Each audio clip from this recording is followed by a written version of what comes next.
magkuhan. Iper, nila ni Iper sila. Iya pa yung sinusunod, Iper.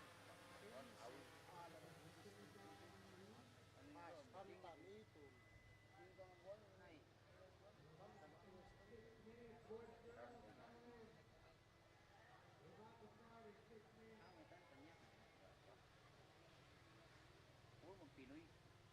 Puro ano kalalay, ulan.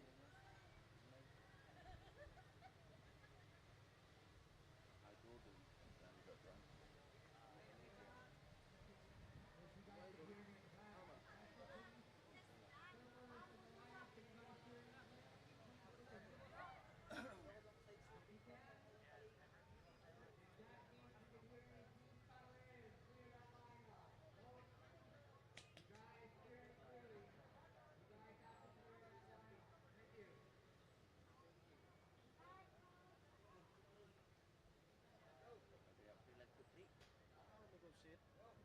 Ako nagsunod ba, gagandang tao.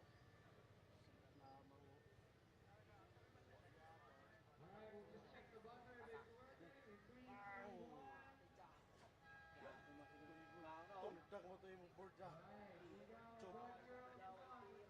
Pa-white wash na oh. Iyo ito, board mo niyo dyan. Pins niyo mo na. Board, hindi ang takon nito ang pins paglahaw. Ang pakyaw niya ito nag-white wash. Kaya rapansit ko ito. Pa-white wash na bali. Ay, din sila lang. Ako sa bagay, ako priority. Mumuyat siya. Kayo mo ba yun? Kayo mo ba yun? Mumuyat ka lang tumutungan na ba yun?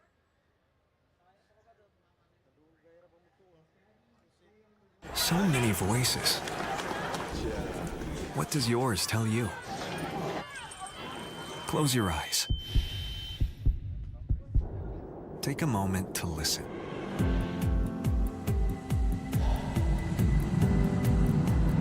What do you want to feel?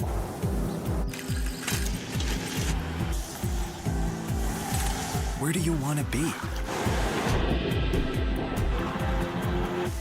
Listen to the voice inside you. The voice that tells you to wonder, explore, pause, taste, connect.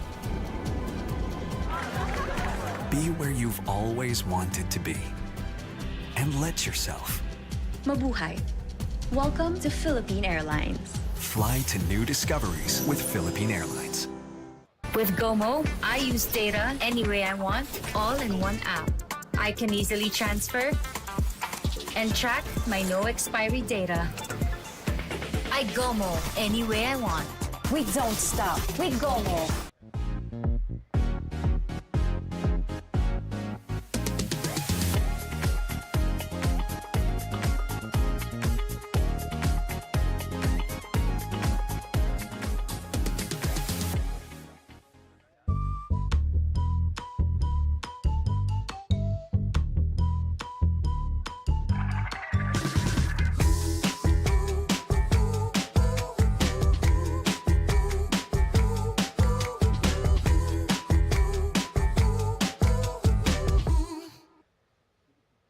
Ang pinakamaganda sa life insurance, it makes life easier.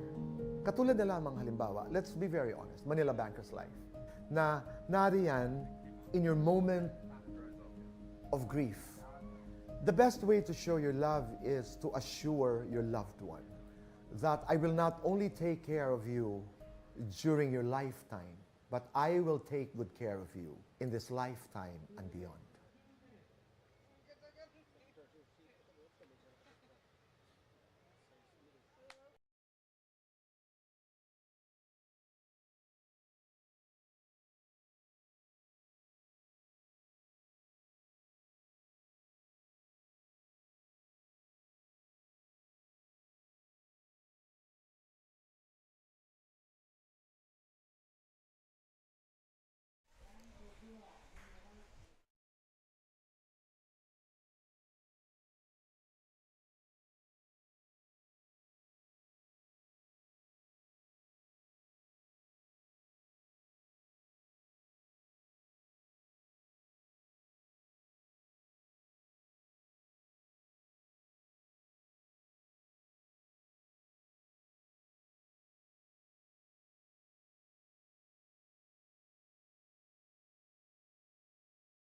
Good morning, everyone, and welcome in to the beautiful Philippines. This is the 28th Siargao International Surfing Cup. We are staring at a gorgeous drone shot of Cloud 9. My name is Jessie Starling, joined in the booth by my dear friend, Dai Weko. How are you, Dai? Good morning, Jess. I'm really excited to see all the actions today. So we're gonna have a big day ahead of us. A huge day. Yeah, actually, we're going to have a massive day. So we're kind of just coming off a low tide right now. You can see that reef is really exposed, but everyone has pretty much said, yes, let's get underway. So we've got a huge day of surfing today, 20 heats to roll through. So we've got the round of 136, just 4 heats of that this morning. And then we'll follow up with a round of 128, 16 heats in that round. So Wow. this first round, it's very local. We're going to see a lot of Filipino surfers. So talk me through who we got in this first heat, Dai. So we have John Mark Figueron, red, Nel Alciso in blue, Danny Cordura in white, and green we have Carding Catchley, all from Philippines. Yeah, all from the Philippines. And I was asking my friend, he was saying these guys are all from Cloud 9. So they've all grown up in this area. They all surf this wave. And obviously you got here yesterday, I believe. Yes, and this is my very first time trip to Siargao, especially this place, Cloud9. So really excited to see this matchup because they are all locals, so they know all the knowledge. And I'm just can't wait to see what they're doing. Oh, the locals out here are absolutely crazy. I've been here for about 8 days now. And the one thing I have learnt from surfing this wave over the last 8 days is how good the Filipinos are out here. I mean, it is such a perfect wave, but you'd be surprised how many different spots there are and how well you do have to kind of know the reef out here. And these guys just have it dialed. Like, they know it so perfectly. And I've seen all these guys surfing out here, free surfing. But although that these guys are like hustlers and they want to, you know, get as many waves as they can in the free surfs, they are so friendly and they just let you have whatever wave you want. They're so nice. So nice. Just can't wait to surf at Cloud9. I haven't, been able to surf this island yet, but I will definitely. Yeah, it's actually been really fun, Di. So the first couple of days I got here, we've had a bit of swell. Now we've kind of hit a bit of a weird patch. So when we did first arrive, there was a bit of a typhoon.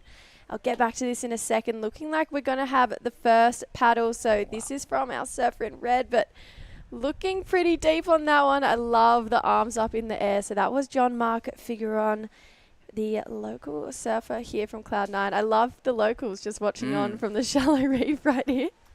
As you can tell from the TV, that we are still at a very low tide time, and we're gonna have we had lowest tide this morning, and the tide is just coming in and through the afternoon. So that was a really fast wave, and we're gonna have more of that, and it's gonna get better and better. Yeah, so we're coming off, like Di was saying, at 7:45 this morning. We did hit a low tide of 0.3, so there was barely any water on the reef. We're not too much far off that. We're at a 0.4 low tide right now, so slowly going to make its way up. We've got a 2:45 high tide this afternoon, so that's why we're going to try and start running now, and we're going to try and punch through 20 heats today. All heats are 25 minutes. And looking at the forecast, Di, today and tomorrow are the 2 smallest days of the waiting period. So it is a little bit more windy these next 2 days, but then we kind of roll into pretty pumping surf. So from about the 28th onwards, we're seeing swells saying 6.3 feet, 12 seconds, and we had that a few weeks ago. So we do have a bit of a typhoon kind of lingering around, and although it might bring some windier conditions, it's going to bring some pretty good swell. Yeah, I've seen all the footage, competitors practicing surfing here a couple of days ago, and they getting sick barrels. Oh, it's crazy. And it's straight offshore. So I'm just hoping to see them coming for the next couple of days. And so this is your first time here. You've actually never surfed this wave. As someone who's never surfed it, obviously you're probably going to be out there this afternoon, I'm guessing, Di.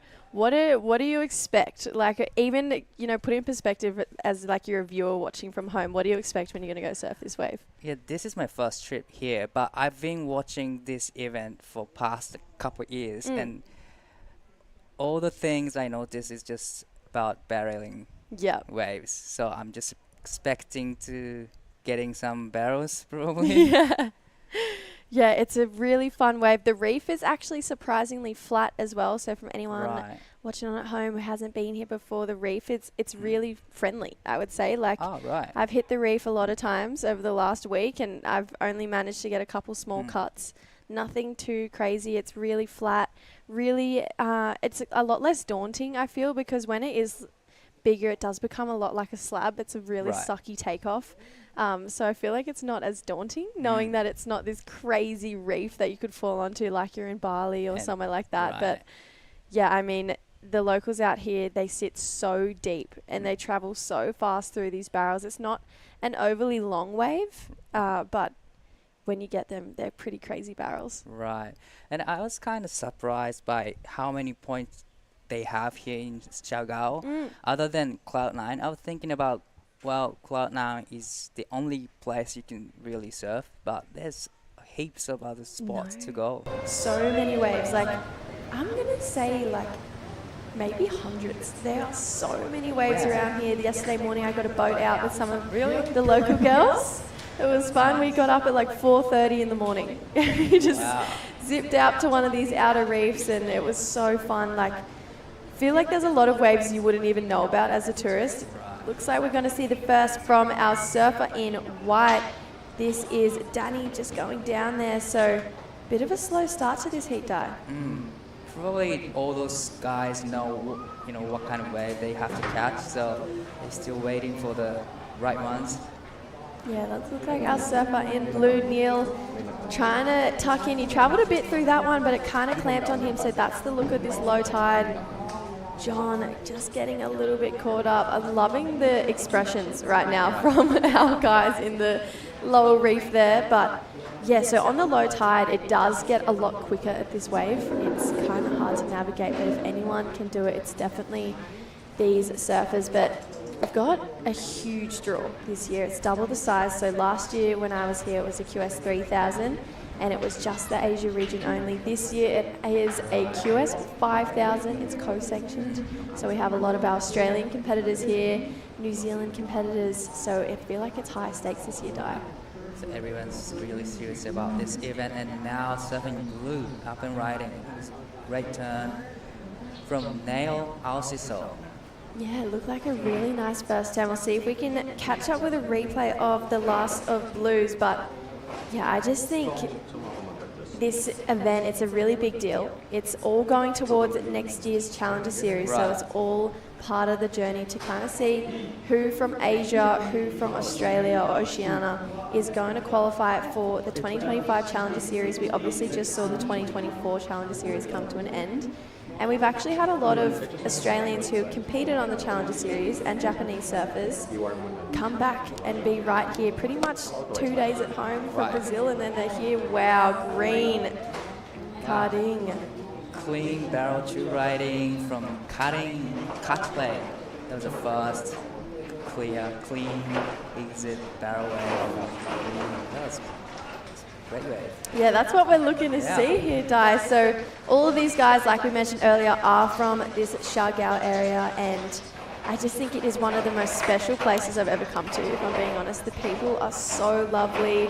It's really locally friendly. I feel like everyone kind of wants you to come and get amongst it and learn about their culture. I think the Filipinos are maybe one of the most beautiful people I've ever come across, and it was definitely why I wanted to come here a week early, just because I knew once the comp started I'd be full work mode, but I wanted to come and experience it, and yeah, I feel really lucky to be able to come here and even meet these 4 surfers in the lineup and surf with them over the last couple of days. So, but yeah, cutting that last wave of green, kind of just showing the talent of the Filipinos. I feel like they're going to give, those big names in the Australians and the Japanese a kind of a run for their money. They're pretty good, Di. Definitely. And probably all the competitors must have been watching this heat, because these are all locals and they know the knowledge. So by watching this live, you can get some sort of ideas of where to sit, what kind of wave you have to catch. So this heat is gonna be really important for all the competitors, I guess. Yeah, definitely. And I feel like if you've watched as much QS surfing as you and I have watched over the last couple years, I feel like it's pretty easy to see there's a really strong kind of hold that the Japanese and Australian surfers have on the QS.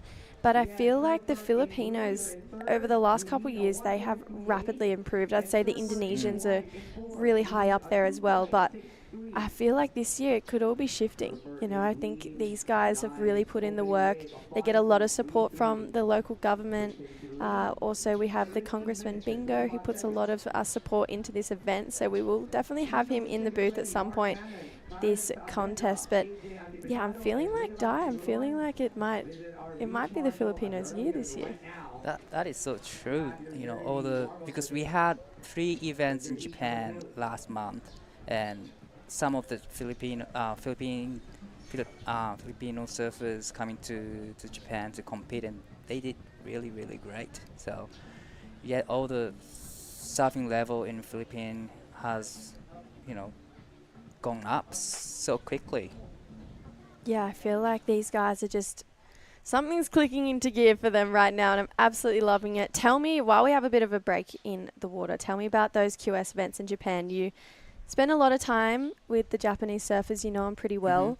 They're all extremely talented. How are those events, and how do you think that's going to compare to where we are now in Siargao? Well, waves are completely different because we have all the beach breaks, but we got so lucky that we had really big swell in Miyazaki, QSs, and that was a great event. And like you said before, all the surfers competing in CS, they have to travel from Japan to, you know, Portugal, Brazil, and come back to Japan, home for like 2 days, and straight into this Asian region leg again. So they are having great times, but I would say it was super hard to just compete like every weekend. It was a great event.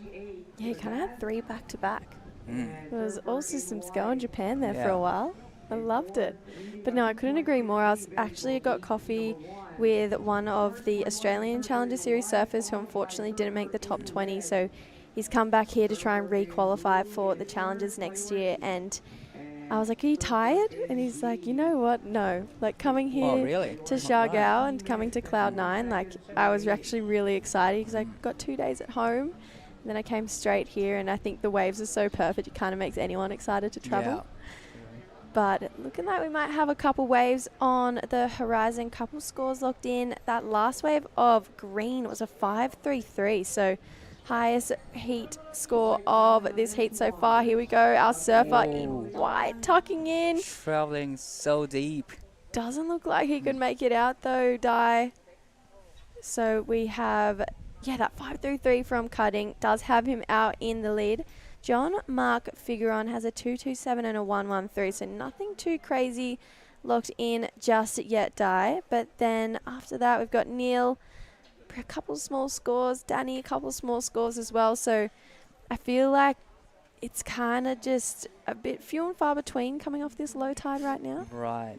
But those 2 sets, that was a wave that they really wanted to get. Probably it was clean, not as quick as the other ones. So yeah, I would say we'll wait for another set, and they can, you know, do their things. yeah, they can get the job done, have a little bit of fun with it. So we'll see kind of what the rest of this heat brings. But yeah, like I was saying, this low tide, you do have to be a little bit more picky. Right. I've just noticed. I think you've got to try and find the ones that aren't bending too much back at you, because they might bend all the way and close out along the reef. And you can see they're all sitting on the one takeoff spot. Usually when it's big, it's like 2 takeoff spots. There is a wider bank and a deeper bank, but we are kind of at a bit of a smaller day right now. So like I said earlier, we've got 2 smallish days that we got to get through, but we've got plenty of heats to surf. And I feel like there also might be a couple more little waves rolling through right now. Let's see if we've got any takers here, Di. Well, Surfing Blue pull into the barrel. It was a really long travel. We are not too sure if he makes it clean, but that was a really great ride from surfing blue. And here's another wave coming in. Well, this is surfing white. Try to pull in, but the tide is too low, so the water just sucks up really, really fast. It's hard. It's really hard on your backhand. Oh, yeah, it's super hard on your backhand. I mean, I am no backhand barrel riding expert. I actually have no experience even trying. So I take my hats off to these guys trying to do it on their backhand. I've had a couple little digs at pulling in on my forehand here, but I've just been thrown over the falls a couple times. But it's such a special wave. I feel like these guys, they'll kind of get the hang of it. But 10.5 minutes on the clock, still just that one big score, that 5-3-3 die. Well, we got still 10 more minutes, and these guys know too well about this wave, so definitely I'm pretty sure that we're gonna see another 5s and 6s and excellent scores. So I was wondering, the person just standing on the reef, if he's a caddy for the competitors or not. He was just watching. I'm going the caddy. Yeah, I would say so. I'm calling that it's a caddy. I'm thinking these other guys in here are caddies as well. From memory last year, they did have caddies out in the lineup. So we'll have to wait and see. That actually is, you'd be surprised when there's a bit of swell here, there actually is a left on the other side of this right. No way, Yeah, really? I've been seeing Jarvis Earl get crazy left-hand barrels the last couple of days. Well, there's so much I don't know about this place, so I will learn through this event. Yeah, definitely. Looking like we've got a bit of a paddle here. So this is from Danny, just trying to get down the face, maybe hung up from a little bit of wind. Kind of got a run off from him there. So that is our surfer in white. He's not chasing much at 194. There's literally nothing in this heat right now, Di. So a 194 from Danny, a 138 from Neil. But we're obviously in the early rounds. So like I said, we've got all Filipinos in these first 4 heats. So I love getting that taste of that kind of local, what the local surfers are like, what the local competition is like. But who are you expecting to see? I'll get back at this in a second. Here is our surfer in blue looking for a 138. Big turn there. Oh, no. Can't just hold on, though. So see where the judges kind of lock that one in. But what I was going to get back to, who are you kind of thinking might do well in this event? Barrels. Who sticks out in your mind, Di? That's a really hard question, I'm full of them today. Yeah. All the surfers can, do airs and barrels and maneuvers. So, I gotta think about it first. But look at this wave. How beautiful this wave is. Well, it was great attempt for the great turns, but unfortunately, he just fell off. Yeah. But he only needed 3.07, so if he made that clean, then he would get that score. But there's still 8 minutes remaining in this heat, so there's so much time. Can see some of the surfers having a look at that one. It looks like it's going to run off a little bit fast. It's pretty easy to get stuck behind and kind of get stuck on the inside, so the inner right of the screen, it's pretty easy to get stuck in there, and on the low tide you can't really duck dive and you're just like, oh, what do I do now? It's kind of stuck there, just putting your head down, pretending to duck dive some waves. But looking like that was John finishing off a wave there. So 307 is all he needs. We'll come back to his in a second. But Carding, I want to see him catch another wave. 533. It was so good. Do you think these all surfers always surf like this condition, or they would have waited for the tides come in if it's not competition? I gotta ask them. No, I honestly, as soon as the swell drops, I've noticed the locals aren't out here. Wow. Yeah. So probably they're having a hard time now. Yeah. I think the day I caught the most waves I ever caught out here was a small day. Right. Because all the locals are like, nah, we're not going out there. Just having a break. They're like, we'll wait for the swell that's on its way. Right. I was like, oh, okay. I was like, wow, maybe I should get on this program. But yeah, I feel like if you live here, like, you probably don't want to surf this small, They want to just surf it when it's perfect, because when it's good, it's Yeah. mind blowing. I would just, lay down on the beach, having a coffee, watching all the tourists surfing. Oh, yeah. If this was a condition, and I was a local. So what have you thought about your first 24 hours in the Philippines so far? So sick place. Like you said, people were so friendly. Even I was just cruising around this area and going to the restaurant, all the Filipino people just talk to me friendly. So 24 hours, well, I'm loving this place. Loving it. You're going to be obsessed. Mm. I did an interview yesterday for one of the local Filipino news companies, and she said, you've got the Siargao spell on you, like cast it over you, because I was talking about how much I love this place. And Right. I was like, that is such a good way to put it. I do have the Siargao spell. I am Siargao obsessed spell. with this place. It is just the best place on earth. Everyone is so lovely. The waves are insane. The food is Yes. so good. Well, let's talk about the food. Really love the barbecue style, the chicken and pork, and especially the seafood is really, really nice here. Yeah. I haven't tried the meat. Unfortunately, I am vegetarian, but I've heard crazy good things about it. But I just feel like there's just so much variety here. Like, you could be anywhere on earth here and just be happy. Like, you could be any type of person, any type of eating habits, and you just have all your kind of needs catered for. It's just, they've thought about everything here. I just love it. But 4 minutes 45, so we are down to the last 5 minutes of this heat. Still nothing really crazy happening after that 1.533 of cutting. So we got a bit of a drone shot of our surfers looking out, but there is that famous tower. So this is the Siargao Tower, the Cloud9 Tower. It's where you watch the surf from. It's where you paddle out from. That's where our judges are.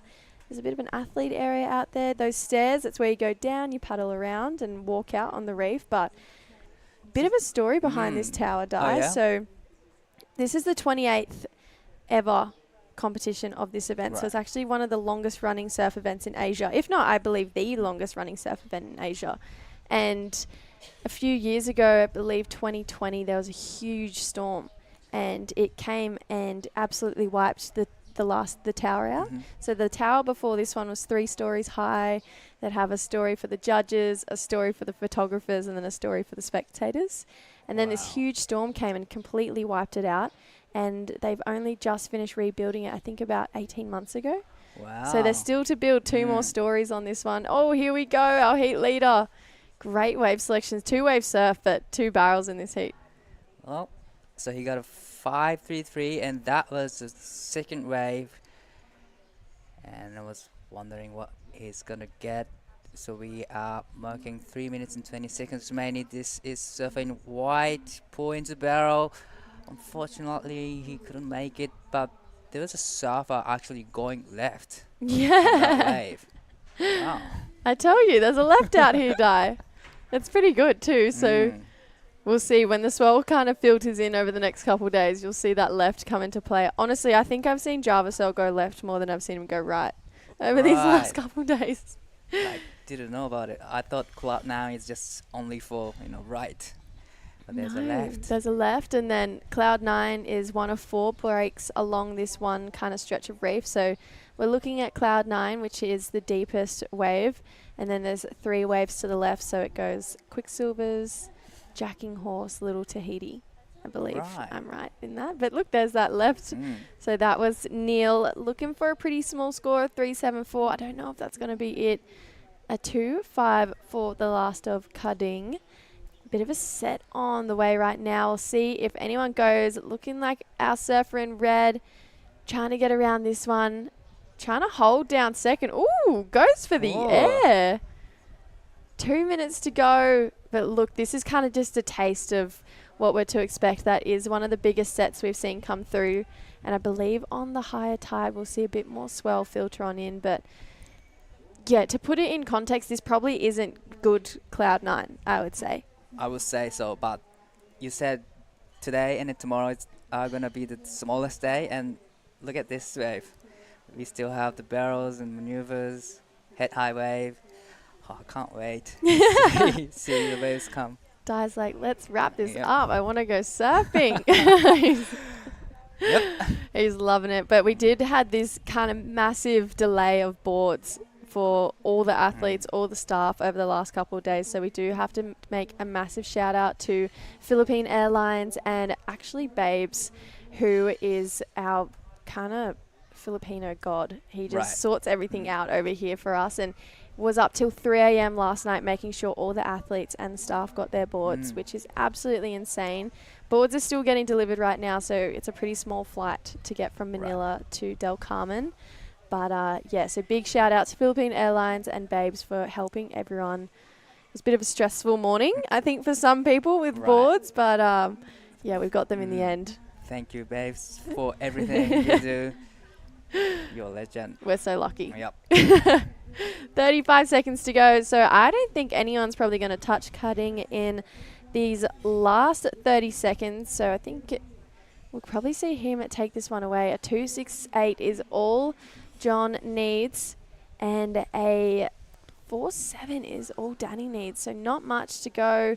Last wave of blue of 4.1, so it did put him up into second for Neil, so no matter what, we're going to see some local surfers moving on through, but it's looking like it's going to be Carding and Neil, so bit of a last minute change up there. Right.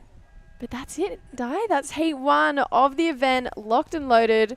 We are finished. We are going to go to a short break. Don't go anywhere, guys. More Cloud9 coming up very shortly. So many voices. What does yours tell you?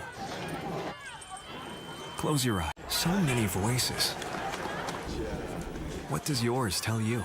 With GOMO, I use data any way I want, all in one app. I can easily... So many voices. What does yours tell you? Close your eyes.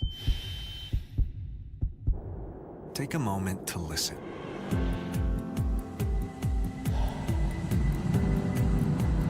What do you want to feel?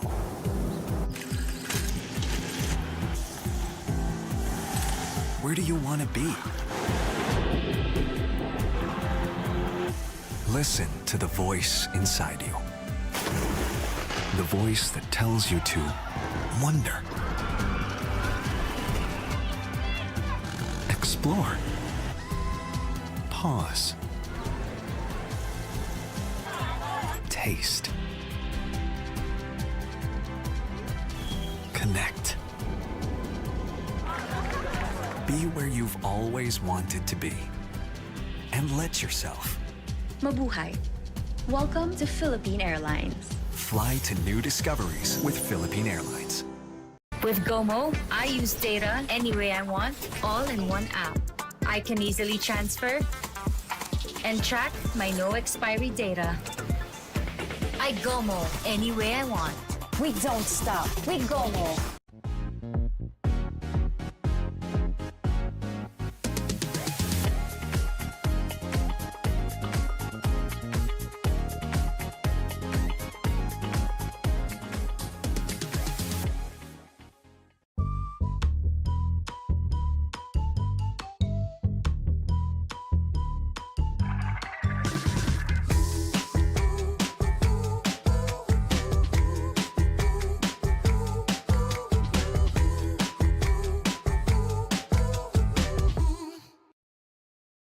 Ang pinakamaganda sa life insurance, it makes life easier.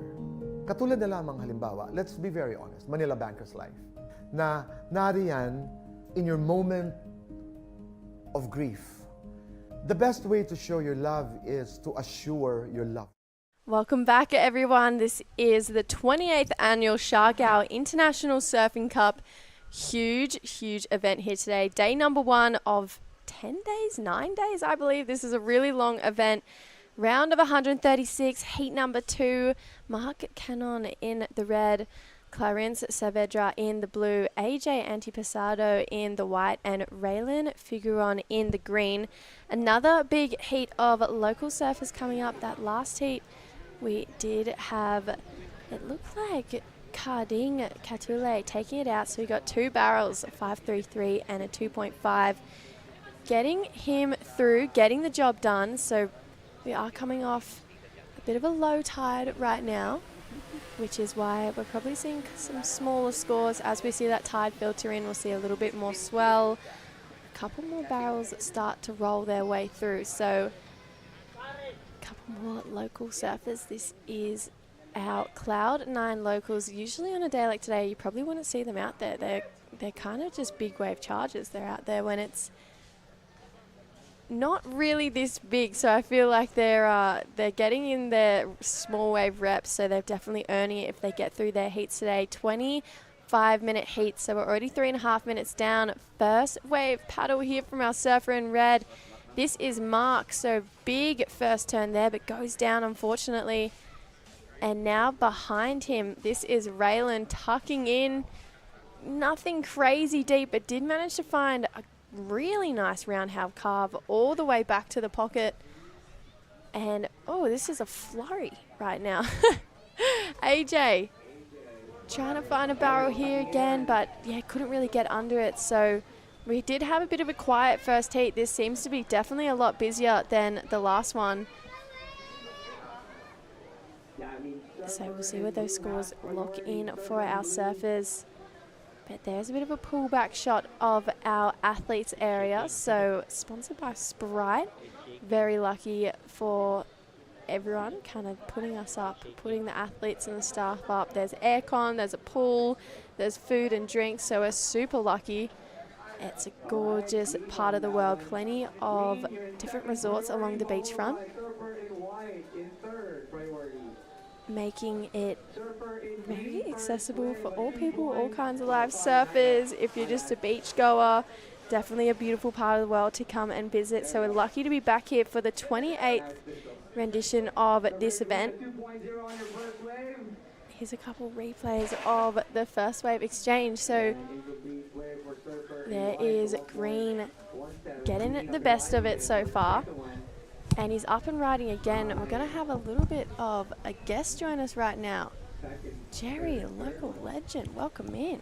Hi Jess, how are you? Good, how are you? I'm good. I'm surprised I'm on the air so early in the piece. They're running around like a madman all morning, plugging in generators and all the rest of it. But I'm so happy we've got it going. Yeah, me too. I mean, this is the 28th version of this event. This is the 28th time we're back here.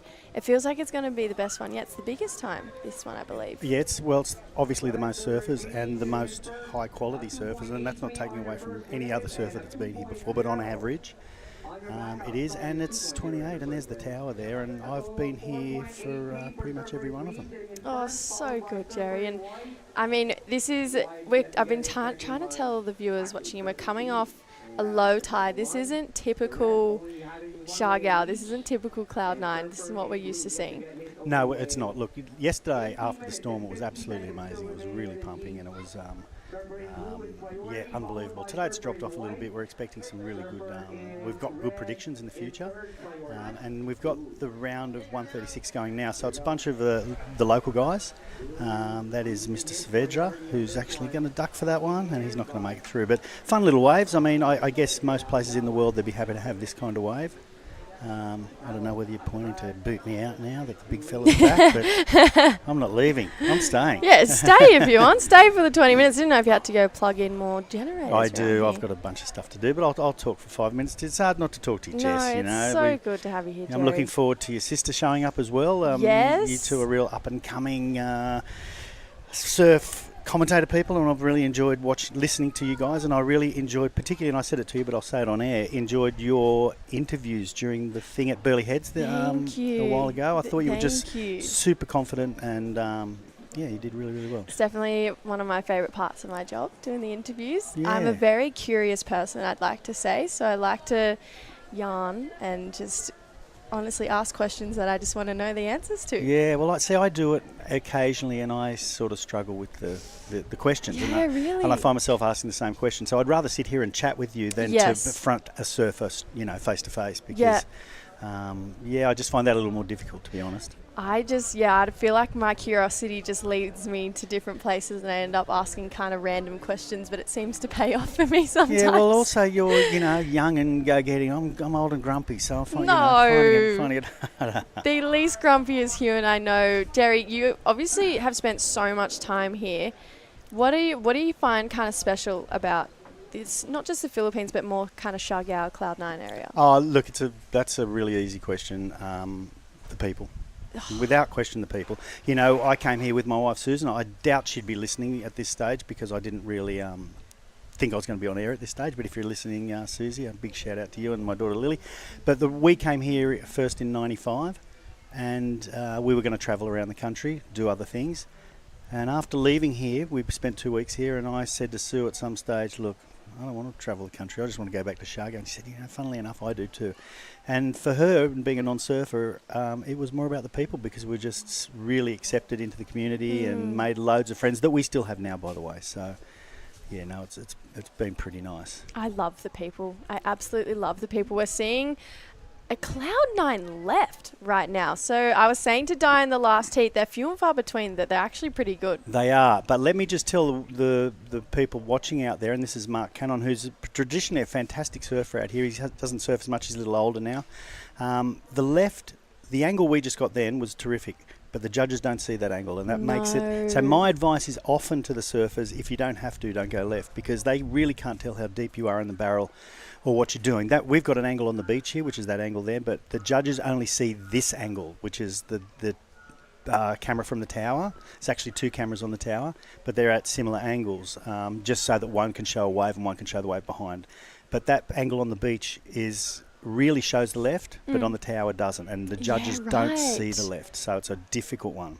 Yeah, good to know. I've been saying, honestly, I've seen Jarvisell, another Cronulla boy like yourself, go left more than I've seen him go right. Yeah. That he's been here. He's absolutely been loving that left, but I mean, it's been super busy, crazy kind of crowds before the event leading up, so I'm sure that'll change. That's the other thing with the left is far less people take it than the right. So on a busy day, you can get shacked on the left without too much problem. On the right, everyone's fighting and hassling for that wave. Yes. And particularly now when we've got almost 200 pro surfers here, I mean, I sure as hell am not going surfing.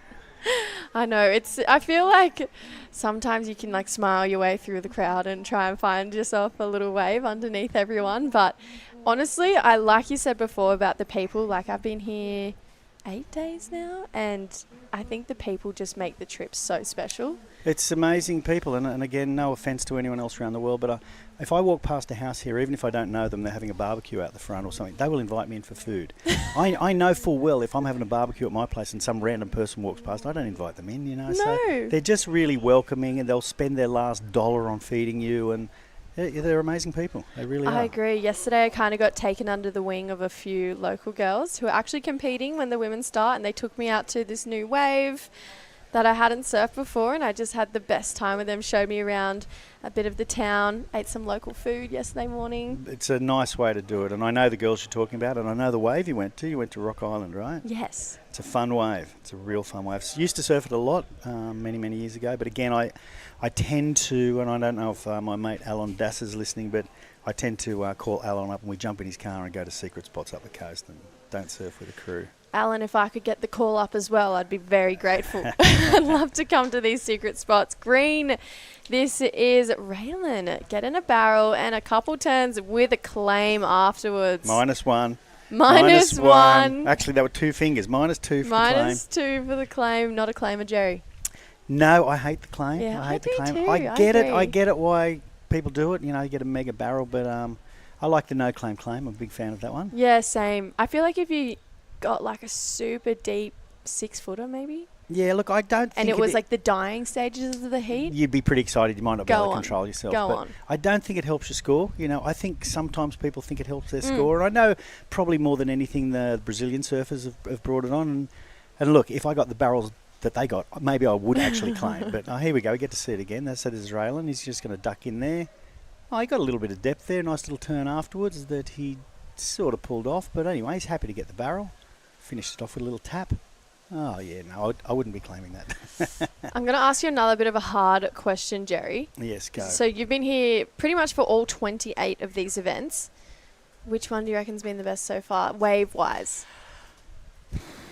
Oh, look, you know, you could shoot me now because I've been here for 29. I was here for the bodyboarding event in 2002. No way. That's the year I was born. They had was it okay? Well, Yeah. they had a world bodyboarding event here and they had 2 weeks, and they had 2 of the best swells I've ever seen in my life No during the way. event. And to this day, a bunch of those guys, Ballard and who were, all those guys that were in it, Chris White and I forget all the names, Kingy, those guys will still say to this day that it was the best event they were ever involved in. Wow, no way. Now, as far as surfing wise, I've seen a bunch of really good ones. The year Wade Goodall won, we got fantastic waves.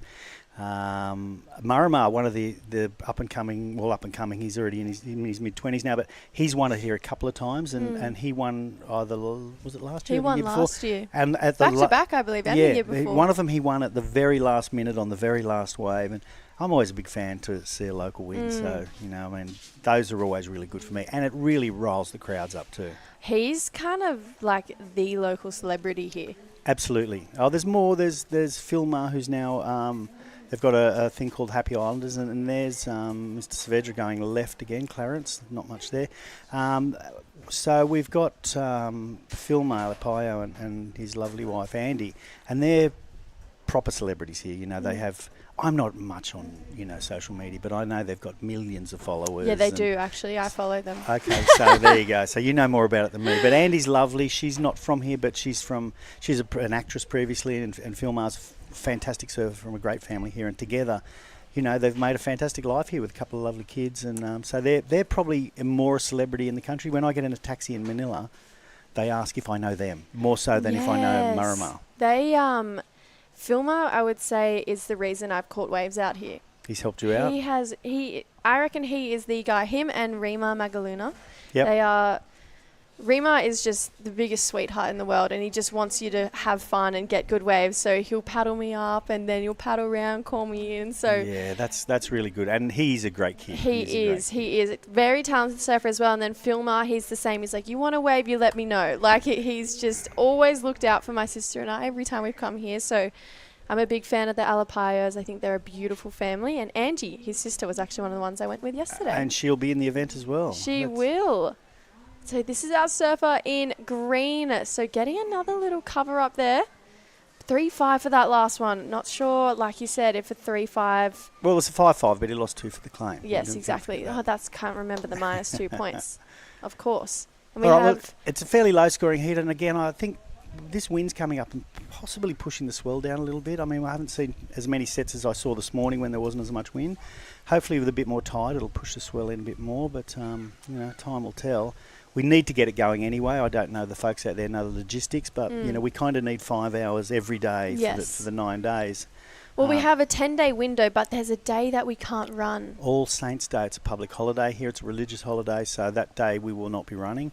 I think we're going to go boating or do something interesting that day. So let's go island hopping. Yeah. Look, I might leave you with it. I've got a bunch of stuff to do. I think the big fella's just stinging to get back in here, so... he's saying no, but I'm going to give it to him anyway. So it's a pleasure, Jess, and I'll jump on at some other stage with you guys. Thanks, Jerry. We'll see you back in the booth soon. Okay, cheers.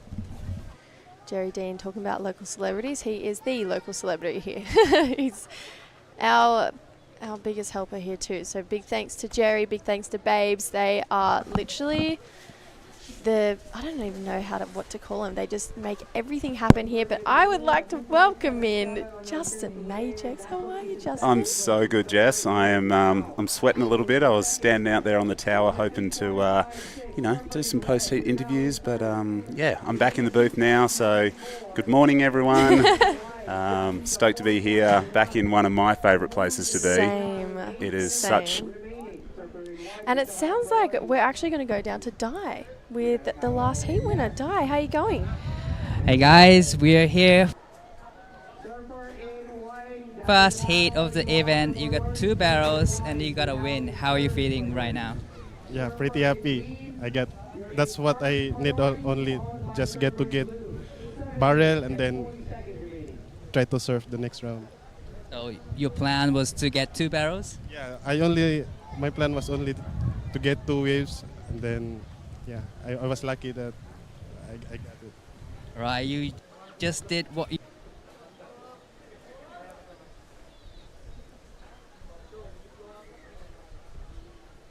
Yeah, just shout out to Toro, my caddy, and my girlfriend, mom of my daughter. That's it.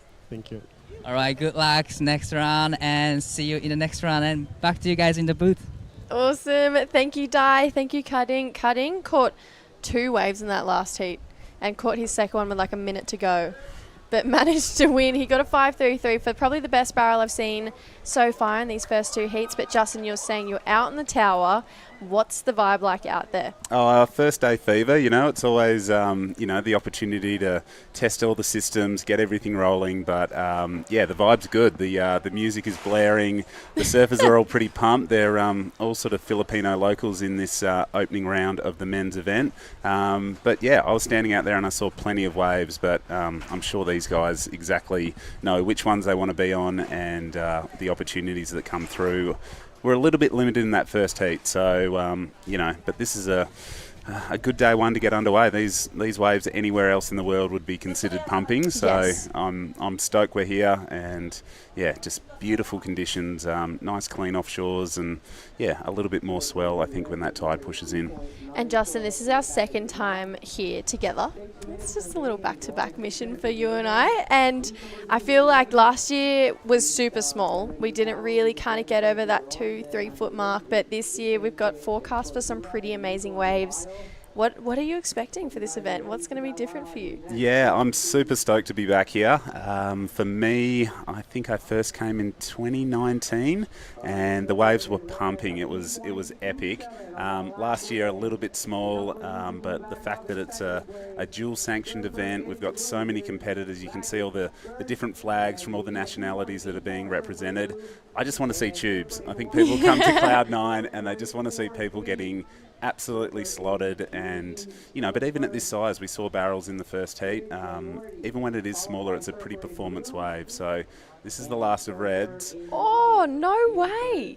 He's a big dude and he squeezed his way through that one, so even when it's 2 foot it's still barrels, so it goes to show. I feel like that wave just showed like how perfect like this actual location is. Like you said, even though it was a smaller wave, that gave kind of our audience a really good insight into like when it's good, that's what every wave looks like. Like it's absolutely insane. He had awesome technique there. So that was Mark. And like Jerry was saying, he's older now, doesn't surf as many heats, but feel like he should, because that barrel technique was amazing. I think he must do some yoga or something, because he folded himself up into a tiny little tube and he threaded that beautifully. So, even though it is small, it is still a real high performance wave, and here he is, unfortunately just getting a little bit hung up there. And that was Andy Passado in the white rash vest going left. And here's live action. This is your heat leader. Ducks in behind the wave there. Little layback Larry.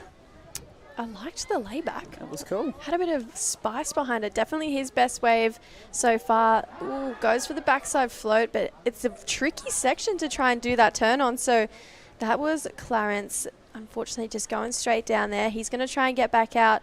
Like you said, it's kind of low scoring right now, but there definitely is potential. I mean, we just did see Mark get a pretty solid little tube, although it was small, so I feel like we're not going to see anything in that 8-point range probably today. There's no real 8s out there, but there is definitely plenty of 5s and 6s if you can find them. Yeah, I think the judges, as we see the replay here, sort of missed that first section. Didn't really disappear, but that was a nice stylish turn. And that was our heat leader. Don't know if he's going to improve on his last score being the 2.83, whether that was in his scoreline already, but yeah, I think the judges there, we've got an international panel here and they really want to keep those excellent, the scores in the excellent range up their sleeve for when the waves are on, and we see some big performances. So, so far we've seen some mid-range scores, but a all Filipino match-up in heat number 2 of the round of 136. So many competitors here. This is a big event in the scale of things, the first of 3 events throughout the Asian region. Pretty cool sort of setup, isn't it? And they're all co-sanctioned, all 5,000, so these are all points leading towards the 2025 Challenger Series. So pretty big stakes on the line right now. We've had 2 events in co-sanctioned events in Indonesia early this year. Now we're rolling through to Cloud9, the Philippines. trying to see if white or blue can get any damage done on this wave, but blue's been going a lot of lefts, but so far hasn't really got over that 3-point mark. Might not do it again. You can see some team support just there, but looks like Raylan's going to go down. But this is what we mean. Jerry and I were just talking about how beautiful the Filipinos are, and they're in a heat together and they're cheering each other on. There is no real strife between these guys. They kind of want the best for everyone. Yeah, it's a super welcoming and friendly community here at Siargao, and as I said, probably one of my favourite places to come. And for so many years they've been producing, great local surfers, and this is just a really good opportunity to showcase them on the international stage. So with 90 seconds remaining, it looks like Figueron has improved. He's locked in a 3.1, replaced the 2.83, but Red is on the move here. A bit of a bump approaching Mark Cannon. What can he do on his backhand? Grabs the rail. Good technique. I love the drone angle, but unfortunately that one just pinches him. So, in a 4-person heat, 25 minutes, we've seen, probably 15 waves ridden. So, and you only need 2 good ones to make it through your heat. So that's the important thing to remember. I feel like Mark's probably had the best of the waves that have come through, but these guys are the local surfers, and honestly what I've noticed is when it kind of gets 2 foot and under, you don't really see too many locals out there. No. They do kind of wait for those bigger days. They go and find their other secret spots and go and surf elsewhere. I think Cloud 9 they kind of reserve for when it's a bit bigger, so these guys are kind of trying to wedge themselves into some pretty tiny ones right now, but this is by no means perfect Cloud 9, but definitely still fun Cloud 9. My boards went missing for a few days. I finally arrived, but yeah, if I was here on a surf trip, I'd definitely be out there. But this little island of Siargao's got some amazing setups. I'm hoping that we see some more swells start to push on through. And this heat has come to an end. It looks like Figueron and Cannon will make it through to the round of 128. Jesse, I think you're out doing the boardwalk, and we'll go to a break and be back soon. So many voices.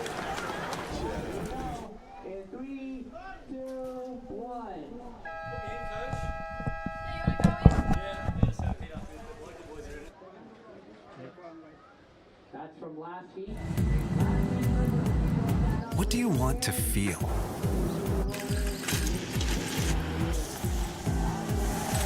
Where do you want to be? Listen to the voice inside you. The voice that tells you to wonder, explore, pause, taste, connect. Be where you've always wanted to be.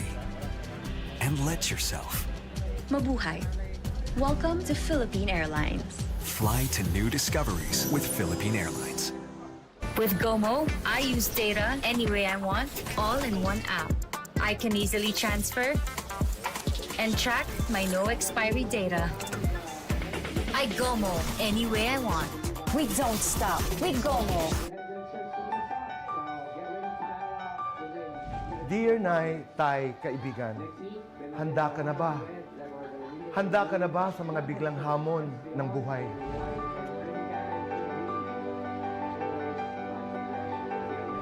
Hamon ng buhay sa iyo at sa iyong pamilya. Alam niyo, life is full of surprises. Kailangan maging matalino, wais at madiskarte tayo sa buhay. Lalo na kung ang pamilya natin ang nakasalalay sa lahat ng mga bagay na ating ginagawa. Nay, Tay, kaibigan, ang Manila Bankers Assurance ay tutulong sa iyo para ikaw ay laging handa sa lahat ng hamon sa buhay. In all of life's uncertainties, ika nga. Kaya naman, why don't you show your love by protecting your family today? Narito kami para sa iyo. Gagabayan ka namin. Laging handang magbigay ng aming pagmamahal. This is our love letter to you. Nagmamahal, Manila Bankers Assurance.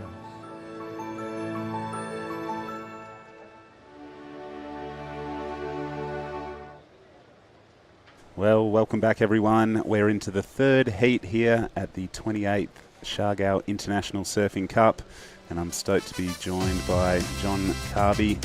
Carbs, mate, you know this place like the back of your hand. This is a pretty special little part of the world, isn't it? It is. Everyone who comes here sort of falls in love with the magic of Siargao. I'm pretty sure we've got 136 competitors and 48 in the women's. They're just about to agree the same thing. Some first timers here, which is pretty exciting. There we are on the screen. It's always horrible to see. But yeah, it's Siargao. It's on. The magic always lights up when Siargao's on. And once again, we've got some pretty pristine conditions, and it looks like it's going to get better. Yeah, this is my third time here, and yeah, I've seen it in every sort of form. I've seen it big and barreling. I've seen it small and onshore. But I feel like we're going to get a pretty good event here. Yeah, the forecast has sort of flipped and flopped a fair bit in the last few days, but at the moment, if we can keep the track that's going, we're going to see these smaller, cleaner conditions that we have now, followed by a lot bigger, gruntier Cloud 9, sort of the one that we sort of all hope for during these events. Once it hits that 6 foot mark, the game really sort of turns on, and those barrels, the direction swinging a little bit to the north can change it up a little bit, but it looks like we've got a few surfers. Oh, we may have a non-priority interference straight up. Oh, goodness. You never like to see these to start a heat. So the local boys, friendly, but also a little bit fiery. So it's a small, tight little takeoff out there, isn't it? It is. There's not a huge takeoff zone. With a swell like this, you can sort of see, as you see green sort of paddling over the buoy there, there is a couple of different takeoff locations, but that buoy does sort of come into play on this tide. On certain waves, you'll be sort of trying to pull in, and that particular buoy in the middle of the screen there will cause a bit of a chandelier, which may mean you don't quite get that barrel. Here's what's going to be the interference call, I think. Yeah, it looks like it's gone on green. So, yeah, early in the heat. These are 25-minute heats, so we'll just confirm. I don't know whether it was enough waves have been ridden for priority to be set, but if it's a non-priority interference, he'll lose half of his second scoring wave. If it was a priority interference, he'll lose a whole entire wave, which is pretty tough. It's definitely not what you want to do in these four-person round one heats. It is a one-set barrel, though. It can happen out there. You can get those high numbers off the bigger set of the day. It can come through, so a little bit of a shame for our surfer in green. And out there in the water, we do have Ipa Figueron in red, Ben and Tilon in blue, Vincent Escultura in white, and Miko Alipeo in green. They are the guys out there in the water. They're all local boys, so they all know this lineup really well, and they all have their, I guess, that.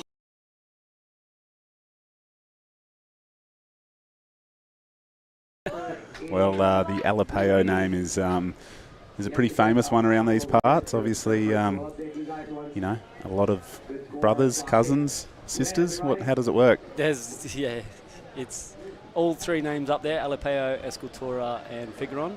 There's, if you throw a handful of coins, you'll hit one of them. John, mate, how long have you sort of called this, this beautiful part of Southeast Asia home? I've been here almost 10 years now, coming up to the 10-year mark. We sort of established a school, a non-for-profit school here. Things are going pretty well. We're hitting our 10-mark anniversary in a few months, which is pretty exciting. And this event, on the scale of importance for, I guess, the country, the local surfers, this is the first time a QS 5000's ever been run here, so it's sort of pretty serious, isn't it? It is very serious, as Blue sort of looks like he's going to get a little non-event wave. It is QS 5000, and it's the biggest event in the Philippines so far. It's super exciting and amazing to be down here in the beautiful Siargao, and like I said, Siargao looks like it's going to turn on the tap, and we're going to get some real waves flowing through the next few days. So we were building up before the pandemic, sort of going through that old system, climbing the ranks, sort of getting a bit more serious, a bit more international field was showing up. It's always been a favourite of a lot of the international surfers. This is the first time we've gone into the new system with a co-sanctioned Australian event, which is great for the island, great for everyone here. The buzz is amazing. I don't think I've seen a draw this big in quite some time. So, as a competitor yourself, you're coming up in the next round. What tips would you give to anyone that might be back in their hotel room watching these conditions and preparing to surf? You just want to be on that set. It's pretty obvious, the good waves, and you can see the scores coming in from the smaller waves. They're getting the smaller scores. It is a fading swell, from what I believe, until this new swell sort of fills in. The tide's coming up, so you need to be here watching it. You need to know where you want to sit. Keeping an eye out for those things like those boils that I was talking about. Just understanding where it is sort of important at this stage. Yeah, well, we're going to throw out to the tower, and Jessie has the last heat winner with her for a chat. Yeah, Raylan, congratulations on winning your first heat. It looked small, but pretty fun out there. Yeah, some waves are good, and I got lucky to get the barrel and short barrel, but still good. I got it. I did it. Yeah. So thank you, God. And we were just talking. This is your first time surfing in this event. How was it for you? A little bit nervous and excited, and this is the first time, so I'm happy, and thank you for my sponsor. So yeah, and thank you, God. And how much do you love having the event come to your hometown?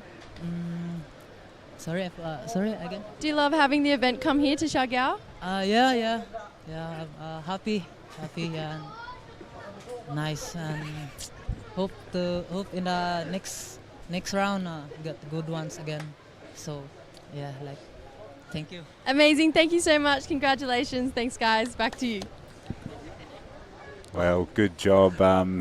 Yeah, you got to love the enthusiasm and passion for the local Filipino surfers as we see a good little bump starting to approach. Our surfer in white had priority, but these guys, they know what they want, don't they? They're not going to muck around with anything that's a little bit small or looks a bit clampy. No, and these are the guys that are out there. They know what they're looking for. Ooh, here we go. Nice little backslide of Iting Figueron. Esculturas, sorry. Not quite. There's that boils and the foam balls. It usually likes a little bit of extra size if this wind's going to be so strong. Hopefully we don't have an interference again here. A little bit of a foam ball. What's going on there? Well, he did well to avoid his competitor paddling out. There was not too much scoring opportunity on offer there, so he doesn't. Oh, snapped his leg rope, That's maybe. behind him. He's still got a chance to get that. This is going to be devastating if it gets away from him on that next one. Oh, a little bit of brotherly love there, helping him out, making sure it doesn't go away. That was a nice little sportsmanlike gesture there. Well, I don't know if it's broken the leg rope or just pulled it off, but it goes to show, even at this size, Cloud9 packs a punch. It does. It has got a kick, and that's the joy of it. I come from a beach break back home on the Sunshine Coast in Australia.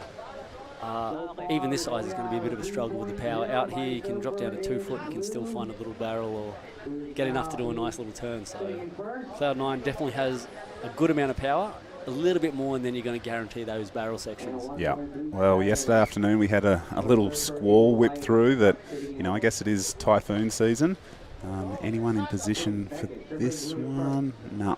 No, it was all talk. It was a little bit wide.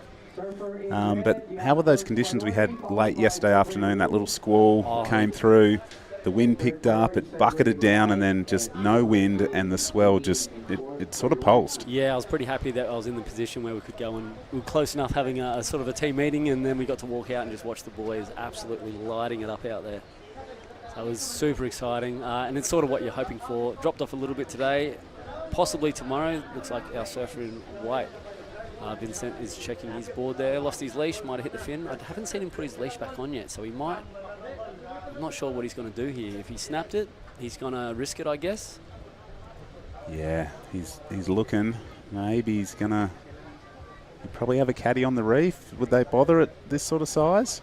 I think they have. It looks like he's got his leg rope attached on his leg still, so maybe it just came undone. I feel that that's a new normal, unfortunately. Leashes coming in undone as these brands sort of play with the Velcro. They're trying to make it lighter and more streamlined.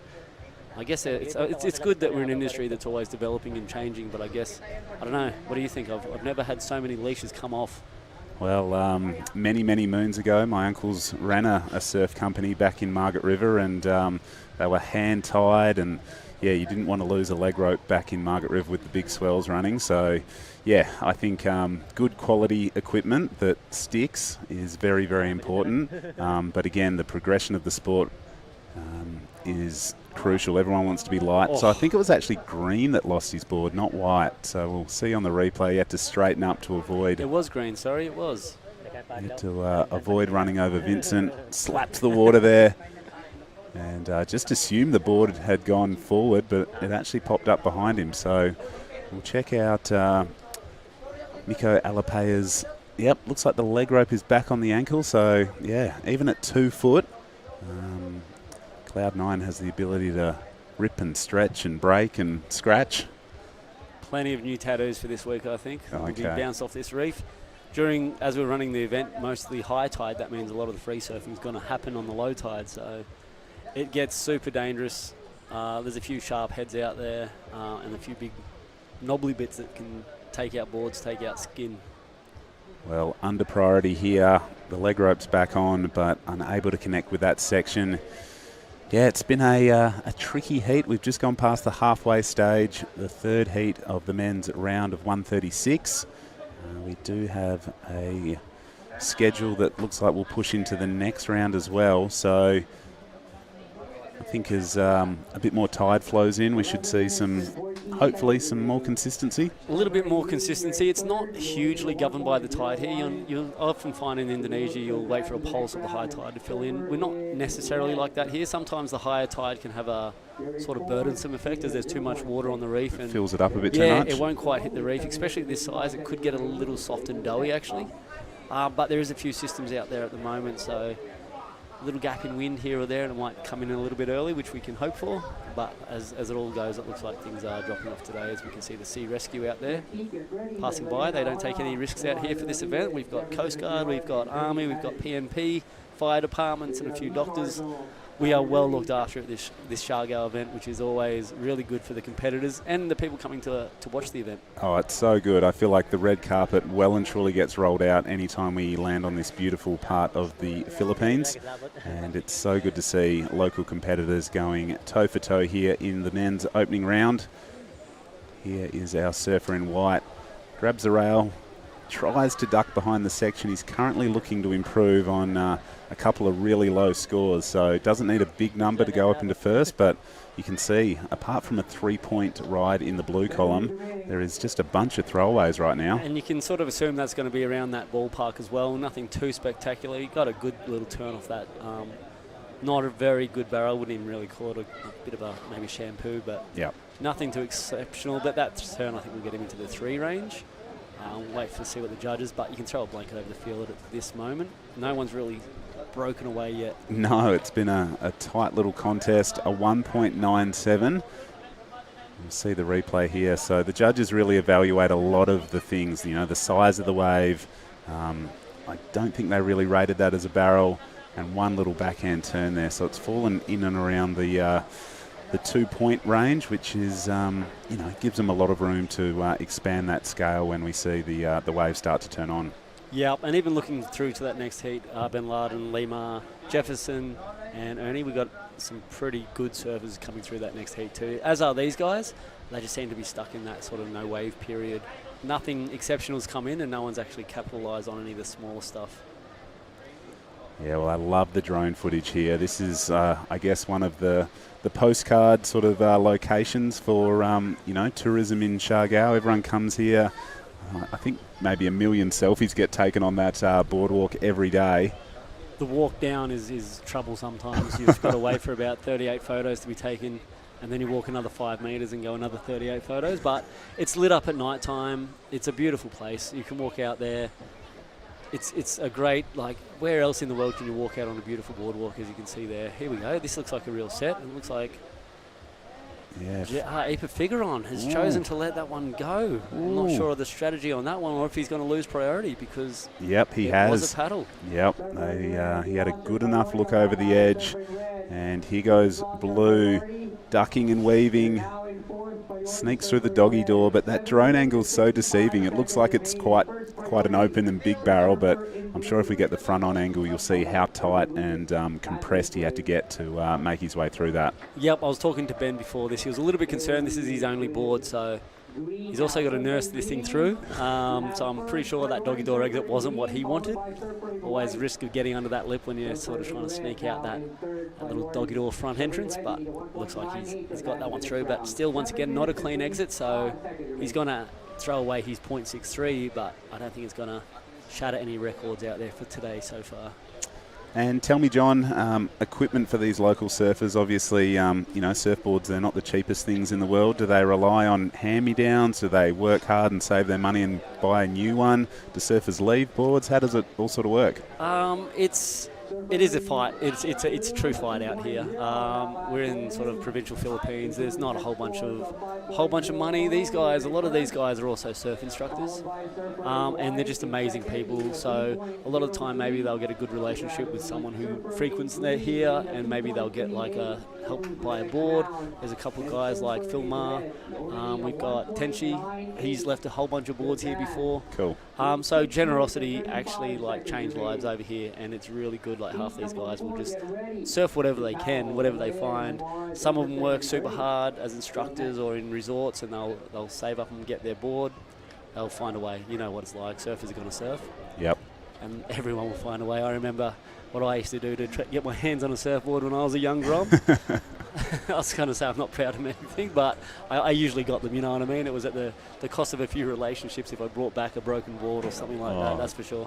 Well, they're not cheap these days, and you definitely see a few that are a little bit yellow, a little bit dinged up, probably been snapped once or twice, but they're amazing athletes. They know this wave really well, so they could probably ride a door and still get a barrel out there at Cloud 9. I think some of them have. But it is that local knowledge that, it helps. It's that advantage that you can't earn. Like, you can't show up in a week and sort of get a handle of every sort of wave that's coming this way. Particularly, you don't know what equipment you might need. And here, you're going to go from maybe a short board and you may need a step-up board by the end of the week just to get into these things. So this is a wave. Yep. Well, Green has priority. He suffered an interference early, and in a tight, low-scoring heat, a wave like this is super crucial. Nice crack in the pocket, free falls out of the lip. Just a one manoeuvre wave. It's going to improve his situation, but how much, we'll have to wait and see. And we've got these swells. You can see that one on that last wave. That sort of foam ball pushes through the barrel. Sort of limits the ability to get too deep in the barrels. So you want something that is sort of going to section in front of you, not sort of roll down the reef like that one. That's why South Swell doesn't often. There we go, a couple. What are they, tuna? Potential dinner jumping out the back there. Well, it just goes to show how beautiful this area is, as we see Alapeo here. One nice crack in the pocket.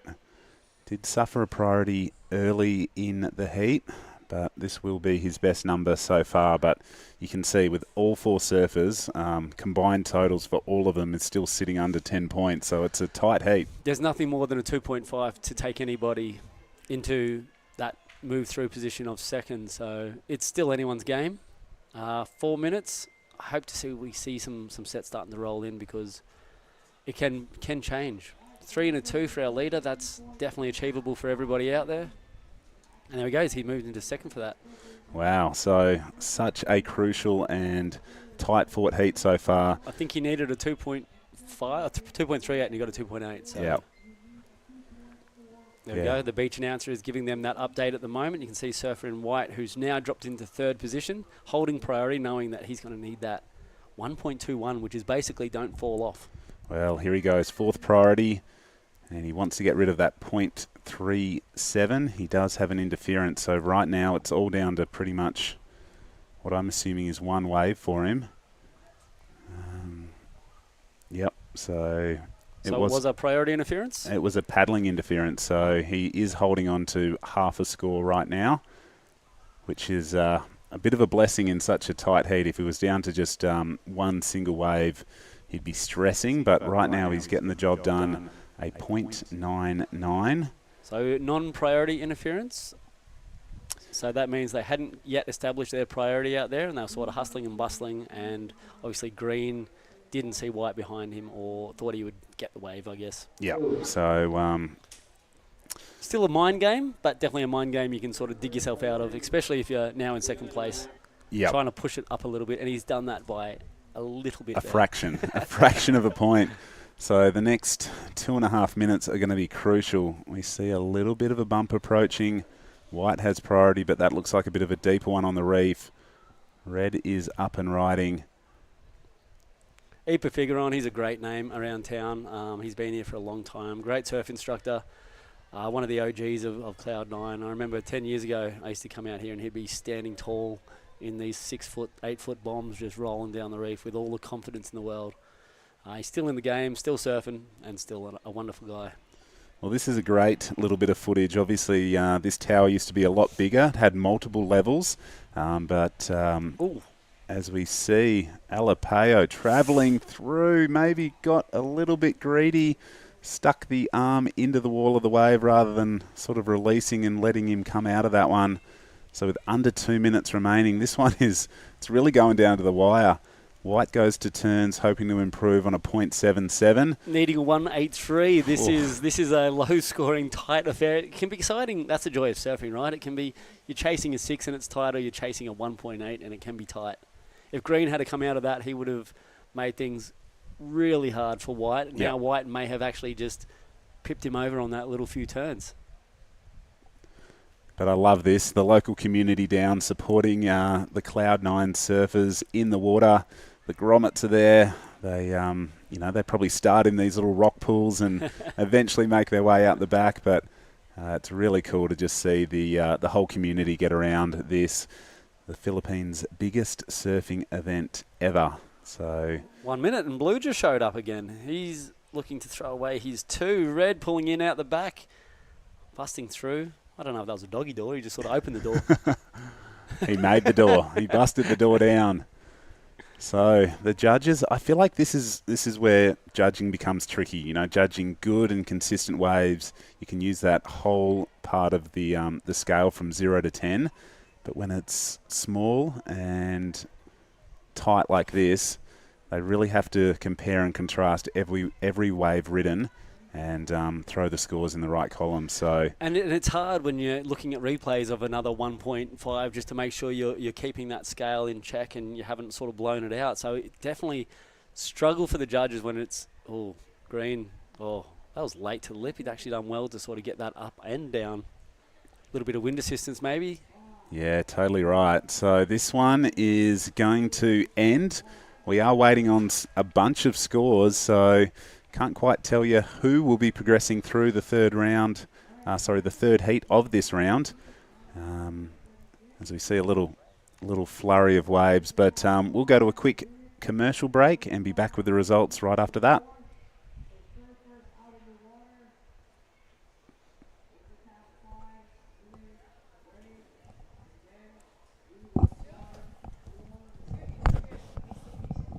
JM Carbos. I'm a part of his emissions as well. Did you clean your shirt? Oh no.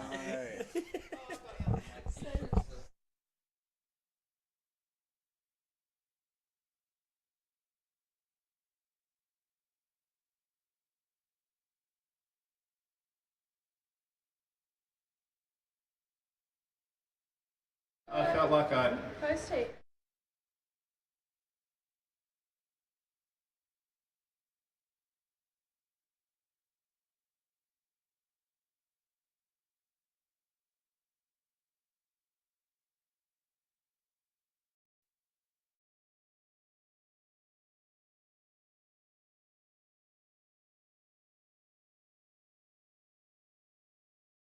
Guys, you know who I am.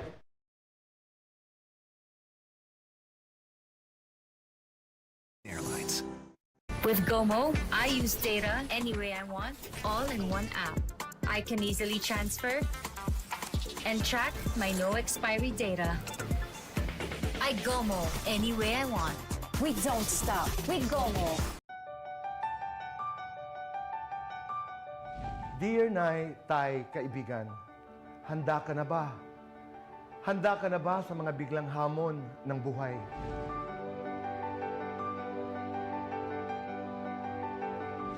Hamon ng buhay sa iyo at sa iyong pamilya.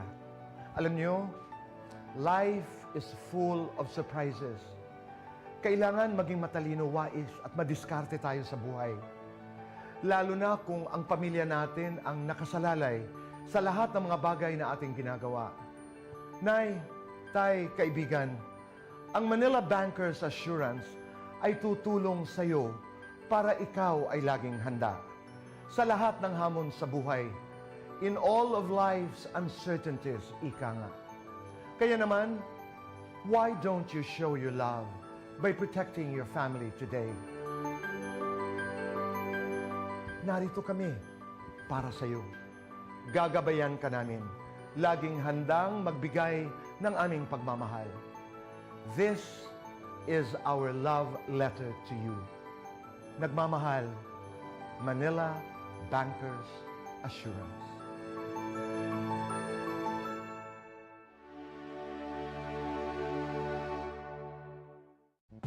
Welcome back, everyone. We are rolling into Heat 4 of the round of 136. This is the 28th annual Siargao International Surf Cup. My name's Jessie Starling. Di Waco back in the booth. We're back. We are back in the booth. Hi guys. We're kind of matching purple. Oh yeah, right. We've color coordinated for you guys today, so we'll see if we can do this every day, maybe. Try. We'll try. Try and unintentionally plan our outfits, but we've kind of had a pretty fun first couple of heats this morning. It is a bit smaller, but the local guys making the most of it.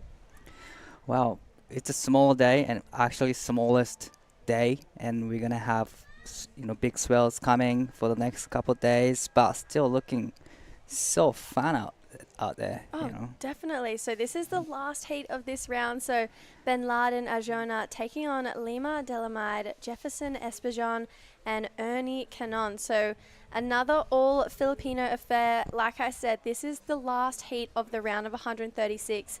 Then we'll be moving into the round of 128, which we're going to see more of an international fair kind of start to light up. But we've got 25 minutes of just Filipinos right now. So what's kind of been impressing you most this morning about the Filipinos? Well, I really love seeing all the locals surfing, and they just enjoying the moment, because this event is one of the biggest event in the Philippines ever. So probably they're all having fun together. So I really loved enjoying see that in the water. Yeah, same. I feel like in Heat 2, we saw Raylan, take out the win, but one of his competitors, he got a pretty cool barrel and a layback combo out the front of his competitor, and the guy who was watching on in the heat just put his hands up in the air. Was so excited for him. I feel like there's such camaraderie between all of these local surfers. All of these guys are from this area, so this is kind of just like a fun little advantage for them. They get to surf their home break with no one out right now. And all the friends and local friends are just watching them from the tower, underneath the towers, and just cheering, shouting. Yeah, it's a lot of good vibes at the tower, actually. Yeah, I thought so too. I felt like there was a lot going on out there, but it was a lot of good energy. Got a lot of the athletes heading out there trying to get ready for their heat. And I honestly think the locals love when this event comes to town. It just feels like it's one big happy, there's good energy around whenever this event's here. I felt the same last year, and I feel the same this year, and it's bigger in size, double the scale this year. Wow, QS 5000 is one of the biggest event in QS Asia region and Australian region too. So, well, everybody is happy. Yeah, everyone is happy. We're obviously looking at a pretty stacked heat this one. So all four surfers extremely talented. Looking like we've got a pretty strong paddle right now from our surfer in green. So Ernie getting on the inside, tucking in here, trying to hold on, but goes down. I love that drone angle shot. Really love the drone angle shot. And here is surfing blue, just racing down the line, pull into the barrel again. Just because the tide is too low still, so the end of the section, end of the tube is just getting smaller and smaller. So it's really hard to just clean exit. You kind of have to fold yourself into a piece of origami to try and get out the end Right. of those barrels. But, I mean, Ernie, he was looking really determined to get into that one. Everyone kind of said, all right, you have it. Like, we'll get out of your way. He wasn't even the deepest. But one of those names that's really standing out to me is Jefferson Espejon. So, Jefferson, that last name Espejon is pretty big last name around here. Troy Espejon is a Right. very talented Filipino surfer. So, he'll be coming up in the later rounds. So, he comes from a really talented surfing family. Obviously, there's the Alapayos. They're a really big family around here as well. The Takong family too, Marima, obviously. So I feel like it's a big family affair when it does come to a lot of the local Filipinos, but I just think that means more support for them. A lot. You can see it from the drone angle as well when the drone just shooting the tower. There's this one. Lot of supports right there, just underneath the tower. Try to hide from the sun. They're just cheering all the locals. The good energy. Yeah, in a couple more hours, no one will be down there. The tide will be too high. Right. They'll probably be swimming out there though, knowing them. They just love to get amongst it. There's a little pulled back shot of the athletes area, so they are kind of just starting to warm up. They're keeping it pretty limited.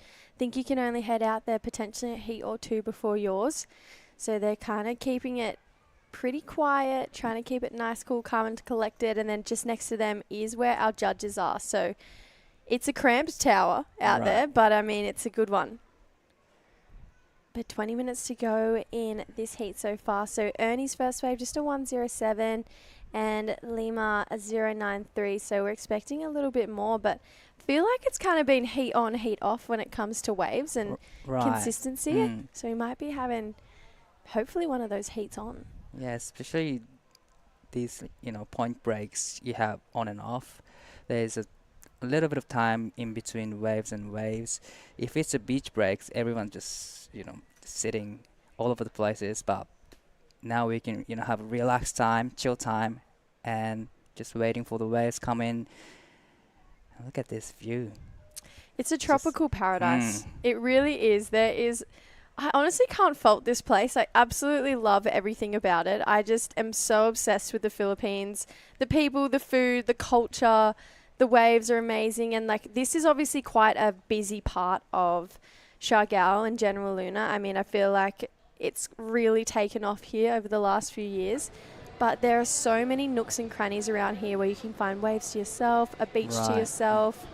I just feel like the opportunities are kind of endless in this part of the world. Just if you want to find something, you can genuinely get it. So looking like we've got a pullback shot. We also do have our water safety. So they are just cruising right now, waiting until we kind of need them. But hopefully we don't need them this event.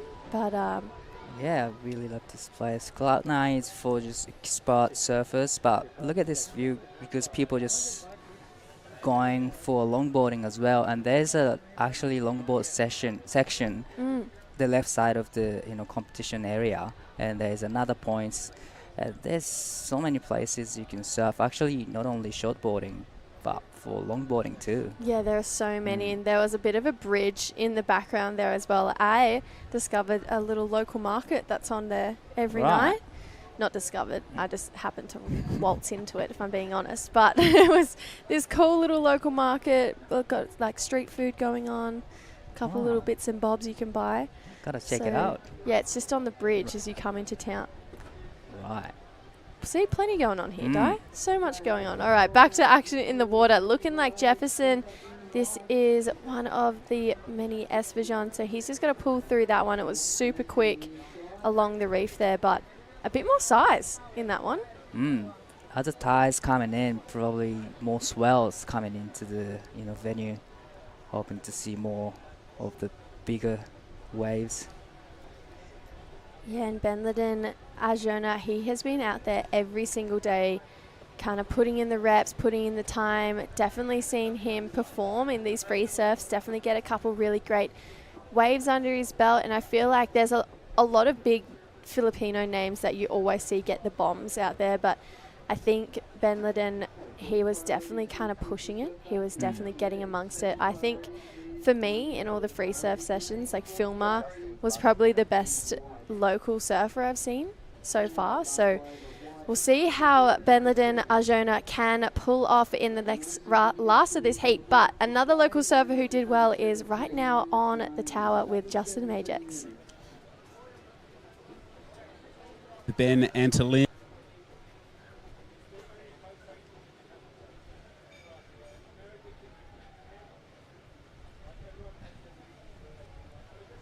I don't know what I said. Sorry. Not many waves in that heat. It was a bit of a tussle. How did you find it? I was like a bit pressure because like not a lot of waves, and then I got lucky to got one a big one, but I got a good score on that one. As all the time, how did it feel to come out on top in that heat? I didn't expect that, but I really thank to God to get the winner. And tell us, do you like? And it's a bit bigger. Like a little bit bigger, it's okay, but it's too much, like a bit scary because like this kind of wave is a really strong wave. So yeah, I know that's a really strong one. Well, you're to the round of 128. Are you excited about that? Yeah, let's do it.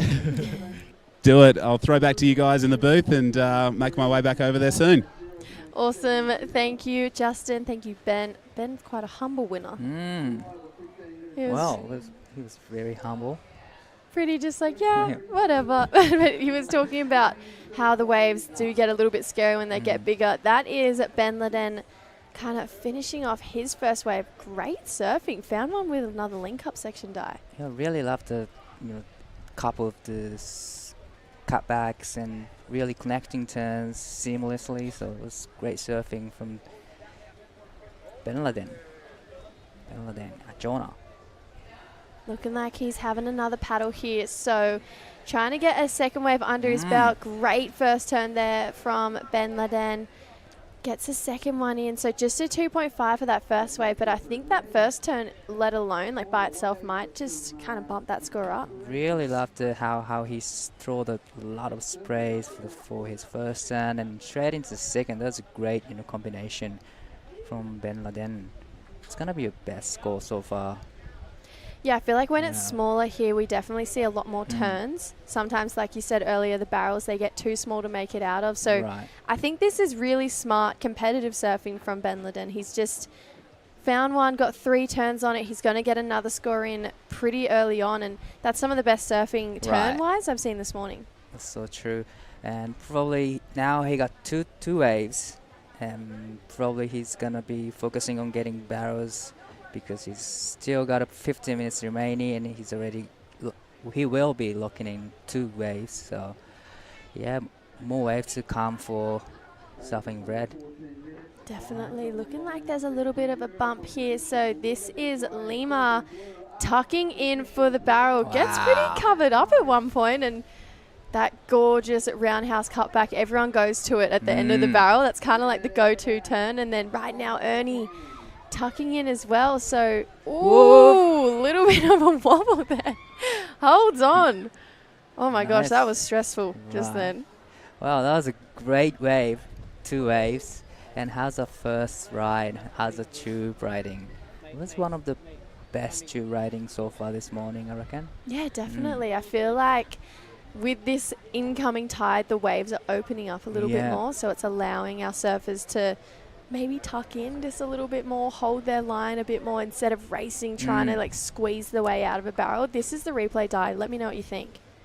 It was, great takeoff, great stalled, but I don't think the wave, offered him the longer tube, but look at this wave. I love how he stalled, but didn't stall too much so that he really, can make it through, like make it nicely. And really love the last turn as well. And he got another wave. Oh, he's got another one. We've got more surfing to catch up on, Di. Right. But I agree with you. I feel like that wave from Ernie, like it was beautiful technique. It was a really great takeoff, and he really managed to hold on pretty well. We'll just come back to that. Oh, gorgeous.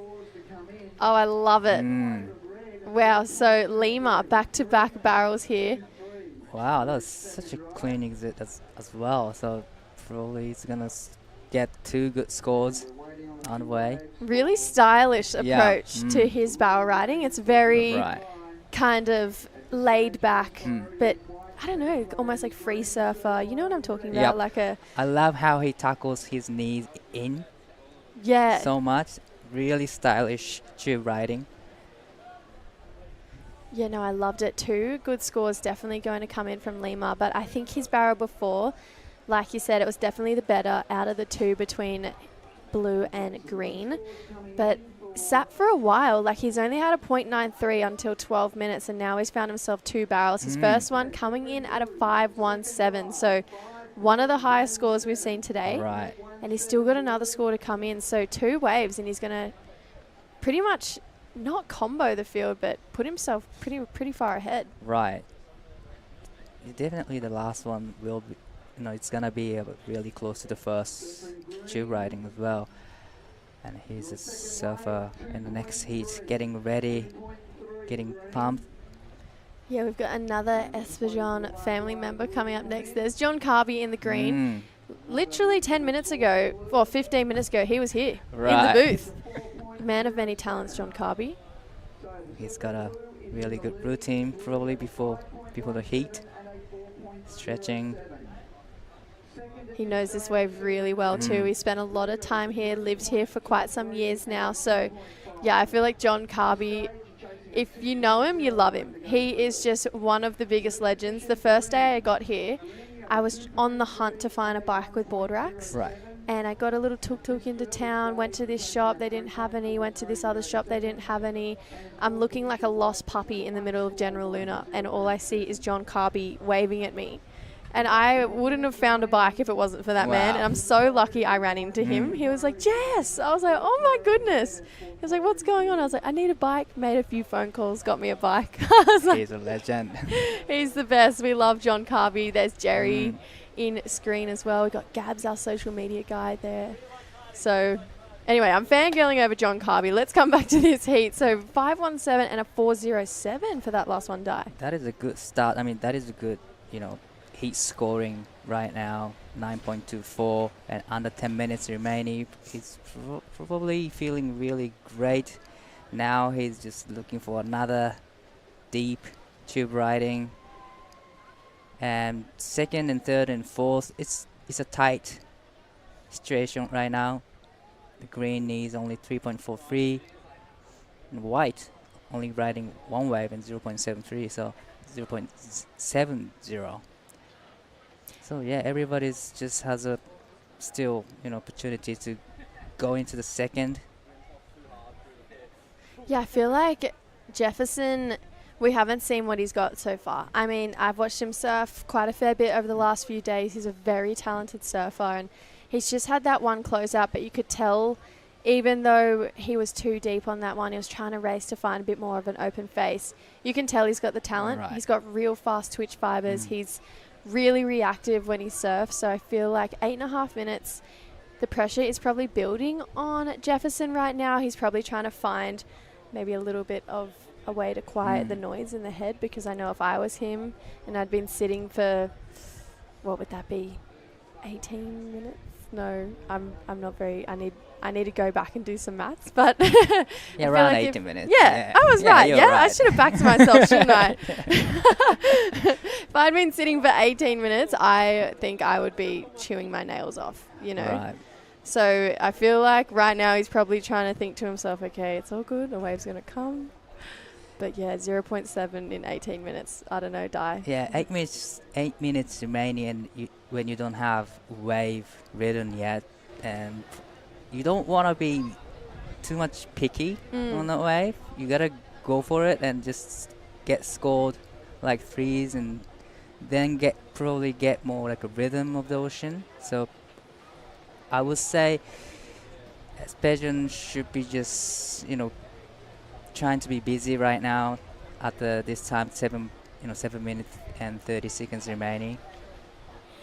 Yeah, I feel like whatever he's doing right now that he's been doing for the last 18 minutes obviously isn't working for him, and he's held priority for a good chunk of it, so he could have had either that 5.17 or that 4.07, and he still would have one of the highest scores in this heat. considering he surfed the wave the same that Lima did. But yeah, 7 minutes to go. I hope he kind of finds his paces in this next real last end of this heat. I mean, it's not where you want to be leaving it, but like we always say, Di, it's not over until it's over. So hopefully he can get it done. But yeah, I feel like if you're Jefferson's entourage right now and you're watching from the tower, you're probably going to be pretty nervous. Right. Yeah, just like you said, though, he only needs 5.03. If he gets those sets and he makes it, then he will probably get that score. So one wave can do that. Yeah, one wave can change it all. Looking like there's a little lump there, but no takers. Ben Laden had a little bit of a look, but decided didn't have the barrel he was looking for. It's still so small. It's so funny because if it was a free surf right now, every single lump would have a human or two on it. So these guys are just staying a little bit more picky, staying a little bit more patient. Even Ernie, like he only needs a 3.43. He's got second priority. So right now, if you were Ben Laden, nervous times for him as well. We have all the surfers, building up all the pressures right now. But here is the sets. But wow, everybody just look away. But look at this wave. It's perfect. Probably put 2 big turns and. But there's another set behind, but nobody's going this one. Yeah, those 2 waves, they were definitely takers. Yeah. Especially when you need such small scores. Like, for example, Ben Laden got a 3.23 for 2 turns. Ernie only needs a 3.43. That was a bigger wave than Ben's. So, yeah, maybe a mistake there, Di. I would say so. The first one was actually looking really, really great. Probably I would, if those guys can, put 2 good turns in and they can score, 4s or like 3s. So a little bit of mistakes from there, but we still got 5 minutes to go. But definitely there's going to be another opportunity for them. Yeah, definitely. Hopefully a couple more waves. Maybe a little flurry like we saw before.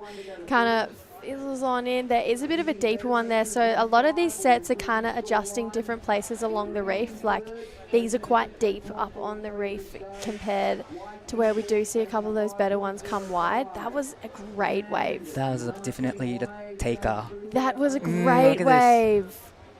Oh, Di would have been all over that. Here is. He needs a score. 4 into the barrel. This is a tight section, but he makes it. Wow, that's great ride from Jefferson, needing 5.03. But that was the first, proper surf from the surfer White. And it looks like we saw Ernie go left, but I was talking to Jerry earlier. He's saying that the judges, so we get a really good beach angle shot of the left, so we get to see it kind of from straight on. We get the real impact of it. The judges don't get that. They get a behind shot. So it doesn't look as critical than compared to the angle that we see it on. So Jerry is recommending that all surfers avoid lefts at all costs. Just go left. Just go right. Go right into the tower. Make it look good. Yep. Yeah, so 3.5 minutes to go. What do you reckon? What are you thinking for the last of White, Di? So let's have a look at this replay. Stalled. It was great technique, actually. Just timing is right. But I think the judges scoring the tube riding from the beginning. So, but it's gonna be definitely his best score so far because he's only got 0.70. But probably he might need one more wave to go into the second. And now he has 4th priority, so he might wanna, get those inside ones to put maneuvers in. Yeah, I feel like, there it is. It's a 2.67. So, like you said, Di, they're scoring it from the start, and he wasn't in it at the start. So, although he navigated that end section really well, like that was a hard end section, it was never going to be that big number that we saw that he was going to need. So, 2.67 at Fort Jefferson. Now, chips away though. Needs a 3.07, not much. Issue is he has 4th priority, and we have only really seen sets come through in 2s. Right. So he's going to have to need 2 lots of sets to come through, and I don't know if I've seen sets come through 2 minutes apart from each other yet. But who knows? You just never know with the ocean. It could go either way.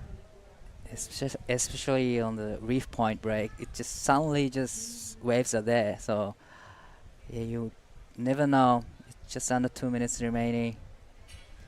Look how beautiful that water looks, Di. I just want to go swimming right this second. Bit of a cover up there for Ernie, looking for a 3-4-3. He's opting for those lefts. Now Ben Lydon needs to kind of improve right now to protect second. Gets a bit of a cover up, but nothing too crazy. White having a paddle out the back. Jefferson. Free fall from the south up White. That was a little bit of a mistake.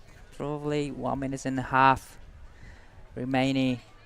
Is there gonna be another wave for Jefferson and Ernie? I'd hope so, but Jefferson, yeah, that kind of just hit the eject button at the start there. I felt like, though, that wave had pretty good shape. He did well to even find a wave because he did have fourth priority. So 1 minute to go. I'm calling that Ben Lydon probably doesn't improve on his score. He needed a better 2.5. I don't think he got really that deep in that barrel. He got just there. And I think the judges, they're probably just going to not get too picky with 2.5s. They're just going to call it that, you know. So I agree with that. 40 seconds remaining. Yeah, not a lot of time left on the clock. And potentially not a lot of waves coming through either. So 30 seconds to go. This is our last kind of all Filipino heat coming through. We do have technically an all Filipino heat in the next one, but John Carby does kind of classify as an Australian as well. Right. So he did have a Filipino flag next to his name, and he lives here and definitely is so embraced by the culture here, but he also is an Australian by heart. So gonna come down to the wire in this heat.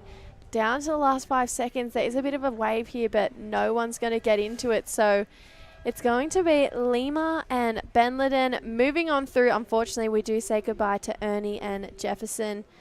One last roll of the dice there, but we are going to go to a short break, guys. Don't go anywhere. We have the round of 128 starting right after this. When there's still so much I can be, do I stop here? She don't stop. She don't stop with Como. Don't stop. She don't. Do I stop here? She don't stop with Como. She don't stop. She don't stop with Como. Do I stop here? Cut! Next! There's no stopping me. Gomo any way I want, anywhere, anytime. We don't stop. We Gomo. So many voices. What does yours tell you? Close your eyes. Take a moment to listen.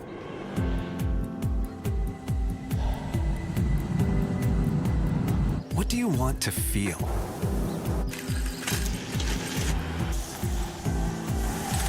Where do you want to be? Listen to the voice inside you. The voice that tells you to wonder, explore, pause, taste, connect. Be where you've always wanted to be, and let yourself. Mabuhay. Welcome to Philippine Airlines. Fly to new discoveries with Philippine Airlines. Ang pinakamaganda sa life insurance, it makes life easier. Katulad na lamang halimbawa, let's be very honest, Manila Banker's Life, na nariyan in your moment of grief. The best way to show your love is to assure your loved one that I will not only take care of you during your lifetime, but I will take good care of you in this lifetime and beyond. Welcome in to the beautiful Cloud9, beautiful Siargao, beautiful Philippines. Everything about this place is so amazing. We are here for the 28th annual Siargao International Surf Cup. Jesse Starling, joined by my good friend Justin Majex.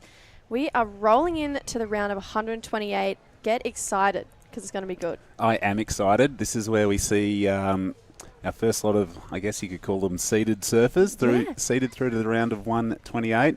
A few more internationals in this round, so I'm sure we've got a big audience of viewers. This is another all Filipino heat, but John Carby, he's got a foot in both camps with Australia and the Philippines. He was saying he's been here for 10 years, so that generally qualifies as a local. If you've been at a certain spot for 10 years, you're a local. Okay, good to know. Actually, I recently moved like 3.5 years ago, but I still, to this day, say I'm from Narrabeen because I am, like, they're my people. But I was thinking about that the other day. I was like, how long until I'm classified as a local at my new place? 7 more years in my count. 7 more years and I can be like, yeah, I'm a local. All right. Well, we've got 21 minutes on this heat. We do have a pretty good looking heat. So Jomar Saavedra in the red, Callery Nogalo in the blue, Daniel Espejon, so another Espejon, back-to-back heats for that family in the white, and John Carby, like we said, double dips, Philippine and Australia. So if he was on the CT, I'm guessing he would have a Filipino flag on one side and Australian flag on the other. I reckon Carby would love to to record that and hear his name and CT in the same sentence. But here he goes, the big fella in the green rash vest, smashes that section and unable to ride out. But he is a life and party, this guy. I really love his energy. He's just checking the fins. He slammed pretty hard there. I love John Carby. I was literally saying it in the last heat to die. He was my lifesaver. I was a little lost puppy in General Luna the other day. Had no idea where to go. I was on the hunt for a bike with board racks. No idea where to go. Everywhere was out, and I just happened to run into John Carby. Made a couple phone calls. Within 5 minutes, I had a bike with board racks. Well, another expat that has spent a lot of time here. Obviously, got a lot of connections as we see Callery up and riding here. Just a quick in and out. But, yeah, I feel like whether you're an expat, whether you're a local, the Filipinos are so humble and so welcoming to people to this beautiful little part of the Philippines. As we see this one sort of extend across the reef into the second section. So Daniel Espejon there starting his heat in pretty good fashion. No complaints with those two turns from me. They were very nice turns. I mean, a lot of power behind it. Obviously, this is typically a barrel wave, but it's not to say that if there is no barrels and it's small like it is, and even on the dead high tide, they are really fun turn sections. And I feel like Daniel just like highlighting that exactly. Like, it's a pretty powerful wave. It's got a lot of punch behind it. You and I both know this, but it makes it a lot easier to kind of turn and project out of your turns and feel like you're doing big turns even though it's a small wave. Yeah, well, we saw last year when we were here, we didn't really get much swell at all. I feel like the whole event was run in these sort of conditions that we see on screen now. But it's still a performance wave. There's still sections. There's still ability to, really lay into the rail and yeah. But I think everyone comes here because they know that they can get shacked off their head, which I'm sure we're going to see deeper and further into the event.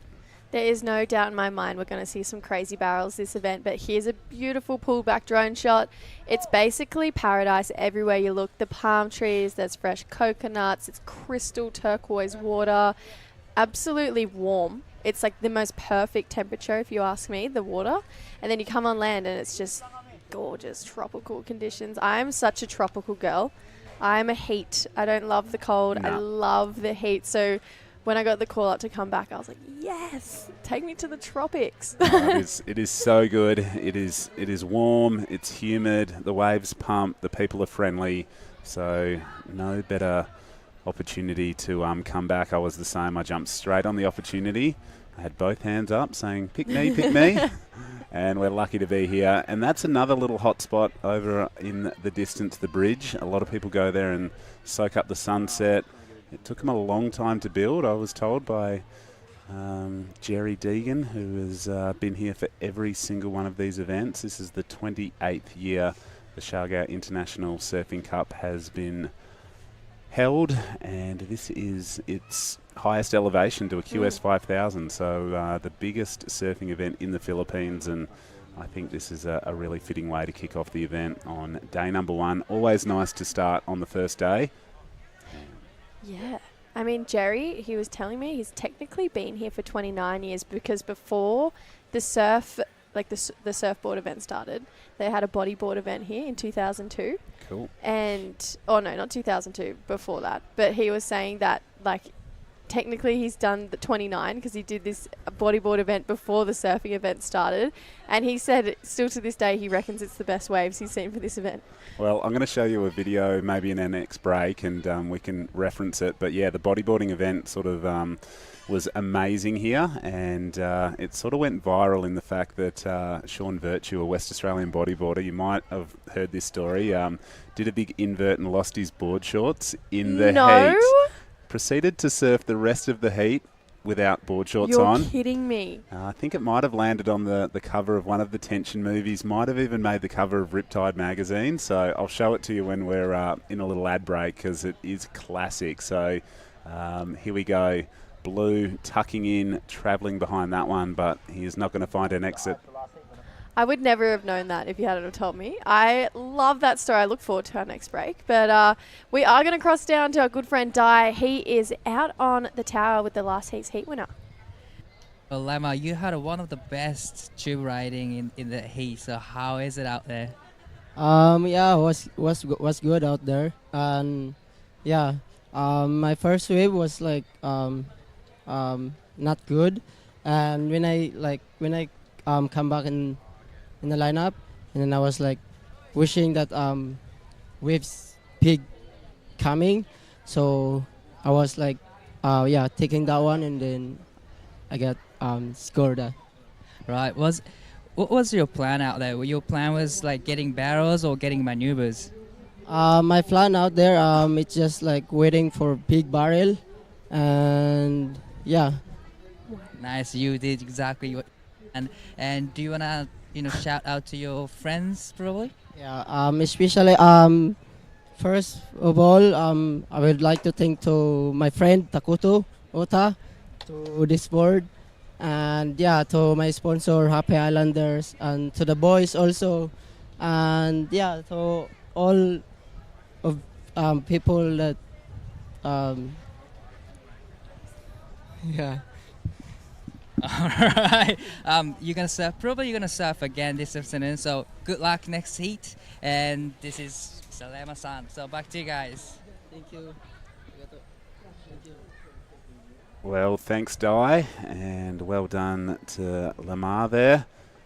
We're at the 14.5 minute mark of this heat almost, and Daniel Espen-John, he is sticking to the turns, and I think he's probably seen the strategy watching those last few heats, just the fact that there hasn't been too many barrels, so you just don't want to be sitting around waiting, and I think he's made the most of his opportunities with turns so far.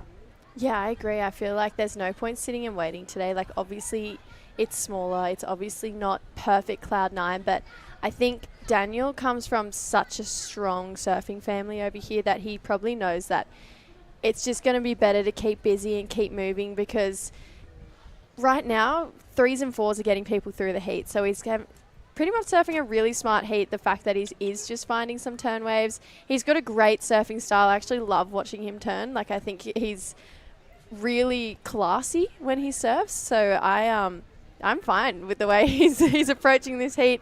3.33 for his first wave. We do have another score to lock in, but yeah, I just think there's no point sitting and waiting when we do have conditions like we have today.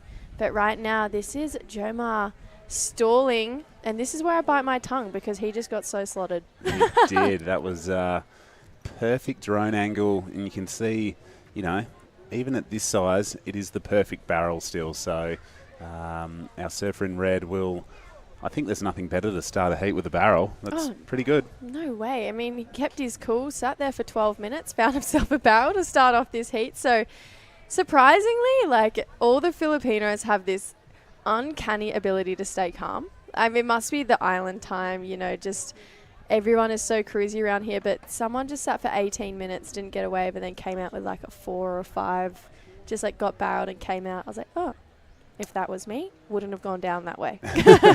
I know. The pressure of surfing in competition can, yeah, I feel like there's a couple of strategies you can use. You can either be that patient surfer who waits for the best waves, or you can be a surfer who tries to build momentum by sort of staying busy underneath priority. So right now you can see the priority board. It is a manual board. It has green in first, blue in second, white in third, and the guy who rode the last wave obviously goes to the back of the queue, and he is in fourth priority. So still awaiting some scores. Just tick past the halfway stage of this heat. And yeah, just such a beautiful spot. I never get bored of looking at this this lineup, looking back on this beautiful community here at Cloud 9. You sort of go out onto the streets, and I feel like even since last year, Jess, that there has just been so much more development, new absolutely. restaurants, new little spots popping up all over the place. So I feel like this place is well and truly now on the map, and with the best part of close to 200 surfers here, I'm sure they're all going to go home and tell tales of how good Cloud9 is. And yeah, I'm sure this event will continue to elevate. On screen there, can't miss that hairdo. That is Gene Hardy. Spotted from a mile away. Oh my gosh, what a great surfing family that is. As we see White, he did really well to get that little speed pump in and try and tuck behind the barrel. And this guy got a 2.5 on his last. Squeaks out the doggy door. Yeah, no, I agree with you, Justin. I feel like since when we were here this time last year, it's almost boomed. Like, I feel like just even tourist-wise, there's a lot more tourists here than there was last year.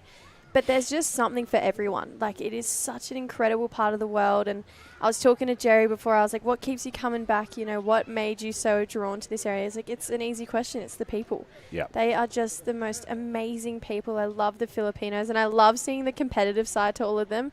Really well-surfed barrel just there. I feel like Jomar was able to kind of navigate that one. It was really small. He had to get down really low and then kind of pulled out before it closed out. We've seen a lot of people get clamped on that end section. So, yeah, maybe not the biggest score, but he's definitely going to get another score on the board. So a 2.4 for that last one. But so far, Daniel and his turns does have him out in the lead. So we'll see. There's still 10 minutes to go, but I feel like Daniel, like we said earlier, comes from a very talented surfing family here, the Esvajon. We saw our surfer in that last heat. He was sponsored by Happy Surfers. That's actually Filmar Alapayo. He's got a big thing to do with the Happy Surfers. So a lot of good surfing families here. This is our mate John Carby. He's pretty much everyone's family over here. He is just the best. Getting a couple turns in. He competes in this event every year. And then now Calry, I should say. Great barrel there. Yeah, it's, I know that John is a bit of a wave monger, definitely chases some big swells when they roll through here. So good to see he's got a little bit of a rail game in his repertoire as well. But he has been really phenomenal in, I guess, developing and helping, the next generation of Filipino surfers coming through. I'm pretty sure he's travelled with a few of the crew, does some coaching, assists where he can to, just elevate the level of surfing that is on offer here in the Philippines. Yeah, John Carby, this is the replay of his. So kind of stalled at the start there, but that one, this wave was kind of just offering turns. So two really nice carves in here. And then got a bit of speed, slashed again. So John Carby finishing off another good wave. And this barrel here from Calry, they've got such a good read on this wave. Like that one was so open and so perfect there for Daniel with a big turn after it. But even when it's small and hard and fast, these guys have such a good read. Like, so many people couldn't navigate out of that. No way. I think my knees would be getting barreled out there. I'm quite tall, so it is impressive to see how they can just... they're so nimble. They tuck in, and you can see the positioning there. Doesn't completely disappear, but your heat leader, he's got some good rhythm going on in this one. So, a flurry of waves. We've seen 4 waves ridden in about a minute, so... when they do come through, they offer plenty of opportunity. So we'll await some scores. Looks like some of them are starting to lock in a 2-2-3 for our surfer in blue's second to last wave, John Carby. We might have to call him John Carvey after that one because there was a couple of nice little downturns there from John. A 2-1-7. He needs just to go fractionally better than that to move into a qualifying position, a 2-7-3. And the replay here. Yeah, nice turn in the pocket there and then kind of projects over that section. So that's Cowrie. Wow, very Rio Wider-esque that turn, may I just add. And then gets another carve back to the pocket. So Daniel's staying super busy right now. And so is this guy, Cowrie. I feel like he's kind of taking on Daniel's approach. Feel like he's looking for an air section. Gets it, but can't stick the landing. Now out the back. Yeah, flurry right now. Jomar getting a barrel. Oh, that looked painful.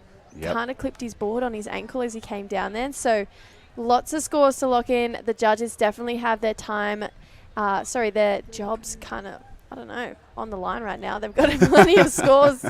So we'll see. 7 minutes to go, but a bit of a paddle battle. Right now, John Carvey, as we're going to call him, with priority. Hopefully we see him kind of get slotted in this last 6 minutes 40. Well, I think that's John's strength. You know, he has spent a lot of time here.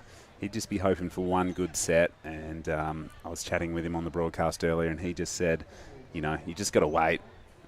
This guy hasn't been waiting for anything. He's just attacked every opportunity. But, yeah, I love this front-on angle. It shows you how deep they actually do get. The drone angle is sort of looking into the tube, but, you know, Red almost disappeared there, so completely.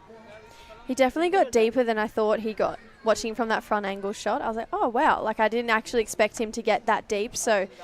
Yeah, I feel like getting those different angles, it's good for the judges as well to kind of look back and review, see how difficult it was for them to get in that barrel. So 5 minutes at 50 on the clock, plenty of scores to lock in, nothing crazy. Like even though Daniel, he's definitely been the busiest, done the best turns, he's only got threes. So it's still so doable for all four surfers right now. Like it's just still anyone's game. Usually at this point in the heat, no matter who you are or where you are, you usually have at least one person kind of breaking away. Yep. But right now, I just feel like it's so close that like it could honestly flip on its head in the next 5.5 minutes. I totally agree, Jesse. It's there for anyone's taking. They just need the opportunity to pop up. And you were talking about the judges earlier, and I want to just do a big shout out because judging is quite difficult when the waves are small and you know there's not too many of them. But we've got an international panel here from Indonesia, Japan, Australia, and also the United States. So definitely no favoritism. It's really good to see so many different nationalities here as officials, and throwing scores is the most important part of the surfing game. So looks like a couple of numbers have filtered on through, and Red has improved his situation. His best wave a 3.27, so it has reduced the requirement to go into first, but this is your heat leader. He's on a bigger wave. Beautiful bottom turn, top turn combo there. Nice rail turn. And looks back over his shoulder as Carby. Yes! Yes, John Carby laying it back after that one as well. That is exactly what he's been waiting for. And you know what? He's a happy guy. Like, even if he doesn't make this heat, he'll just be stoked he got that wave. He was smiling. I saw when the white water engulfed him, you could see his big smile because, yep, he stuck to his tactics. He said, I was just going to wait for that one. And, you know, he stands sort of about 6 foot tall. Probably couldn't crouch down as low as this guy can. But that was an absolute ripper.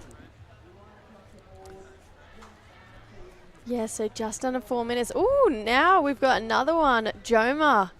I love everyone gets barreled and then does a layback carve after it. It is just the go-to post-barrel turn here. Yep. It's because the wave does taper off a little bit and they come out with so much speed and they want to add points, but I find it so funny. Like, everyone does it. I'm like, this is amazing. Look at this wave, though. Justin, oh my goodness. This is one of the bigger ones we've seen today. Yeah, is anyone going to be in position? It looks like it's going to go through unridden, unfortunately, but I think everyone, that last exchange is going to, you know, give the judges something to think about. So they'll be watching replays. They'll be comparing and contrasting what they've seen so far in this heat and so far throughout the day. This was the last of our heat leader, Daniel Espanjon. He's just got a beautiful style. He really does. So some nice turns there, but this, for me, I really liked it. Perfectly poised. John Carby leans back into that. And lay back. Look at the smile. You can see the smile there. There's the front on angle. Oh, that was sick. Yes, John, we absolutely love it. And then this was a tiny wave, and he managed to get a bit of a cover up there for calories. So he's had 7 waves in this heat. This is definitely the busiest heat we've had. And then deep looking barrow there for Jomar. He definitely got the deepest out of everyone. Probably wasn't the longest barrel, but what are your thoughts on that, actually? I'd love to know, when it comes to barrel riding, even if it's deep but not long, compared to long but not as deep, like how does that kind of factor with scores in your opinion? Yeah, well, I've been lucky enough to, sort of be around the box when it ran at the Margaret River Pro, and, hearing some of what the judges sort of talk about is like, it's the intensity of the takeoff and then, how deep they are as well. So, I think a challenging takeoff, gnarly section, if you can navigate through that rather than a smaller, cleaner, I think if the wave is heavier and pitching harder, I think that generally gets the better score than something that's like an easy roll in and you might travel a little bit further. That's my opinion. That's my take. Yeah, no, I haven't. Obviously, I've been here and commentated here last year, but in like the journey of my commentating career, like I haven't really been to too many spots where barrels have been the number one scoring thing. It's been a lot of turns. That was an amazing wave. This is wave number 8 right now for Cowrie, so he's staying so busy. But yeah, like I was saying, I haven't really been around too much where I can kind of pick apart barrels and know, obviously a long deep barrel, you know it's going to be a good score, but when it's a slabbing kind of shorter barrel like this, I was a bit more intrigued to see like how it differs and what kind of puts people higher than others. Like if it's a John Carby where it was a bigger wave but maybe not as deep, to say a Jomar where it was deeper but smaller, so I was like, let me talk to my mate Justin and see what he thinks. Well, looking at the score that has locked in for Green, a 3.9, so that is the best wave so far in this heat and moves him into second position. But look at this leaderboard, it's jumping all over the place. A 3.43 has just locked in for Red, which puts him back into second. So requirements are pretty low. John Carby has second priority, doesn't need a big score. Your heat leader he's controlled this heat from woe to go. He's just been in the right position. He's found the right waves. 10 seconds. Carby has priority. Scratches hard. Pumping down the line. This one's running away from him. Oh! I had my breath held then because I was going, go John, in my head. But it's looking like this man on your screen right now, this is Jomar. He's going to move on through. So is Daniel Espejon, one of the many very talented Espejon family. We are ready for break. We're going to go to a quick ad break. Heat number 2 very shortly, guys. Don't go anywhere.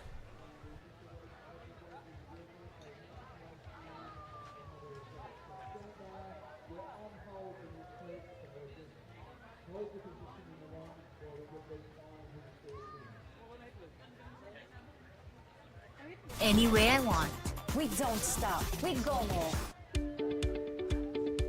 Focusing on our customers' health and wellness, our highly skilled professionals provide fast, high-quality healthcare services. Here are the services offered by Kaiser Medical Center in our clinics nationwide.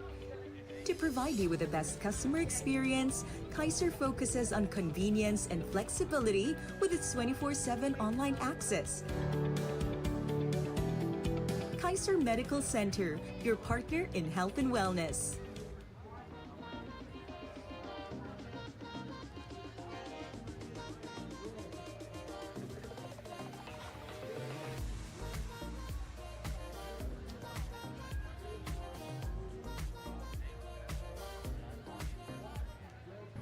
When there's still so much I can be.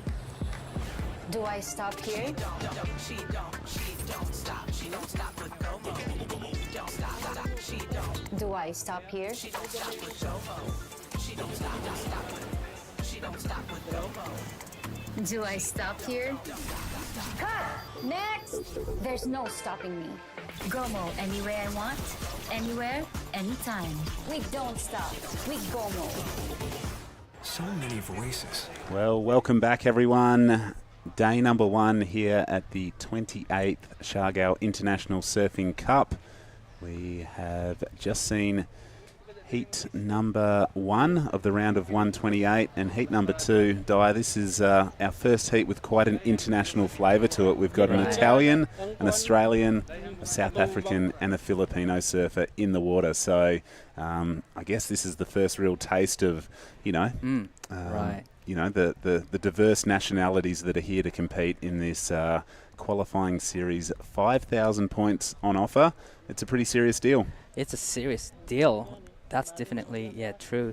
And we have Diego Cordero in red from Italy, Kian Felvi from Australia in blue, Chad Dutoit from South Africa, Karin Kachley from Philippines. So it's really, international heat.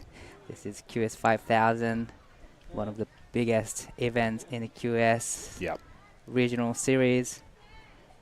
And we only have couple more 5,000. So this is going to be really, really important to qualify for the CS next year. Oh, so important. Obviously, the CS wrapped up over there in Brazil, and all these surfers now working towards getting their spots in those events for next year. Here goes the Aussie. I like the bright coloured board. Tucks in, travelling. Wow. Well done. He's one of the first surfer getting barreled, international surfer. And here is the red. He's getting barreled again, but unfortunately he couldn't make it. Well, I'm going to be really interested in the score for Blue because he travelled through multiple sections. It wasn't just that first sort of peaky part of the wave. He really tucked in and drove through. We'll see the replay here. Yeah. That technique is, awesome. Absolutely good technique from Kian Felvi. He's a, tall guy, but he was really, really small in the tube riding so that he could make out of the, tube riding. Yeah, well, thrown the question over to the judges. They'll have a think about it.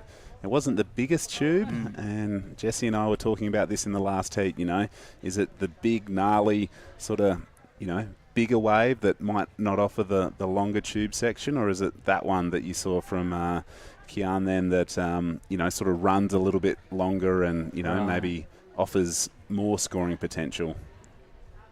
Probably anything that you wouldn't expect they can come out of it will be the biggest score. Yep. So, maybe challenging the takeoff, disappearing in the tube.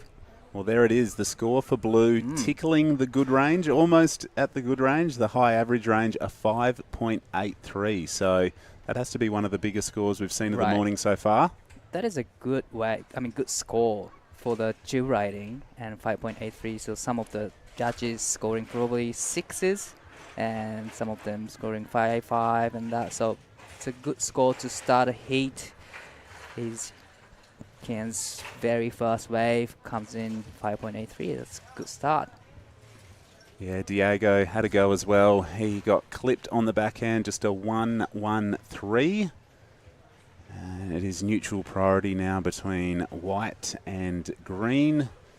And we've got just a touch over 20 minutes remaining. You can see the flags all blowing offshore, keeping these barrels open, even though they're small, keeping them open and clean. And Karin Kachley, the last round winner, he's a local guy, and he got a really good barrels, like two good barrel waves in the last heat. So I can't wait to see him getting more barrels because he knows everything about this place. I'm so curious how he's gonna place. I mean, how he's gonna sit in the lineup, what wave he's gonna catch. Yeah, local knowledge is really, really important. I totally agree. 19 and a half minutes on the clock, and right now the Australian in the blue rash vest has the best of it so far. We're going to go over to the tower where Jessie has Daniel Espanjon, the last heat winner. Over to you, Jess. Yeah, guys, I am with Daniel. He had an amazing heat. I'm going to ask him in English, but he's actually answering Filipino for all the Filipinos watching on. So, Daniel, amazing heat. How was it out there? Yeah, I'm so happy to my heat, and the wind was good, sometimes smiling, and yeah, I'm so happy. Amazing. Come from a big surfing family here, the Esperjon family. It must feel good to have their support. Yeah. Yeah. How are the waves out there? I mean, you got a couple, you stuck to turns, not so many barrels, but a lot of good turns for you. Yeah, so good. Yeah, because there is good on, and yeah, not really big. Just small, and then yeah, I'm so happy. Thank you. You've got another for this afternoon. Anything you want to say to anyone watching? You thank you to all my sponsors, Bingo Matugas, local Siargao, and to all my friends. Thank you for supporting. Yeah. Awesome. Thank you so much. Back to you guys. Thanks. Well done, Daniel, and great job as always, Jessie Starling. Her and her sister, you've worked quite a lot of events with them now over the journey. They're doing a great job. I love their commentary. They are so nice, and they're all over the place. True is in World Master Championships, and she's on the way to here. Yep, all the way from El Salvador. She'll be joining us tomorrow. And Di, you're from Japan, and as a dual sanctioned event, there is a lot of Japanese surfers seeded through deeper into the event on both the men's and women's side. What is going on back at home that, we're just seeing this surge of Japanese surfers, looking to qualify for the CS and, join the likes of Connor O'Leary and, of course, Kanoa Igarashi on the championship tour? Yeah, all those, guys, Kanoa and Connor making the path for Japanese surfers to the CT tour, like elite tour, and now a lot of younger generations getting better and better at traveling all over the world, and especially those surfers surfing in CS tour. Japanese surfing industry getting big and big right now, and they surfing better and better each year, and they're so focused right now. Yeah, we saw a lot of Japanese surfers at the event last year do really, really well, as we see the Italian here, Diego.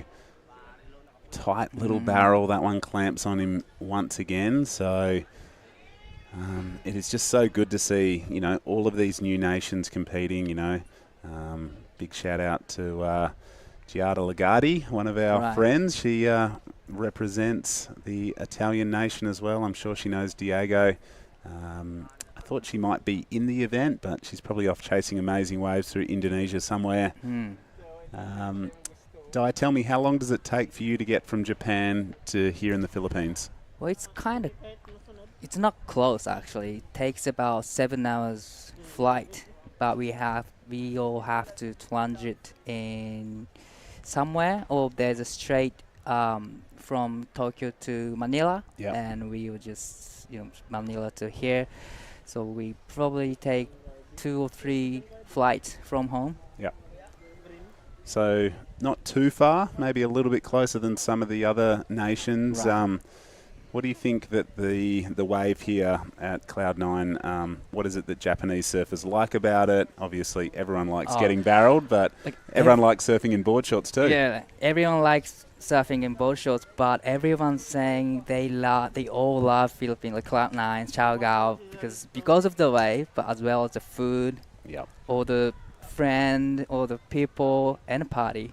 There's a bit of that too. So here goes the South African Chad du Toit, maybe just a little bit too deep on that. You could see he was holding that deeper position on the peak, but unable to backdoor that one. Oh, that's a really long traveling from the local surfer, Kurt in Cachalay. Yeah, well, he'll just be looking to replicate what he did in the first heats. Right. I think he had a 5.33 and a mid-range 2, so... I think the judges have sent a clear message based on the first score of blues that, this is a barreling wave and they do want to reward, the navigation behind the lip and clean exits as well. So, it's not the classic Cloud9 everyone's seen either in video sections or on magazines or whatever, but it is still highly contestable at this size. We're going to see the tide continue to fill in. On my watch, it's saying high tide's around about the 130 mark. So right now there's certainly enough waves on offer that we might be able to push through the majority of this round of men's 128. I'm not sure if we've got any Japanese surfers coming up. It looks like we do. We do have one in heat 4 and couple more in the heat 10, 11, 12, 13, Wow. 14. Oh. Yeah. So the back end of the day, it's littered with different colour flags, just like the boardwalk is out here. And this is the biggest surfing event that the Philippines has ever hosted. Right. I've been here for a few times in the past, and it's always been like a 3,000, which is still important, but a 5,000, that is, it's almost like the third tier of importance, I guess. You go, CT, CS, and then a 5,000 QS is the next biggest event. So really important and great to see the Filipino surfers getting their opportunity to compete in such a highly rated event. It's just such a great opportunity for the local surfers to hosting, this kind of big event in their countries. It's just great opportunity for the local surfers to trying to get on the CS tour with this amazing waves. Well, I think Marimar has proven that they can get there. Obviously, he's looking to get back there himself. As we see White now, smaller wave for Chad. He's sort of wrestling with the white water. It'll be his best wave, but he'll now have 2 scores on the board. Nothing too serious or critical on that. So, considering the speed, power and flow, major parts of the judging criteria, I think he'll be looking for something a little bit better. Yeah, so this is my actually first trip to Cloud9. I mean, to the Philippines actually. Wow. And you said this is not a classic Cloud9, but I would say this is perfect. This is so much fun out there. It looks so amazing, but I really, can't wait to see the classic Cloud9. Oh, I think with a 10-day waiting period, we're definitely going to see glimpses. This isn't even anywhere near a big swell, but I'm sure that we're going to see it get bigger than this over the next week and a half, as we see Diego threading that one really well on the backhand. So it doesn't have to be big for you to get a good barrel. Here goes your heat leader. This looks better. Stalling. Yeah, he has a really good techniques because he's from Gold Coast and he's surfing out of Snapper Rocks all the time. Now, Kachalai was on the biggest wave, biggest set. Unfortunately, he just couldn't quite knife under it, could he? He just got underneath the lip a little bit too late and it just squashed him. So, yeah, Falvey, he's going to extend his lead. He's just had really good wave selection. He's been patient, and I'm sure we're going to see a good score for Diego as well. Here's the replay. Wow, really love how he stalled, but try not to go too high so that he can maintain in the tube. And wow, this is a great wave. Another great wave for Falvey. Actually, his dad is one of my surfing teacher in Australia. Really? So if you're watching, hi. Oh, Ben Falvey? Yeah. Stop it. I know Ben well, so I'm sure he's tuning in. So Ben has been quite a pivotal part. So did you go to... BBC. Palm Beach Currumbin. Stop it.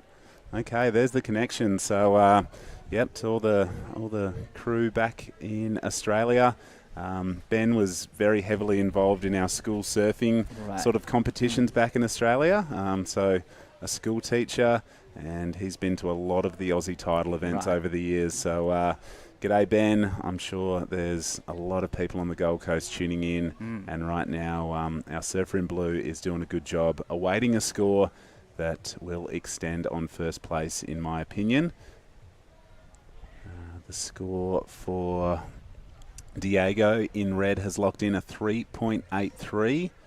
That is the second best number of the heat so far. But yeah, I'm a bit more invested in this. I'm glad you brought that up. Yep. So super stoked, and just love to see this new generation of Australian surfers that we don't sort of get to see in events rated this highly. Not too many events on the QS back in Australia.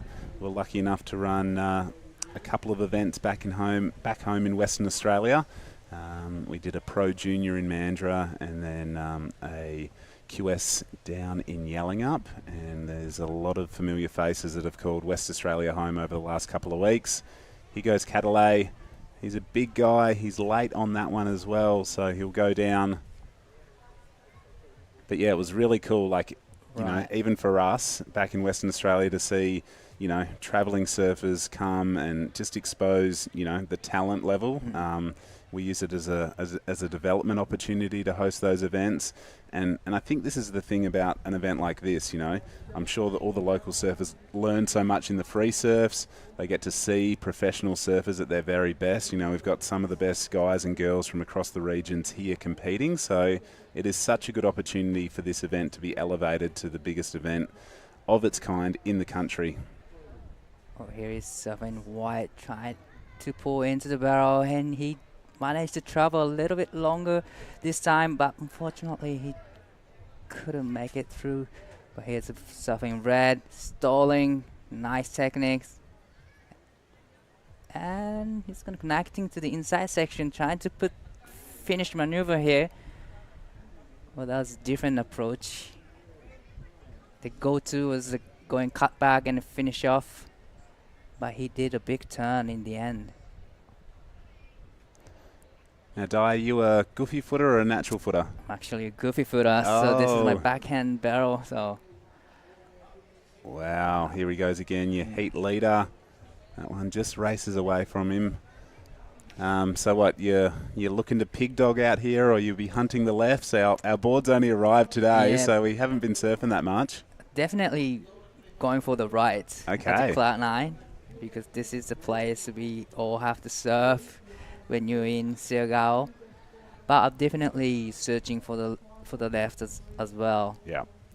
Yeah, all the attention generally on the right. It's probably the better side of the peak, but I've seen a few people just sort of sit that little bit wider and still have some good opportunities on the left. It does still barrel, and it needs to be maybe a little bit bigger for it to really come into play. Yeah, actually, I was surprised by, you can go left actually at Cloud 9. I was watching all the videos and they are all getting it right, and so I didn't think there's gonna be a left. And I was surprised by how many south points they are here in Siargao.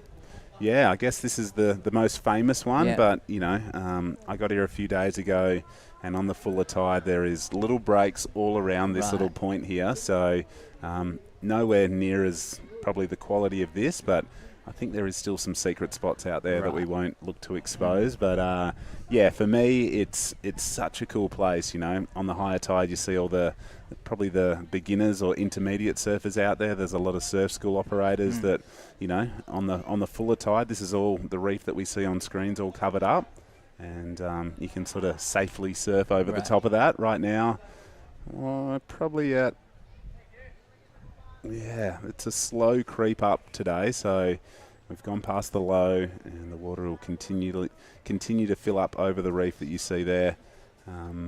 Yeah, like now I'm feeling that why everyone loves Cloud 9, because it doesn't matter what level you are, you're gonna have fun surf in this island. So no wonder that everybody loves Cloud 9. And it is good. The weather is beautiful. The people are friendly. The food has been amazing. I haven't had one bad meal in the 3 or 4 times I've been here. And yeah, we get welcome back. It was so funny. I went to a local coffee shop and they all said welcome back. And yeah, I'm quite tall, so I stand out here. Everyone's like twisting their necks, looking up, and yeah, I think they probably remember me for my height rather than my surfing ability, because this is quite a crowded wave in the free surfs, isn't it? Yeah, like you said, we haven't had surfboards, so we couldn't surf, but I watched the surf. It was packed, crowded, but like, man, if I was on one of those waves, I'll be happy. Yeah. I can go home. Well, right now, our surfer in blue from Australia, Yeah, it's done a really good job. The 5.93, one of the best scores of the morning so far. He's backed it up with a 4.07, so he's tickling the double digits, getting close to double-digit scores. The requirements are probably some of the biggest requirements that we've seen in the last few heats. So Cordero needs a 6.07 to go to first. Chad Detroit, he's looking for something a little bit better. He's stuck in the ones right now, but a 4.87 will move him into a qualifying position. And our local surfer in the green, a 5.27 his requirement. So you can see the boys are on the move. Maybe they've spotted something. Green utilising his priority. This is a bigger wave. Gets into it, stalls perfectly. Oh, that was close. He went, he's traveling 2 sections in one wave. That was close to the exit. Here comes Falvey again. Quick in and out. Well, do you think when you get bigger, it's easier to pick a wave? Because I'm feeling like it's kind of hard to choosing the right wave to get a clean exit. Yeah, I think when it's bigger, the takeoff is more defined. It breaks further out. You can see, at this size, it breaks pretty close in on the reef. Right. But there's a couple of bubbles that sort of make the wave stand up when it's a bit bigger. So, we saw it yesterday afternoon after a little squall came through. Right on dark, these waves were just super consistent and really good. So Catalay here, he stalled and just got clipped by the foam ball on that one. So that wave just stretched out a little bit too much for him. So the local surfer did well in his round of 136 heat earlier today. Does have a bit of work to do in the next 2 minutes. But yeah, crystal clear water. As an Australian, we generally go to Indonesia just because it's a little bit closer, but the beaches are clean, as we see. Wow. Oh, a nice bit of innovation there. So, wow, a little bit of different, actions from Falvey. That was a great alley-oop. That was a clean landing as well. Wow. Kyan, he can do the tube, and he's got the air game. So I don't know what they're teaching there at Palm Beach, Currumbin, but surfing is a big part of what they offer. And let's have a look at the replay. I knew he was gonna go for air, but wow, that was a clean landing and straight into the layback. That was cool. Yeah, that's a really cool wave. Here he is again, just timing right, going for the air. Well done. Well done. Well, I think if you do miss the tube, there is that perfect little air section, which he found perfectly there. And I just loved how cleanly he landed that and then just went into turns after it. Right. So, well, I'm curious how judges gonna score those waves, because before that wave, everyone's getting scored from barreled. So I'm just curious how judges gonna score that air. yeah, well, for me, that is, there we go, a 6.5. Wow. So they like it, They like and I think it was so well executed that, it was hard not to go in the good range for me, because that was a really clean alley-oop, perfectly stomped, right in that little sort of corner of the wave that just gave him good projection. You can see him on the screen smiling. I'm sure his dad and family and supporters back home on the Gold Coast are smiling too. So I'm going to look forward to having a chat to him. And here is the best wave ridden of day number 1 here at the Siargao International Surfing Cup so far. Beautiful alley-oop. We're going to go to a short commercial break, and we'll be back with heat number 3 right after this. Alert! Gomo Fiber is here. Be unstoppable anytime, anywhere, any way you want. Apply now on the Gomo app. Someday, you will get older, slower, grayer, but also wiser, calmer, and freer than ever. At Kaiser, we help you prepare for those years ahead, so you can keep doing what you love with the people that matter the most. Prepare for your future today.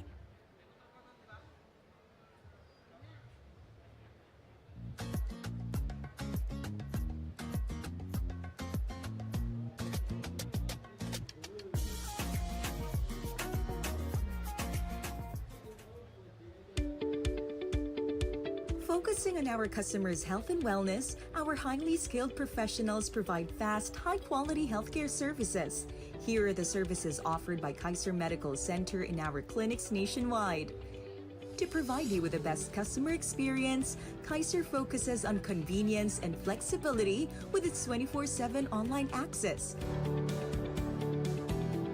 Kaiser Medical Center, your partner in health and wellness.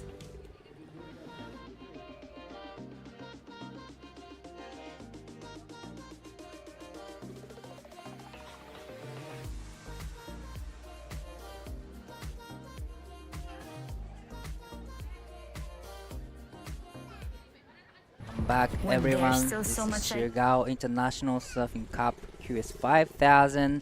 My name is Dai Wako. Here is Surfing Red, Rafael Castro, having a second wave. Great to riding. I'm here with Jess. How are you? I'm good, Di. I'm good. Excited to be back. Right, so a lot of international heat coming up in round of 128. Yeah, lots. We obviously had an all Filipino affair this morning. So the first 4 heats in the round of 136. We saw no internationals, only Filipinos. That was a really good looking wave. So this is Rafael Castro. He can't take points from this event. So he is from America, cannot take points home, but he seems to travel to a lot of the events that is kind of co-sanctioned. He was over there in Nias as well. He was there and he was frothing to surf that point. Yeah. So I feel like he's kind of just on the fun tour. Right. Like he's just hanging out, surfing a couple heats, just getting to surf Cloud 9 with no one out. Fair enough. Yeah, he's picking up the best, spot and just he's surfing with the great waves. That's a smart way to travel around the world. Yeah, definitely. Just pick and choose the best events around the world. Show up there. And surfing with 3 other surfers. Yeah, absolutely. I think it's a pretty good way to live. Yeah. Make a bit of money. Love it. He is coming up against Arch Whiteman from Australia in the white, Gabriel Lerogue in the blue, and Julius Izguaya in the green. So 2 internationals taking on 2 of the local boys. Wow. I'm excited to see those locals, what they can do against the QS surfers. Yeah, and Arch is actually a good friend of mine. So he's from the Northern Beaches region, which is the same area I grew up in. But he's from the other end. He's from the Avalon kind of side. So I'm sure his brother Van is watching on. And Van, I saw actually threw the Rashi on for the first time in a while on the weekend. So Van, if you're here, hey. But here we go. Rafael making the most of his heat so far. So has gone from barrels to turns, and wow. I liked that wave dive. Wow. So he got a barrel and he got a maneuvers. He can do everything. So first wave, 5.17 comes in for Rafael Castro. That's a great way to start a heat. So this is his probably second heat. Really love the throwing the tail attack right there and to connecting to the inside. Love the power cut back, and everybody does the layback at the end. Everyone does the layback at the end. It's like a traditional Cloud 9 turn. Yeah. You have to do a layback as your last turn. That first turn, it was like almost a mistake, but like he pulled it off really well. So I was kind of like, wow. I'm interested to see if the judges will see it as a mistake and maybe cap the score a little bit, but I feel like he pulled it off. Like it looked sick. I was like, oh wow, that was kind of cool. And then managed to get a couple more turns off the end there. So Rafael travelled here not to get points, but to have a good time. And he's looking like he's having fun. And we're only 5 minutes in, Di. Yeah, 5 minutes in and already locks in 5.17. He's going to get another good score for sure. So he's having a good time. But all the 3 other surfers just waiting, being patient.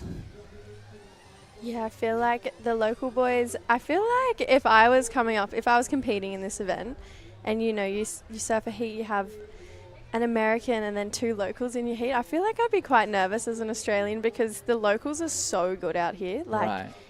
Even they do anything to surf. Like you see such talented surfers on probably I want to say like 6 or 7 year old boards just getting so barreled and in the deeper part of the reef. And I'm like, wow, they are just so committed to surfing here.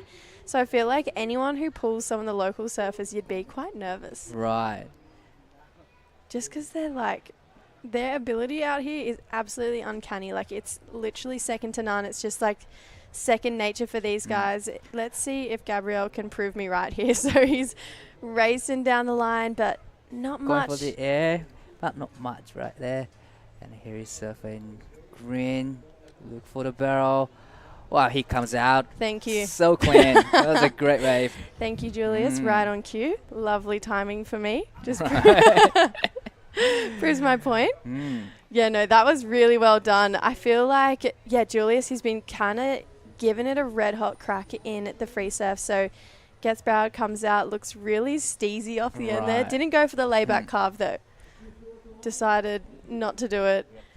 Ooh, looking like we're going to cross out to Justin with the last heat winner. Justin, take it away. Yeah.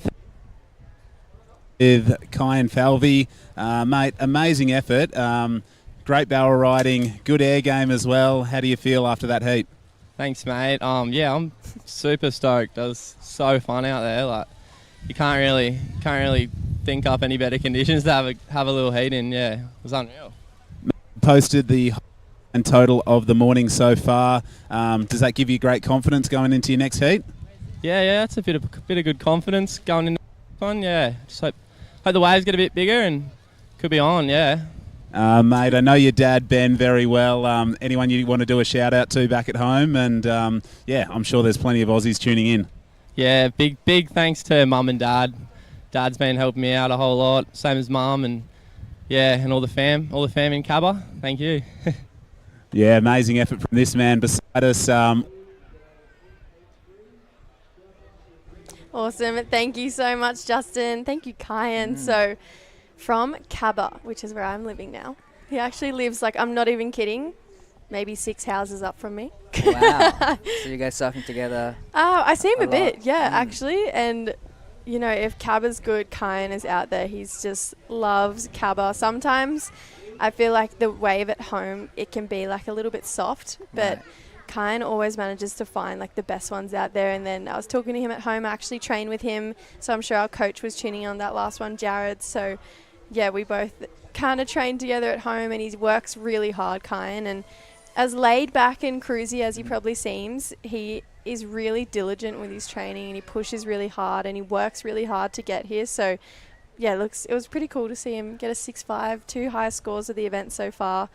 And yeah, it's 2 foot, but he said it was so fun, and I'd be stoked if I had a heat out there today. Yeah, I'll be too. It's just perfect for surfing contests. Having 2 foot, but still you can get barrel. Wakian, actually he did a big alley-oop in the heat. Did he? So he got barrel, he did air, and this is one of the biggest sets. This is Arch Whiteman. Huge turn there, Di, but just the one. So like I mentioned, Arch, he's from the Northern Beaches area. This is Raphael, though. Nice barrel, big turn. Wow. He loves sliding the fins, hey? Well, that was different, attack from the Castro and the stuff in Arch Whiteman. One big hack from Arch, but that was a big backside attack. Yeah, it was a pretty solid turn. Yeah. He's just made the move over to JS Surfboards, actually. Right. So he kind of grew up on Al Merrick's, those Channel Island surfboards, but he's just made the move to JS Industries. And he came up to the Gold Coast and did a bit of training, and I feel like it's a really smart move for his surfing. He looks like he's kind of gone up a gear, Arch. So this wave, you can tell at the start, he was kind of trying to eye down a barrel, but nothing really came of it. One big turn, but just the single turn, but I really liked it, Di. I thought there was heaps of power there, and then that was a sick barrel. Again, one of the bigger waves we've seen under priority too, man. Wow, that was under priority. That's a smart move from, Castro getting barrel and then one big hack. Well, it's going to be interesting what, Urge Whiteman's going to get.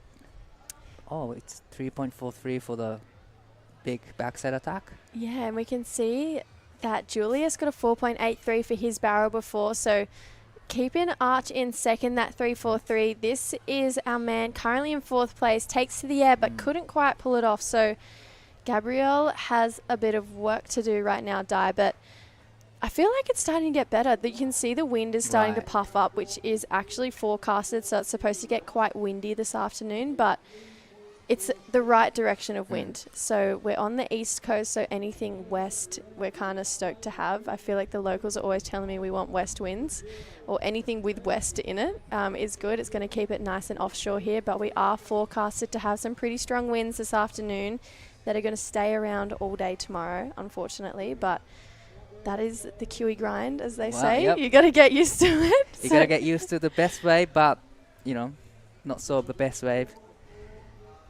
But so the last of the Castro comes in 5.200. So it's got a best, you know, single highest score in this heat, and a second single highest score in this heat. Oh, he's having a great time right now. Yeah, I feel like that 5.2, it was like a really nice kind of tidy barrel at the start, but I feel like the judges, I don't know, they're quite particular about giving big scores out for barrels. I mean, a 5.2 today is like, it's pretty much like an 8 in comparison, because there is no 8s and 9s out there today, but there is plenty of 5s, 4, 5s and 6s. So in like consideration of like where the scoring and where the scale is at today, a 5.2 is actually a pretty high score for the conditions today. Totally agree with that. But when I was watching it, I was like, wow, that is definitely one of the best waves. I feel like definitely one of the biggest waves I've seen come through today as well. So it's constantly changing with this tide coming in. We're about mid-tide right now, I'd say, Di. So the rocks in the middle of the TV can be an indicator how much, you know, water comes in right now. So when it's full high tide, all the rocks will be covered. That's what I heard. So it's gonna be mid-tide right now. Yeah, and it's kind of like the east coast of Australia, the tides here, so they change by an hour each day. So and they're massive tides too. Like we had dry reef when we rocked up here this morning. Like it was dry. There was no water left. Like it was a 0.2 meter low tide. Like that is nothing. The other day we actually had 0.0 meter low tide. Like I never seen that before. Me either. 0.0. When I came and looked at it, I was like, "Ooh, wow, I'm not going out there." I was like, "That is shallow." But yeah, I feel like by the time the deeper kind of the deeper we get into the draw, where we see the higher seated surfers, the tide's going to be well on our side.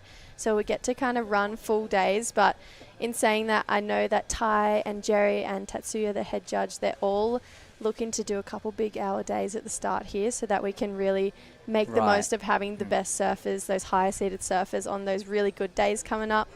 This is Gabriel going for the layback carve, signature Cloud 9 finisher. I love it. I love the signature layback carves. Everyone does, but everyone has different style in the layback. So I really love to see everyone's doing exact same thing, but really love everyone's style. This is what I'm going to see you do this afternoon, Di. This is my backhand wave, so Oh, I don't know how to do layback goofy. on my backhand. We're going to see you at Cloud 9 left. Yeah. Doing laybacks. Definitely. I love it. You can go hang out there with all the other goofies. Going left here. Probably not many people on the left side. No, so it's easy to get waves out here on the left because everyone's chasing the rights and the free surfs. But back to the heat, 10 minutes 20 to go. So Raphael still out there in the lead with a 5.2 and a 5.17. He also has dropped a 4. So he's got the 3, or part of the 4 highest scores in this heat. And then coming in second, Julius, was that 4.83 for that barrel die? I feel like he really navigated that wave beautifully, and that's definitely what the judges are looking for. This is a barrel wave.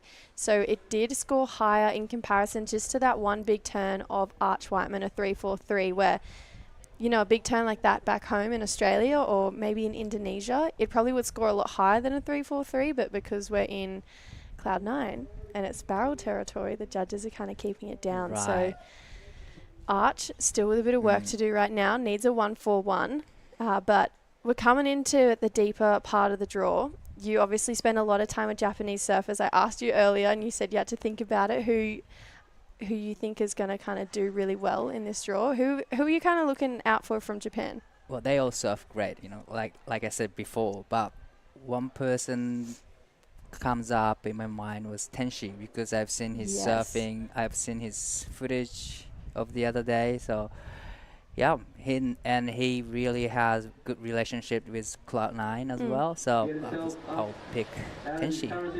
Wow. That was a great air reverse from Gabriel, and he was on priority.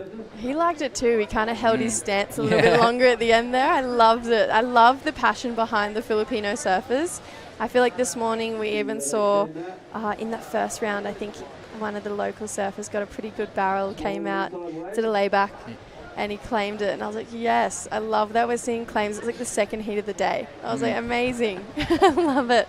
Love the passion from the locals. But I agree with what you were saying, Dai. The Tenshi has a really strong connection with here. Last year he didn't go too far into the draw, but that was purely because of a lack of waves in his heat. Right. But he actually left 25 surfboards here last year for the local community to use, and a lot of the competitors from here who are competing in this event actually use Tenshi's old boards.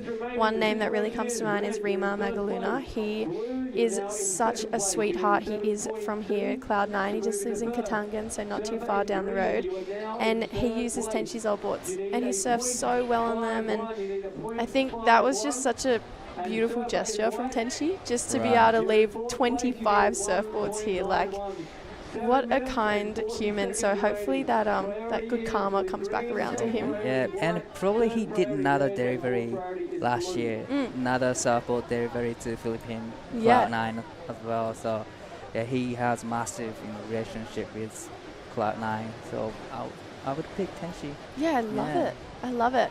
I've actually been keeping an eye on Shohei as well. Shohei Kato. Definitely. He's not only is he insane at barrel riding, he's also got an incredible air game. So I believe he's in the next round. This guy, though, has a pretty incredible air game too. 317 for that last one. Put him up in the second dive. 317 for the good air reverse. So judges are really, liking the barrels than maneuvers, I reckon. Yeah, definitely. I mean, it's what you come here for, right? Like, that's what you come here to see. True. So I feel like that's pretty fair enough. And obviously we have a good looking swell on the way. We've got 2 days of kind of smaller, maybe we're going to see more turns. And then after these next 2 days and these windy conditions, the typhoon kind of comes back around, the swell comes back up. And we're going to see bigger versions of that. Another one. Wow, he's got them on lock right he's now. Gonna go another one? Nah. Just did another cutback, but that was a beautiful air reverse from Gabriel. Yeah, so we'll see if that kind of eclipses his 217. It's pretty close right now between second, third, and fourth. Raphael, though, he is kind of just in comfort zone right now. He's in cruise control. Doesn't really need to do too much more at this point in time. So here's the replay die. Straight into it. This guy got a really good techniques in the air, but probably the wave wise it was a little bit smaller than the other guys' waves, so I wouldn't say it's gonna be a huge score. It's gonna close to the his last score as well, but if he can do that on a bigger wave, he would probably get like 4s and 5s. Yeah, I'd say so. I feel like the Filipinos, although they're incredible barrel riders, they actually have an insane air game. Yeah. Someone who comes to mind is one of the local boys, Noah. He went to the quarterfinals here last year. He actually got knocked out by Marimar, who ended up going on to win this event. But he is Cloud9's kind of next big thing. He's sponsored by Bagtick Surfers, which is actually the local congressman, so Bingo, who actually puts a lot of funding into this event, sponsors Noah and his surfing. And Noah is an incredible barrel rider, but also does the most insane airs. Did one of the biggest alley-oops I've ever seen in the free surf the other day. My cousin and I were surfing, and I was like, oh my goodness, I have never seen one quite so big in real life. I was really shocked, actually. I was like, wow. So I'm excited to see Noah come up. He is in one of the later rounds. Yeah. Noah was in Japan actually, competing all the three events in Japan. He was doing really good, and he said that was a very first Pro Junior final in Miyazaki, and he was very stoked to just get in the finals. Wow, that's amazing.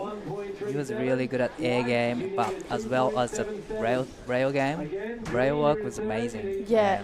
I feel like Noah, he's like quietly humble and he kind of goes underground a little bit, but when he goes in a heat, he's incredible to watch. So a lot of big names coming through. In this heat, we still have some big names like Arch Whiteman. He's definitely been in a Rashi a lot of times now. He's got a lot of heat practice under his belt.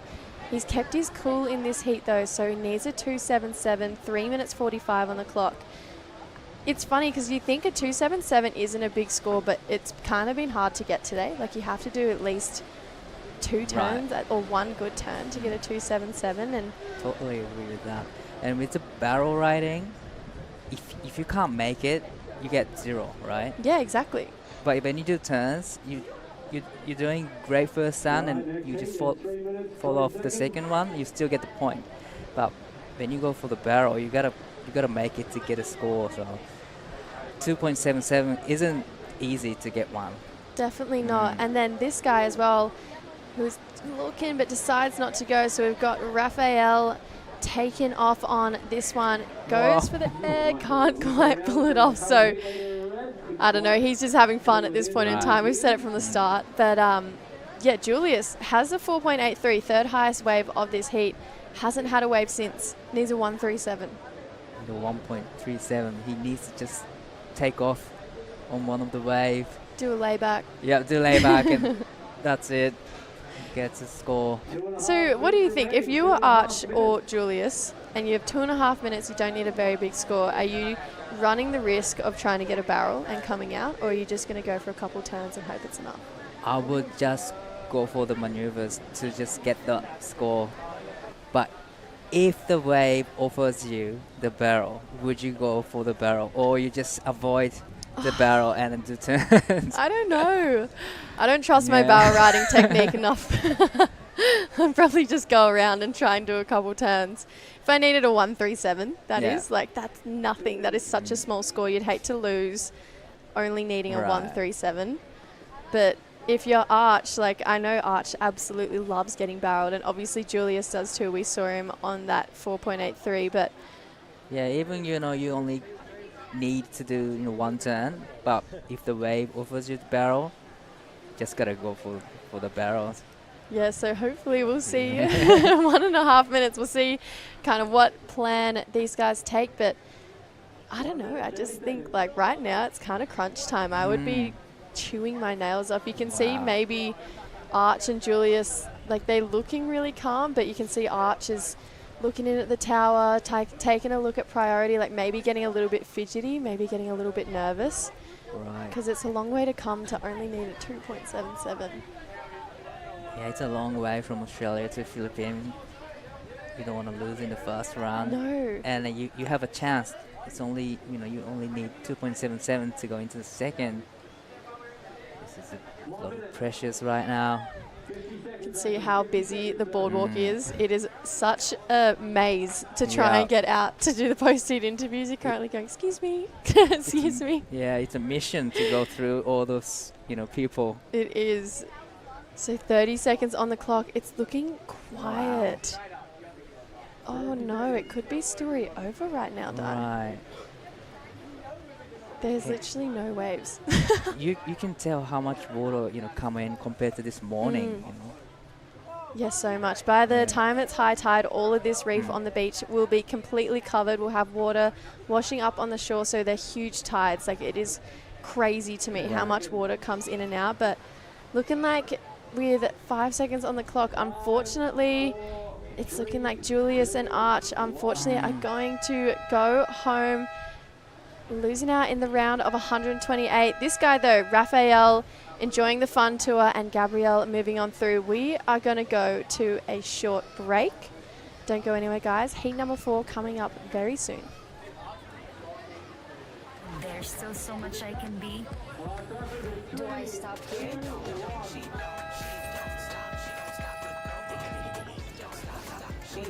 Do I stop here?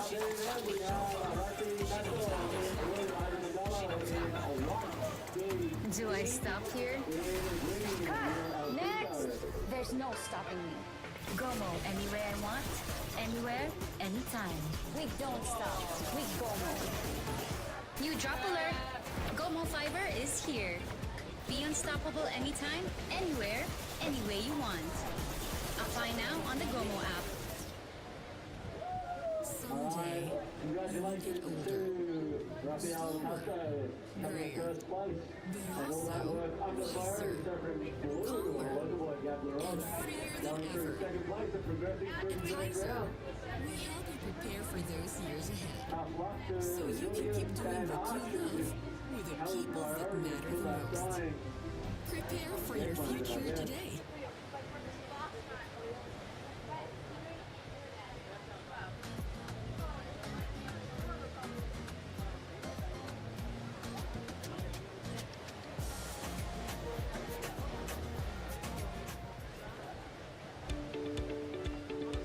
Focusing on our customers' health and wellness, our highly skilled professionals provide fast, high-quality healthcare services. Here are the services offered by Kaiser Medical Center in our clinics nationwide. To provide you with the best customer experience, Kaiser focuses on convenience and flexibility with its 24/7 online access. Kaiser Medical Center, your partner in health and wellness. All right, welcome back everyone to the beautiful Cloud9 here in Siargao, Philippines. We are at the 28th annual Siargao International Surfing Cup. Justin Majex, welcome back to the booth. Thank you so much, Jessie. It is great to be here, and look at these little lines starting to push on through, up and riding. First wave ridden there from Billy Keane. Keen as mustard.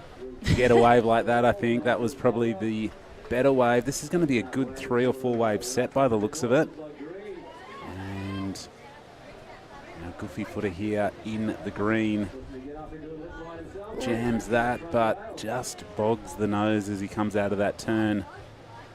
There we go, a 4 wave set to kick things off. This is the flurry of waves the last heat was looking for in the end, because Julius only had 1 wave, needed a 137 to get through. Arch was only looking for a 277. It was quite a brutal end to that heat. That's the waves they're looking for. Arashi Kato from Chiba. He has been on the QS for 15 years. He's been going at it for a while. And I've been told he's been Japanese national champion 3 times. Wow, okay. It's good to... I love that you're such an insightful commentator. You do your research, you set today's schedule for us, so thank you for doing all the legwork. Just love a bit of preparation. It makes your job so much easier if you know a little bit of the background of the surfers. You can, I guess, engage with our audience that bit more. And yeah, I think we're here to, share the surfing stoke, spread the knowledge, and I'm sure the World Surf League has got thousands of people tuning in to watch day number 1 here at Siargao, the International Surfing Cup, the 28th year. I think it's the longest running Asian event from what I've been told. It is the longest running event in Asia, which is a huge hats off to anyone who has been involved with this event for 28 years. This event has been running longer than I've been alive.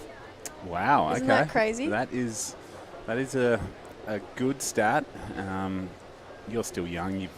You'll be here doing it when the next 28 years. I 100% agree. This is a staple on the Asian surfing circuit. So glad to see the event elevated. Every time I've been here, it's been a QS 3000.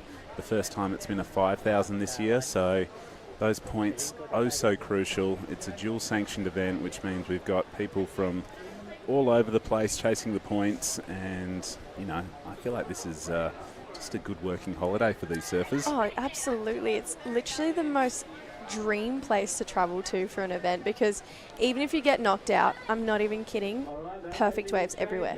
Everywhere you look, you can go and find a perfect wave. That's why I came early. I absolutely love this part of the world. So yeah, it's a win-win even if you lose. Like, obviously everyone wants to make it deep into the draw, but sometimes there's no waves for the last 5 minutes of your heat and you can't find the 137. So all good. Dust yourself off. Go down the road and get a boat out to outer reefs and have some fun. Like, surf it off. Oh, I think that is such a good thing, win, lose or draw at these events. You just need to relish the experience and opportunity, as we see a nice little inside air rev there from our surfer in the white, Billy Keane. Yeah, Billy Keane from Sawtell, so just near Coffs Harbour, that kind of far north coast on the east coast of Australia. So don't see his name pop up in events very often. I feel like Billy Keane maybe might have competed in this a few years ago, decided to throw his name back in the ring. So he actually back at home is a driving instructor. Gotcha. Yeah. Okay, if you got your L's, look up Billy Keane. And I'm sure that he has some skills and can drive his way through some of these barrels that we've seen on offer this morning. So we're just awaiting some scores. They're starting to filter on through. Right now it looks like that guy in the white has taken an early lead. A 3.33 for Arishi Kato. And I'm sure we're going to see so many more Japanese surfers. I was talking to Dai when I was last on about this new surge of Japanese surfers. We spoke about it last year when we were here, Jesse, and yeah, they're a phenomenon that is coming, thick and fast on both the men's and women's side of the World Surf League qualifying series. They are so good. Like, I feel like Japanese have always had this kind of astounding ability to be like technically flawless, and that's something that we've seen from Japanese competitors for years now. Like, I feel like everyone's been able to be like, oh yeah, the Japanese are so technically good, but now like they're competitively great. Like, their competitive game has just gone through the roof in the last couple of years. Obviously, you've got the big Japanese guys like Hiroto, Kanoa, even Connor O'Leary, he is now representing Japan. So feel like Japan is just on the up and up at the moment. Speaking of Japan, we have our Japanese commentator, Dai Waco, out there on the tower with the last heat winner. Take it away, Dai. All right, Rafael, you are having a great time in the heat. So how was it in the heat? Yeah, it was fun. Just loving out here. The wave was super fun, and I was lucky I got like good one. So I'm stoked. Yeah, everything worked out. Board's feeling good. Yeah. What was your plan out there actually? Yeah, I was just wait for the good ones. Get the good ones, get barrel, and yeah, just get the good ones. I noticed like some wide ones, so I just hoping just have fun. My main goal is just have fun and do what I was doing the free surf, just get some barrels. So yeah, stoked. This place is good. Cool wave, good wave. Right, so you're telling me this is your first trip to Philippines actually. So how are you liking Cloud9 so far? Yeah, man, so good. I always wanted to come here since I was like 8. Like, remember watching the contest here, I was like, oh, that's like the one I want to do, And yeah, I've seen like a friend of mine win here once, so I'm stoked. This wave is like what I like, little right-hander barrels and turns, so it's like dream wave. So it's like a wave pool. So yeah, stoked they're putting the contest here, and glad for the opportunity to be here, and yeah, grateful. Thank you everyone for watching, my family, my mom, dad, and yeah, my girlfriend here too, supporting me and everyone, and we're going next contest too, next trip. So stoked to be here, just good vibes, and it's like, it's good because it takes the edge off. It's not like only contest, it's like surf trip. So it feels good when it's like that. It gets like you get more relaxed and it's more mellow and just have fun. In the contest, there's good waves, so it's not much like contest strategy. So just go and have fun, get good waves. So stoked. Well, have fun surfing the next round. Awesome. Thank you, Dai. Thank you, Raphael. I mean, he said it. It's not just a contest, but it's a surf trip. I think he embodied every good comment about this area so perfectly. He looked relaxed, he sounded stoked, and that's how you want to feel after a heat. So yeah, I saw some free surfing clips of him that got shared the other day, and who doesn't like getting barreled in board shorts? So or bikinis in your case, but so cool. And yeah, he's from the United States, so he might have been speaking about Skip McCulloch, who won this event back in 2018 or 2019 from memory. So yeah, super cool to see so many different nations here walking the boardwalk. All the flags are up, and I'm liking what I'm seeing from Billy. He's throwing a little bit of variety and spice into this fourth heat of the men's round of 128. Billy Keane has been a real pleasant surprise. Like, I wasn't expecting the flair to come out of him in this heat. Like, he's pulled a lot of different tricks out of the bag, and it's round one. You know, a lot of people kind of play it safe in round one, which isn't a bad thing, because I feel like people try and like level up each round. Like, some people think about it that way, but Billy is like, all systems go, let's give it my 110 and have some fun. And if I make it, I make it. If I don't, I don't. Like, that's kind of what it looks like to me from Billy's kind of heat strategy right now. But he's done airs, he's got barreled, he's done huge rail carves. I mean, I'll take it. Billy, keep it up. I'm loving it. Well, look how busy that boardwalk is. It's starting to get to peak hour traffic right now. You sort of got to allocate about 10 minutes to make it from our commentary position out to where we meet the surfers and do the interviews. And there is so many people just hanging there. You can see everyone underneath the tower as well. It is... it's a smaller tower than what we've seen. A typhoon passed through this area in 2021, I'm pretty sure. This used to be a 3-story tower. It's down to 1 story. It has been, this whole area has been rebuilt, and it's just a vibing metropolis of surf fans, of tourists, of people just having a good time. There we go. Yep. Shuckers. The international sign for surfing is the shucker, but I think it's really cool to see the event elevated to the next level, to see all the country's flags on the boardwalk. It's just a really, I think it's a fitting location for an event of this status.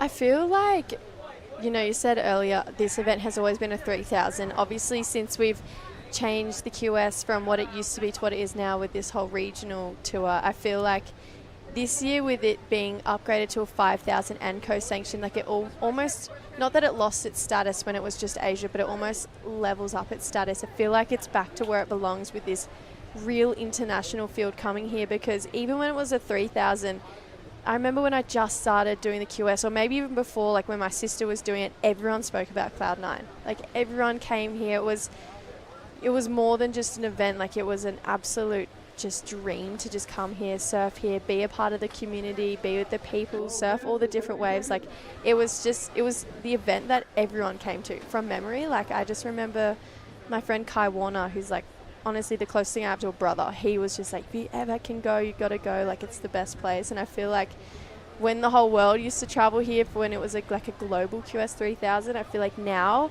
that it's back to a co-sanctioned 5,000, it's like back on this like status that everyone wants to come here. Like, Raphael can't even take points, but he's here competing. So it makes sense to me. It makes sense that it's leveled up. I couldn't agree more. And we've got some amazing events. There seems to be every night there's something going on, whether it's a dinner, thanks to our gracious hosts, or it's an opportunity to just immerse more in the community.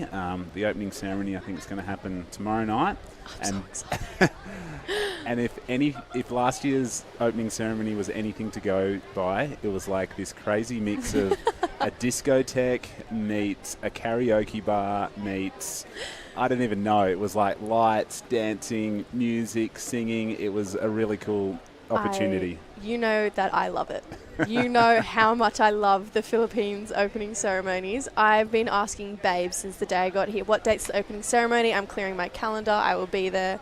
I will not miss it. Last year, hands down, best opening ceremony I've ever seen in my life. Drew and I were up in our chairs, clapping along. Someone was standing, like, crowd surfing. I was like, this is the best thing I've ever seen. I've heard you're reserved at the first table, like yes. front row. Yes. If I'm not a part of the dance, I might be upset this year. Well, we saw a good little exchange there from our two Filipino surfers. Probably one of the cleaner left barrels we've seen of the morning, from Ivan in the blue. We'll wait and see what the scores lock in at, but this heat has had a little bit of everything. And I think Billy Keane has taken some inspiration from Kyan Falvey, who got barreled and took to the air to get the highest two-wave total of the event so far. So maybe he's just trying to replicate that, show the judges a little bit of variety in his surfing. And, in these smaller conditions, they are still rewarding the barrel. But if you can throw a bit of innovation, like we saw that big alley-oop, hey, the judges are going to reward it. So maybe that's what we're seeing so far. Right now, 10 minutes on the clock. The best of it, a 4.0 to Billy Keane. His backup currently a 2.67.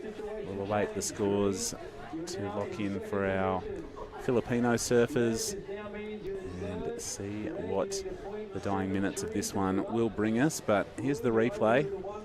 Yeah, look at this left barrel. So definitely you can see a bit of fan love from the water's edge there, but something that Jerry said to me earlier is the judges actually don't have a good view of the left. So what looks amazing to us with this front on camera, it's actually probably not as amazing to the judges. So Jerry was saying, you know, if anyone was to talk to me before a heat, I would recommend, like, don't go left, because the judges aren't going to get the impact of it because they don't get this front on camera look that we get. But Arashi Kato just loving it. He looks like he is on a DHD Juliet, actually. Yes, he is, which is kind of the most popular model for DHDs right now. And then just behind him, this is Ivan. You never know if they're going to make it out or not, the Filipinos. You're like, are they? Well, the blue of his rash vest melted in with the blue of the wave. I thought he was travelling pretty far in that. But you're right. Going back to equipment, we just come off a 2-event series back home as we watch the replay. Nice wave. Did well not to catch a rail in that one. But, yeah, travelling surfers, locals in WA alike, the Juliet model, I even made comment of it, was probably the one most popular board we saw across the 2 events back at home. So, DHD, you ride them, don't you? Yeah, I do. It's actually how I knew that was a Juliet. I've actually been riding one myself the whole time I've been here. Haven't changed once. Definitely my favourite board, but look, I am definitely biased to DHDs, but if you can try a Juliet, like, it's such an incredible board, and they're getting worldwide. You know, Arashi, he lives in Japan, he is looking really lively on his, but Ivan, I just wanted to add as well, he probably has a lot of fans here watching on, not only local guys but tourists as well. So he's actually one of the big kind of local surf instructors here. Oh, nice. So when it gets big, the waves wash all the way through, and there's these cool kind of, as you would know, these cool little roll-in waves for beginner surfers, and Ivan is like the go-to surf instructor here. So knows the reef and is introducing new surfers to it. So that is that's super cool. And I asked John Carby, you know, the expat Australian that's been here for 10 years, like, how do the locals sort of get by? And surf instructing is one of the better forms of income, and obviously if you have salt water in your veins, you just love being by the beach or out in the water, and there's nothing better than seeing someone ride their first wave. Oh, you know, stop it, I know. I think it's pretty cool. I had the lovely pleasure of pushing my cousin into one of his first waves and just watching him do it, and I just thought, what a cool feeling. Like, I feel like I was learning to surf all over again. And actually, I'm probably pretty sure he's not watching, but it's actually his birthday today. So if Indy's watching, happy birthday to my little cousin. Yeah, go Indy. But just turned 8, and now he's like got the bug. He's like obsessed with surfing. So who knows, maybe in my next 28 years commentating here, he might be here competing one day. Well, if you're his surf coach, I'm sure that he is on a very steep trajectory to QS 5000s. Oh, you'd hope. Give him a few years. True and I really hope. We're like, please love it as much as we do. I'm sure, as I said, once you get salt water in the veins, it's hard to get rid of it. So big shout out to Indy, and I hope you are enjoying your birthday. I'm enjoying this heat. I'm enjoying my time here in the Philippines, as I always do. It is the Japanese surfer leading right now with a couple of mid-range 3s under his belt. He'll be looking to improve on a 3.33 to extend on first place. He's in 3rd priority currently. The heat is being led by the Australian in the white, Billy Keane. He's got a 4.0, chasing just a 2.8 to move back into the lead that he's held down for quite some time. And our couple of Filipino surfers. This guy is hunting the lefts. I feel like goofy footers love going left. There is no two ways about it. Jerry Degan, he's a goofy footer. OG himself. I think he told us that just so no one looks at the left. So when he goes surfing, he gets more of them. But right now, the couple of Filipino surfers looking for, something in the 4 to 5 range to flip this heat. 25 minutes, it goes pretty quickly when, there's entertaining surf and plenty of waves on offer. But Here's the replay of Neil's last wave. I'm just not sure if the lefts are going to do it at this point in time. Like, I don't think I've seen a 4, at least a 4 on the left today. Like, who knows, maybe, but the rights, they're longer, they're steeper, they have a little bit more impact. Like, I feel like, yeah, if you're a goofy footer, sometimes it's definitely more comfortable to pull in on your forehand. I definitely don't like pulling in on my backhand. Never do it. Never? Rarely. Well, Very rarely. You're from the land of the long right point, so why would you need to worry Yeah. about pulling into tubes? I know. Well, the only time I would ever do it was when I was growing up at Narrabeen, and if someone told you to pull in, you had to do it, even though every inch of me didn't want to do it. I was like, no, don't make me.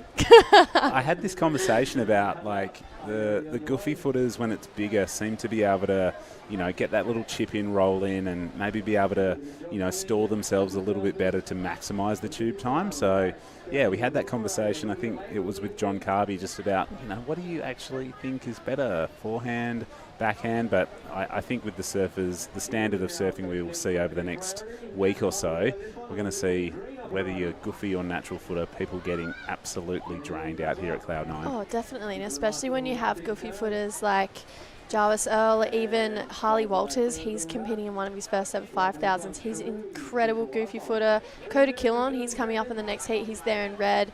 He is an insanely talented goofy footer. So I feel like, you know, when there maybe used to be a bit of an imbalance between like goofy footers and natural footers at barreling waves, like that has really leveled out. And like you said, like Filma Alapayo is one of the best surfers I've seen out here, full stop, and he's a goofy footer. So it's really an even like playing field. Like I don't even think it comes into play.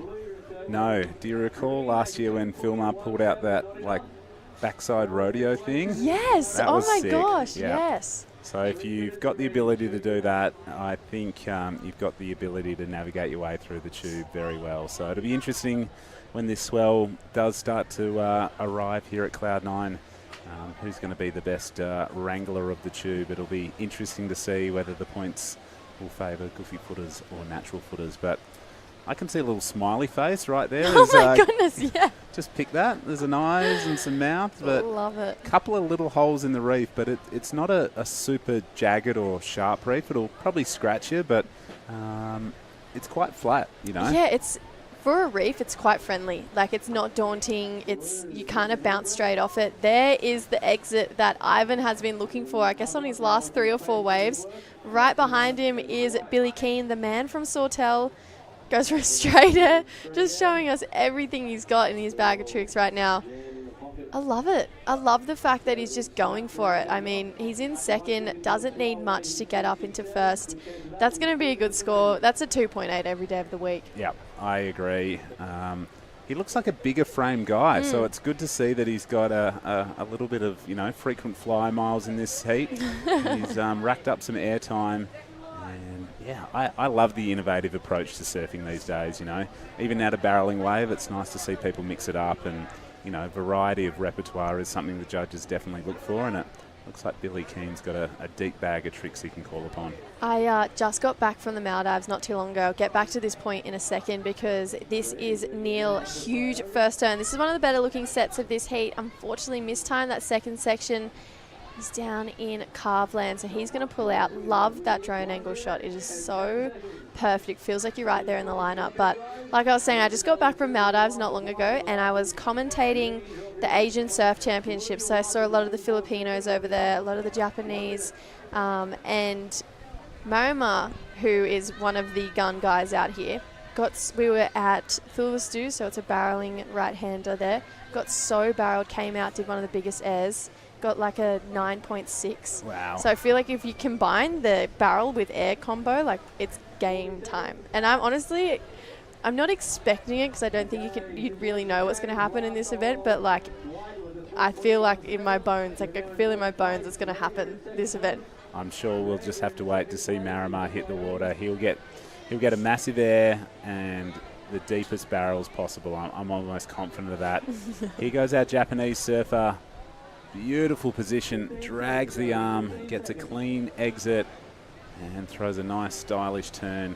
He's just going to use this to make his way on in. So Kato, a bit of a veteran on the qualifying series, a multiple national champion. Might have done enough there to snatch the win back. We'll go to a short commercial break and we'll come back with the results of a really exciting fourth heat of the men's round of 128.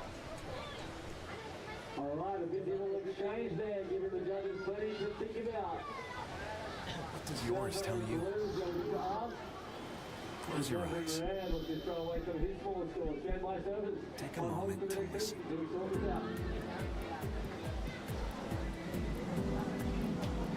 What do you want to feel?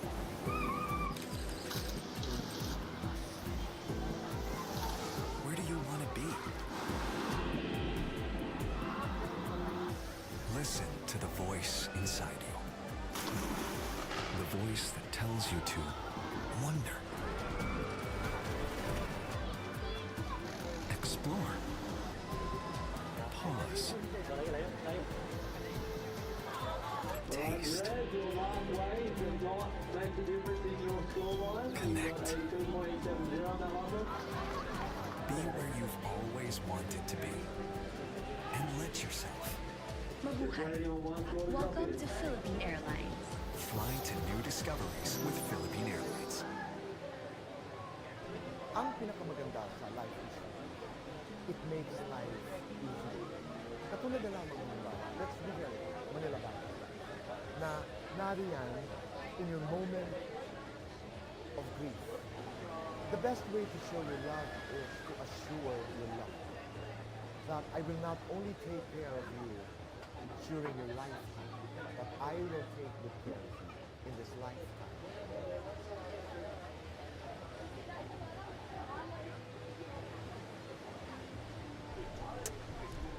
Well, we're back and official results. We're still waiting for the Blues' last wave, actually. Yeah, so the judges are going to review this carefully. And I like these moments in surfing, Right. like the buzzer beater moments, you know, and the judges obviously want to get everything right. So the benefit of the replay system is super, super cool. And we can hear the siren in the background. It doesn't look like it's going to be enough for... There it is. So, official. Yep. Close, but not enough for Ivan in the blue from the Philippines. And Neil, his fellow countryman, finished there in fourth. So it'll be Billy Keane and Arishi Kato moving through to the next round. My name's Justin Majex. I'm here with Guy Wacko. And Guy, another good heat coming up. We've got an Australian, 2 Filipinos, and one of my favourite surfers from Indonesia, Made Satruwan, is an amazing athlete, isn't he?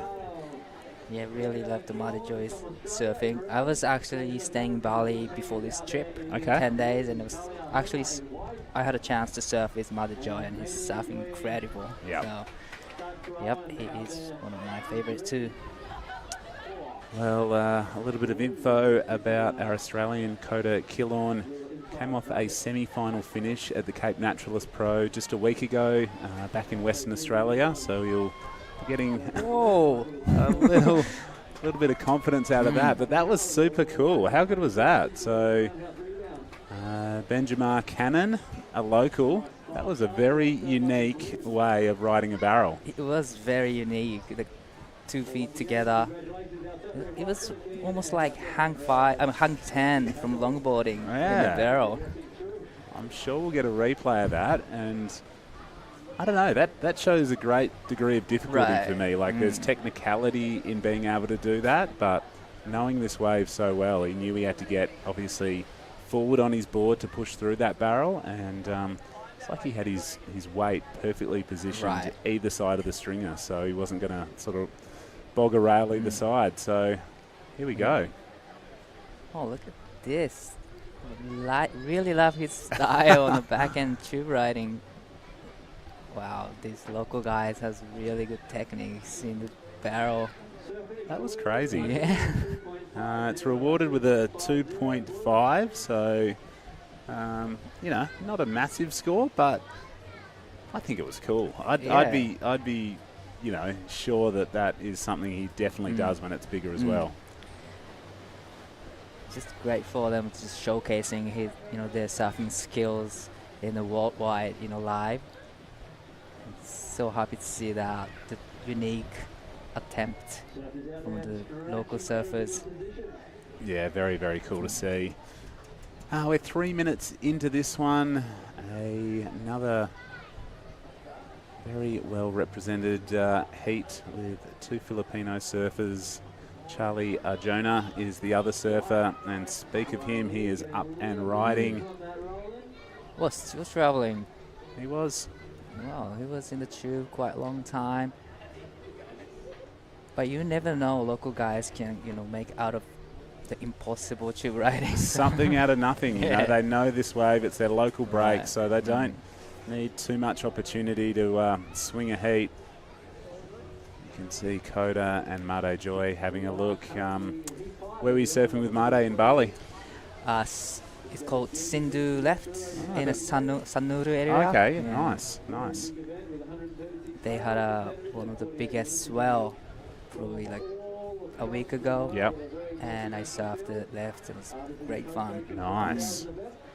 Yeah, I can't say I get over that side of Bali as much anymore, but a couple of quality reef breaks on the Sanua side for sure. The good quality reef breaks. So probably Made Joy, he's really used to this kind of conditions, so no wonder he's going to get deep barreled. Yeah, well, is there a paddle? Yes, speak of Made, and he shall appear representing Earth Island, so a big shout out to Tippy Jarbrick. Wow, his style is so cool. Those are two really electrifying turns. Another one to finish as we see Koda Killorn behind him. Great goofy footer. As I said, just came off a third place finish back in Western Australia last week.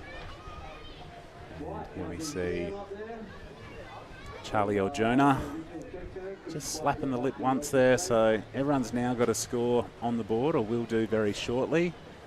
And for me, I think Made Joy, the best of it. We're going to throw over to Jessie Starling, who's on the boardwalk with the last heat winner. Yeah, guys, Billy has been out of the Rashi for about 13 years, throws himself back in and gets a heat win. It's a good day. Yeah, it was fun out there. It's my first time to the Philippines, and yeah, it's great to be here. All the people are really nice, the water's warm, and yeah, it's good. So you did the Pro Junior Series, you might have dabbled in a couple QS events. What made you want to compete in this one? I was in America on a golf trip about a month ago. One of my friends, Josh, him and his daughter Sierra in the comp, and they were like, come over, it's going to be fun. So I thought, why not? Throw the Rashi back on and have a laugh. And a few other friends are going to be over here, and we're just going to have a good time. And I've done my research back home. You're a driving instructor. I think you also just had a kid as well. So congratulations for that. How did you prepare for this? Was there any preparation that went into this event? Was it just... Had a baby 4 months ago, so that's been pretty cool. There's not as much time in the water lately as usual, but it's been awesome. Me and my partner Jess have been loving that. And then, yeah, pretty much just jumped on a plane, hopped over, and then, yeah, got back into it, really. It was pretty small out there, but it was really fun, and it was nice conditions, so and all the people are really nice, so that was good. Yeah, Josh Kerr as your caddy. Not many people. One of the better caddies around on the island. And congratulations. We're going to see you surf a couple more heats today. I'm excited for it, so good luck, and enjoy your time here. Awesome, thank you. Thanks, guys. Back to you. Thanks, Jesse, and well done, Billy. That is a cool story, you know. Like, I feel like that is the cool thing about, the WSL. Everyone thinks it's, you got to be a top professional to compete, but, obviously Billy is a really good surfer and, got convinced by his mate Josh Kerr to come and throw a Rashi on, and, so far so good. He's made it through his heat. He's won his heat, and he'll be moving through to the men's round of 96. So great start to the event, and a big shout out to his family and friends back home in Australia. Looks like we've got some scores in. Our screen's still just updating a bit, but there it is. Your friend, Made Joy, he's locked in a good number. 5.17, so this is his first wave, 5.17. I really love the big carve off the top and straight into the second. Little bit different approach, And then here is the classic layback turn in the end. Yeah, a 5.17 for turns is really encouraging, but they were razor sharp. Right. They were like, you could almost hear the sing of the spray coming off his rails all the way back here on the commentary booth as we see Jonah now setting this one up. Oh, Traveling a long time, but the wave didn't offer too much. yeah, right now it is pretty even Stevens. Mate Joy in the green has first priority, has the best wave of the heat so far. New drop alert. Benjamin Cannon has a 2.5 and a 0.77. Charlie O'Jonah has a 1.9 and a 0.73, chasing a 1.38 to move up into second. And right now, Coda Killorn from New South Wales, a 1 and a 0.43. So still plenty of time. The requirements, for blue, white and red, pretty small. But I think Mate Joy, if he can just lock in a good backup, he's going to put a bit of scoreboard pressure on. Although the great turn from Coda. Just one turn, but it was a really solid turn from Coda Killorn. Here's the local guy. Pull into the barrel. Now this time he makes out of it clean. It was a clean exit as well. Yeah, they just have that ability to compress, and they have the wave knowledge to know which ones are going to let them out. So a well-surfed wave there from Charlie. A little bit of a paddle battle going on there. You can, in these sort of conditions, you can understand how important having priority is. You want to be on that good set wave when it rolls through. And here's the replay of Coda's. Not a big wave. He's quite a big human these days. I've known him for quite some time. He came to Western Australia probably close to 10 years ago to compete in Taj Burrow's signature event. And he's been coming back for many, many times. And yeah, this time he came back to Western Australia as a man, and he's doing some man turns here. That was a nice second turn. And Coda just extracting everything. Probably pushed a bit too hard on that final manoeuvre, but the damage was done on the first couple of opportunities.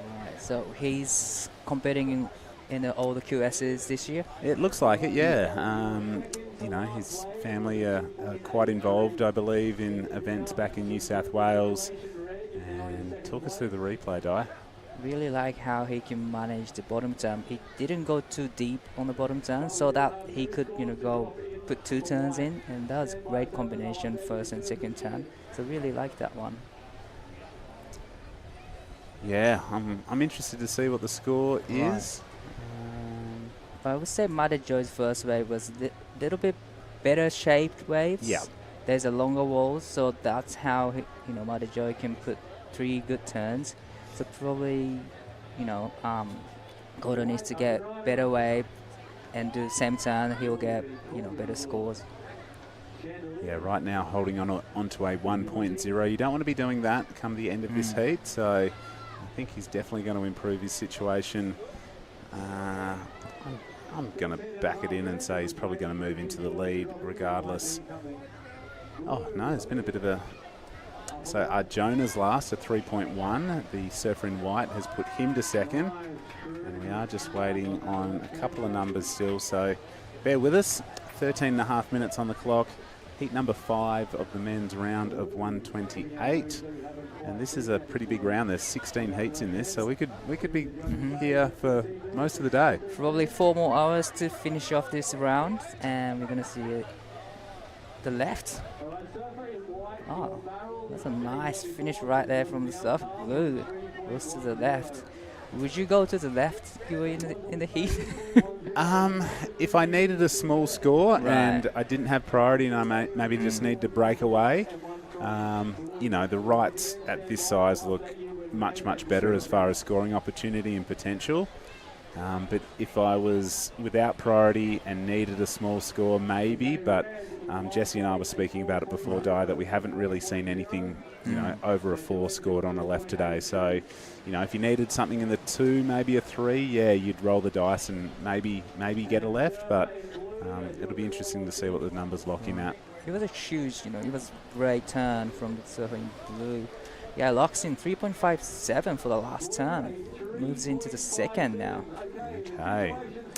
Well, there we go. Coda Killorn, a 4.0 for the surfer in red. The New South Welshman has moved to the lead. Benjamin Cannon, a 3.57. And here he is hunting the left again. Wow, gets really loose on that one. And repeats the dose. So, maybe as the tide continues to fill in a bit, we're going to see a few, maybe less barrels, who knows. But, right now turns are getting the scores in this heat. So, Benjamin Cannon done enough to move into second. Made Joy sitting in third. He does have the best wave of the heat, being a 5.17. His requirement is not that big. Only like 0 point something. So pretty much like he takes off something, he'll be in second place. Yeah, so 11 minutes to go. There's so much time. So there's going to be definitely another opportunity for everyone. But as tides come in, there's going to be probably left as well, because the size isn't that big today. So probably going left isn't bad idea of getting those scores, because the man in blue, he got 3.5 or something for the one turn. And it's not too bad actually. It's 3.57 for the one turn. Well, this is what you'll see a little bit more of as the tide continues to fill in. And as we go to live action, the Indonesian surfer here, he is such a good surfer. A little bit of mistiming on the second manoeuvre. And this guy is sticking to the left. So, he is... He's heard that he's getting scores over there, so he's going to stick to his guns and keep chipping away, hoping to improve on a 2.70. That man on your screen is currently leading the heat. Coda Killorn has a 4.0 and a 2.83. An important number to pop in the green column, and that'll be a more accurate situation. So there's the boardwalk. There is surfers, there is tourists, there is locals, there is so many people that absolutely do laps of this boardwalk over the next 10 days, and yeah, it's a great vantage point to come and check out the action. It's like you're sort of walking on water. It's quite cool. It's super cool. It's kind of mission to go up to the interview area though. Well, here we go. So Made Joy has taken the lead. He's found an inside wave, finds a ramp, and that was impressive. I liked that. That was definitely complete. That was a beautiful bar. Look at those left barrel from the Surfing Blue. So he sticks to the plan B probably, going left. Yeah, well, we're going to have a couple of really cool replays to check out. So if you're near a screen, swing your head around. 9 minutes left, and yep, right on cue. This is Made Joy, the Indonesian surfer. You see eyes the section, gets the rotation really tail high and a quick rotation, and right behind him. This is a quick, not a big set, but it was clean exit from the tube. That was a great surfing from Surfing Blue. But how's that Made Joy's, air reverse, a really high, tail high, kick reverse, landed so clean. Yeah, I think it's going to be rewarded. We've seen a couple of good aerial manoeuvres today, and here we go. Coda Killorn on the backhand, gets the board up nice and tight in the pocket, swings the tail, but maybe just a bit too much. His fins lost traction and he couldn't complete that manoeuvre. This heat, it's starting to get exciting. Everyone's now sort of found a bit of rhythm. And there's another really good spot to watch the event from, just down on the beach. These beautiful little lagoons on the inside of Cloud9 are refreshing and cool. You can see all the grommets down there, the next generation of Filipino surfers just becoming familiar with the ocean. And it is such a cool lifestyle here. We really love it. And stand by for some updates as these numbers filter on through. it's a close heat right now. You can see the requirements, 3.5s pretty much are going to flip the heat for anyone in 4th, 3rd or 2nd right now. So 7 and a bit minutes on the clock. Di, these little lefts getting you a bit excited, Definitely. You're a goofy footer. Goofy footer. So I'm all eyes on the left now. But definitely keen to get those right. Those tides coming in, the shape getting changed. A good first section, but the second section is a little bit hard. Just a little bit, there's kind of like no section, so you don't want to push too much on the second turn. So that's pretty much what happened to Koda's last wave. And, well, the last of Madajoy's air reverse comes in 6.33. Yeah, I'm pretty sure that's the second highest score of the day. We saw a 6.5 a few heats ago, but the 6.33, that to me is sending a very clear message from the judges that they are going to reward good, clean aerial surfing. Right. So, both of those sixes we saw today were aerial manoeuvres, as we see Koda. Nice tight jam in the pocket. See as that tide starts to fill in, the waves are getting a little bit slopier, a little bit quicker. Big wave. Whoa. Whoa, did he go over the falls twice then? And out the back, Made Joy, the Indonesian, stalls. Beautiful little inside section for him. And leans back on the tail. So he's looking super comfortable, isn't he? He doesn't rush anything. He just time it so right, stalled into the barrel, comes out clean. It wasn't the biggest wave, but it was clean ride from Madajoy. Well, I'm sure we're going to get a couple of replays, but I'm pretty sure Charlie Ojono went over the falls twice then. He got lipped and then popped up and got pushed down again. Love to see the replay again, eh? Well, here he is. This is one of the biggest sets in this heat. So you see him go over there, and then he pops back up and gets pushed down again. So even at this size, Cloud9 can give you a good pat on the back and send you down below. So yeah, it shows how powerful this break is. Yep, most definitely. So right now it is the Indonesian. This happened as well. Kota Kilon going upside down on the first section. Bit of a slopey wave. And this was Made Joy's last effort. The Indonesian, like you say, just doesn't look rushed. He's not pumping the board. He just knew what that wave was going to do.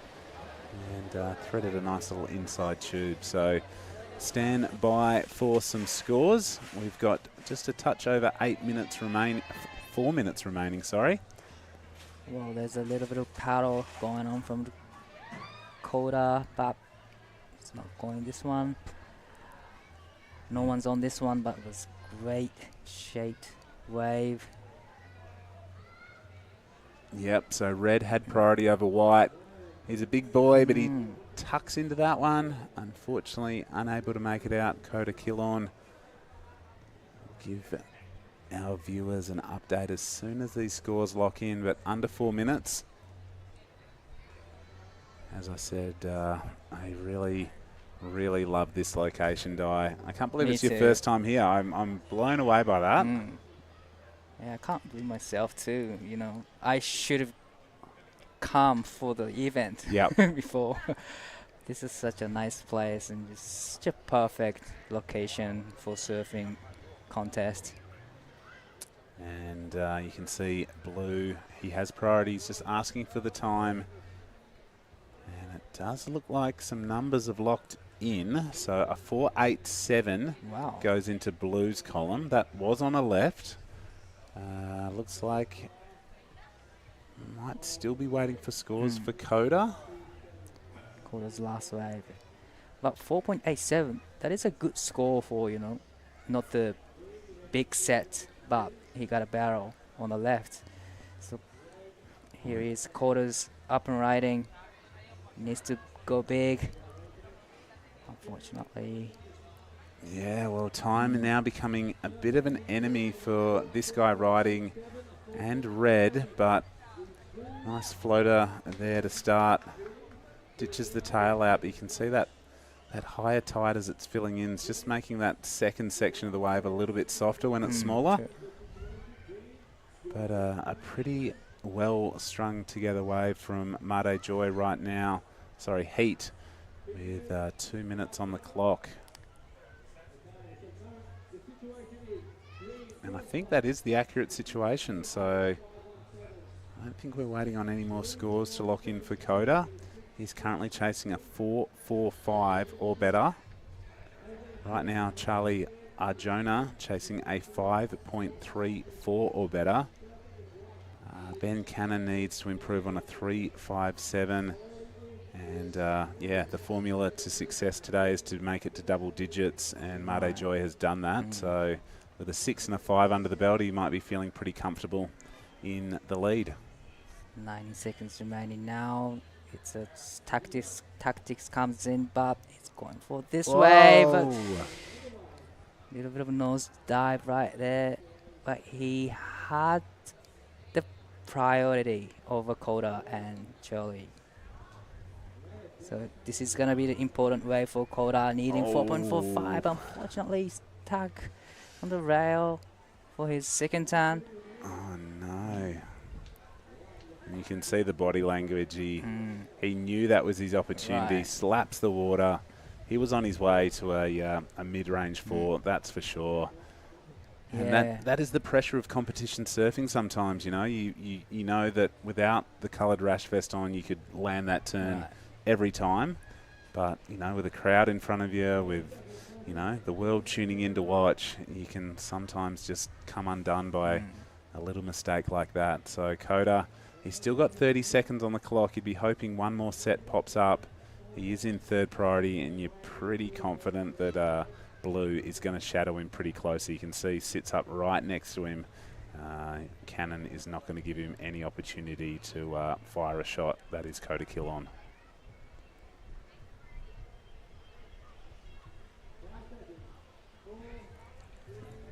Well, there we go. We're going to see an Indonesian and a Filipino move on through to the men's round of 96. Good sportsmanship there on offer. We'll throw to a short commercial break and be right back with heat number 6 of the men's round of 128 here at Cloud9 on the beautiful Siargao Island. GoMo Fiber is here. Be unstoppable anytime, anywhere, any way you want. Apply now on the GoMo app. Someday, you will get older, slower, grayer, but also wiser, calmer, and freer than ever. At Kaiser, we help you prepare for those years ahead, so you can keep doing what you love with the people that matter the most. Prepare for your future today.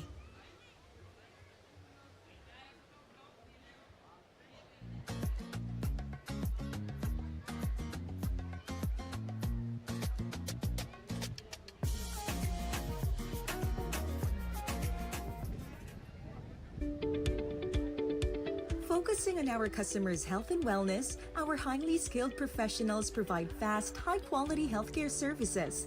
Here are the services offered by Kaiser Medical Center in our clinics nationwide. To provide you with the best customer experience, Kaiser focuses on convenience and flexibility with its 24/7 online access. Kaiser Medical Center, your partner in health and wellness. We're back at the beautiful Cloud9 Siargao, Philippines for the 28th Siargao International Surfing Cup. Dai Waco, what has been happening in that last heat? It looked like a good one. Yep, we had a barrel riding and great maneuver riding. We have all of the actions in the last heat. It's great surfing. And we have Raylan Figueron from Philippines in green, B-Boy Agente in white, Piso Alcala in red, Caleb Catmore in blue. So 3 locals and 1 from New Zealand. Yeah, 3 of the local boys. Raylan surfed this morning, actually, so got through his heat. Got to have a little chat with him this morning. Right. So he'll be looking to make his second heat today. So pretty back-to-back, actually. He didn't surf not too long ago. And then, yeah, but boy, Argente, he has been looking pretty dominant in these free surf sessions leading up to today, the first day of action. And then Piso, he's the name that really stands out for me out of those 3 locals. He definitely, I would say, has the more experience out of those 3. Definitely, I feel like, has gone deeper into draws just in the events that I've seen him compete in. And then Caleb Cutmore, I actually haven't had too much to do with him in the past, from New Zealand, one of the few New Zealand competitors making their way over here. So kind of excited to see how the rest of this heat plans out. So this is a stairway to the point. Everyone's using this stairway to go into the venue. Here is surfing green, Mother Joy. He had a great surfing in the last heat. So this is up and riding white. Good first turn. Comes out clean. He is B-boy Argente from the local boy. Yeah, I feel like this is one of those heats where, you know, you feel like you're going to pull an international heat and then you're Caleb Cutmore and you pull 3 Filipinos. So it's definitely one of those heats I feel like you'd probably stress out a little bit, especially with Piso. I mean, he's a pretty strong competitor. We can see one of our surfers in the last heat making his way up, as well as the surfer in green. Who took out that last heat, actually, Di? Mother Joy got first place. So he got barreled. He put a couple great turns in. He did big air and he got 6s and 5s. He had a great surfing in his heat. And was Cody Killon get through that last one too? Actually, he got knocked. He came 3rd, I think. No way. Got pipped. I just saw his brother, actually, and I was walking back. So Coda's older brother flew here today to surprise him, and he has no idea. Oh, right. Yeah, just went and surprised him on the boardwalk there. I was like, Zane, what are you doing here? He's like, I'm here to surprise Coda. I was like, what? So even though he lost, I feel like that's still going to be a pretty good win for Coda. Yeah. Well, even if you lost, there's so much place to go and such a beautiful place to explore, cruise. So, someone said, it's a great surf trip as well. Oh, absolutely. You were chatting to Castro, Raphael. Yeah. He was like, it's a good place to... I mean, well, he literally is on a surf trip. He can't take any points. This doesn't really count for him. I mean, he can obviously make a little bit of prize money, but this honestly is just a surf trip for him, an excuse to surf Cloud9 with 3 other people. Right. I love it, though. I love his commitment to having a fun surf. This is a pistol up and riding in a tube. It wasn't a bigger wave, but he just make it so easy. And comes out of the tube so clean. So that indicates his good techniques in the tube and great selection of the waves as well. Yeah, Piso actually has had a bit of success at this event before, so made the round of 16 back in 2017, and that year was pumping for this event actually. So when it gets bigger, he's really strong in these events. Like, he's not scared to throw himself over the edge a little bit. So Piso, yeah, I feel like he's kind of got to get through these earlier rounds where it is a little bit smaller, but when that swell does start to filter in, he's definitely going to be a real threat. So we'll see how this heat pans out there, because he does have to, unfortunately, get through these earlier rounds. It's not perfection for our local surfers, but I feel like if it was, it could just be an all-Filipino affair. They are so good out here. So the first wave for Piso comes in 3.17. Now he's in the 2nd place, but he doesn't have the 2nd wave yet, so he has one of the single highest score in this heat so far. Ray. And looking like we're going to go throw to Justin, who's out there with Made Joy, heat winner of that last heat. Yeah, thanks, Jesse. Here with Made Joy Satruwan. Congratulations, that was a great performance. Barrels, airs, you can't ask for much more in a heat. Yeah, I'm pretty much just doing a surf out there, trying to have fun with it. Basically, this is my first time. Kind of nervous out there with Koda and a couple of the locals, so I don't want to think too much. Kind of have fun with it, yeah, pretty much.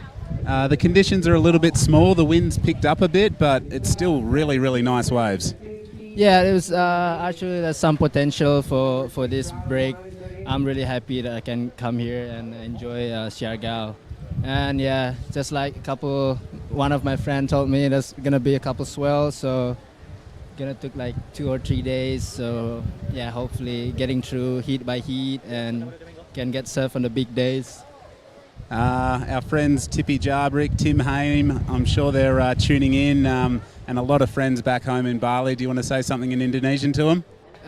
Ya, terima kasih banyak untuk semua yang ada di Indonesia telah mendukung, terutama tim Indonesia. Terima kasih banyak dan juga semua teman, maju terus Indonesia. Well done, Made Joy, through to the round of 96. We'll throw back to you guys in the booth. Awesome. Thank you so much, Justin. Thank you, Made Joy. I absolutely love both of those guys. Made Joy is one of the happiest guys going around. He's so friendly, such a nice human, but he's pretty lethal when it comes to competing. Like, I feel like he has a really amazing ability just to kind of compete on his own terms and try and not get too flustered by any of his competitors, which in my opinion is the most dangerous type of competitor, when you're not caring about anyone else. So we'll see. Looking like this is Raylan. So he competed this morning, won his heat, and now he's back in action. He actually claimed his wave this morning too. Wow, so that was a second claim. Yeah, second claim of the event. Day one. He's having great times, you know. And then someone we haven't spoken about just yet, Caleb Cutmore. So he is from New Zealand, like we said. Feel like this is his first real kind of dig at the QS this year. So he went over to Nias, he went to Krui, he competed in the Surf Fest, which was another co-sanctioned event in Australia, and then now he's here in the Philippines. But this replay of red, sorry, I'll get back to that in a second. This is Piso. Great surfing. Great techniques in the tube riding as well. So his last wave was 3.17 and it was barrel riding, but I think that last one was a bit better. I than agree. The first one, so I'm curious what Judge is going to think about that wave. Yeah, I agree. It was definitely a bit of a bigger wave. He travelled in it a lot more. So I'm thinking above a 3.172. Here we go. This is our New Zealand surfer. Really great barrel technique actually there for Caleb. Gets a bit of a roundhouse. And then this is Raylan behind him, deep in the barrel. It's way too deep. But you never know. You never know. Yeah, these guys can, come out of the impossible sections. The amount of waves I've watched over the last few days where I've gone, oh, nah, he's probably not going to make it through. And then last minute you're just like, oh, no, they did. Never mind. So I agree, Di, you never know. But this is Caleb. Really great technique. I love that from Caleb. It was a 2.5. So potentially wanting to get a little bit deeper in his next one, try and find one of those bigger ones, because right now he is still in third. So Piso, his last wave, we haven't got it on our screen yet, but it looks like a good one. There it is, 5, 6, 7. Di, we should be judges. No, I'm just kidding. Yeah, we were right. So it's not a bit better. It's better than the first one. The first one was 3.17. The second one comes in 5, 6, 7. That's a great way to start a heat. And now 13 minutes and a half remaining. He's feeling really great right now, probably after the ride. Yeah, I agree. And then Raylan, he's in second. He has a 3.4 and a 2.27. So he's currently holding it down. Caleb only needs a 3.18, so not much in it right now between second and third. And then Baboy, he's been quite quiet, like only has a 1 and a 0.83. So he needs a 4.67. We touched on this earlier, Di. To get a 4.67, it's actually not as easy as it sounds, especially on a day like today, where you do kind of have to pick the eyes out of it a little bit more to get a 4.67. But let's look at this drone angle shot of the last one of Piso. Dodges his competitor too. So beautiful wave, and love how he stole his style, the great technique from Piso. Yeah, just like you said, the B-boy needing 4.67. It's not a huge score, but today, looking at those scores, 4.67 could be like 8 points in normal conditions. So you have to pick the right ones to get those scores. Yeah, I agree, Di. I feel like you don't want to be saying to yourself, I can break down that 4.67 because you're like, it's an achievable score, but it's a certain type of wave out here. Here's another drone angle shot. This is the last wave of Caleb. So actually a really great wave. And then there's Raylan 2 deep on that one. So not making it through. Looking like we do have a little bit of a bump. So it is Caleb with higher priority, but I was about to say might not get in, but does, but has to get out pretty quickly. So now big boy up and riding, needing 4.67, pulled into the barrel, but needed to be high line. He's hit by the rib. Yeah, pulls in but goes down. You could see he was really stomping on his back foot at the start there too. He was really trying hard to slow down to make sure he could try and get one of those deeper barrels to get that 4.67. So it's the right approach, but unfortunately, yeah, it just went down. Was maybe standing a little bit too tall, I thought. Just couldn't really navigate his way out of that one. So he's got 11 minutes to find himself a 4.67. But I want to know, Di, so you spent a lot of time on the QS. We'll get back to this in a second because here's Baboy, but just getting a little bit hung up. But like I was saying, you've competed on the QS a fair bit before. How come you never came to Cloud9 before? Well, that's a question I asking myself over and over. Why didn't I come to this event? This is such a perfect comp for the competitors. I have no idea why I didn't. Is there any other wave that you competed at where you're like, oh, I love this place? Well, the funny thing is we have Japanese circuit tour, but we do have one Japanese circuit at Kramas in Bali. Really? Yeah, so that was a very fun event. Really? Yeah. I had no idea. Oh my gosh. So every year the first competition of the Japanese tour is at Kramas. Is it Karamas? Yeah, but no more though. Before COVID, yeah, we have every year we had one event at Karamas. And before that, actually, we had the first event at Uluwatu. No way. So that is probably one of the go-to event. No way. I didn't know that. For some reason, I thought the Japanese tour was just in Japan. Yeah, most of them, but just one event is in Karamas. Is in Karamas. That is so good. Yeah, so cool. Was it the biggest event? Did everyone go to that one? Yeah, definitely. Everyone just loves going there. So thanks to the locals. Oh my goodness. What a dream. Yeah. I was thinking about that before. I was like, I wonder if Di ever competed here. And then I was like, oh no, this is his first time. Yeah. Then my thoughts just led to, why did Di never compete here? Yeah, but this is the 28th of the event, right? So I should have come to this event by looking at this perfect waves. Even it's the smallest day, it's just such a fun surf, and I haven't surfed yet. Not yet this afternoon. Not yet, hopefully. Here we go, looking like Baboy's having a look at this one. Kind of has a high line here, getting some speed. Takes to the air. Can't hold on though, but love it. Love the tail high air reverse. That's great air. And here is Caleb up and riding again. It wasn't, deep enough for the tube, so he needs to go back out again, needing 3.18 to go into the second. And we have 8 minutes remaining. I feel like that wave almost looked identical to his last wave. Yep. Like it almost seemed exactly the same. So Right.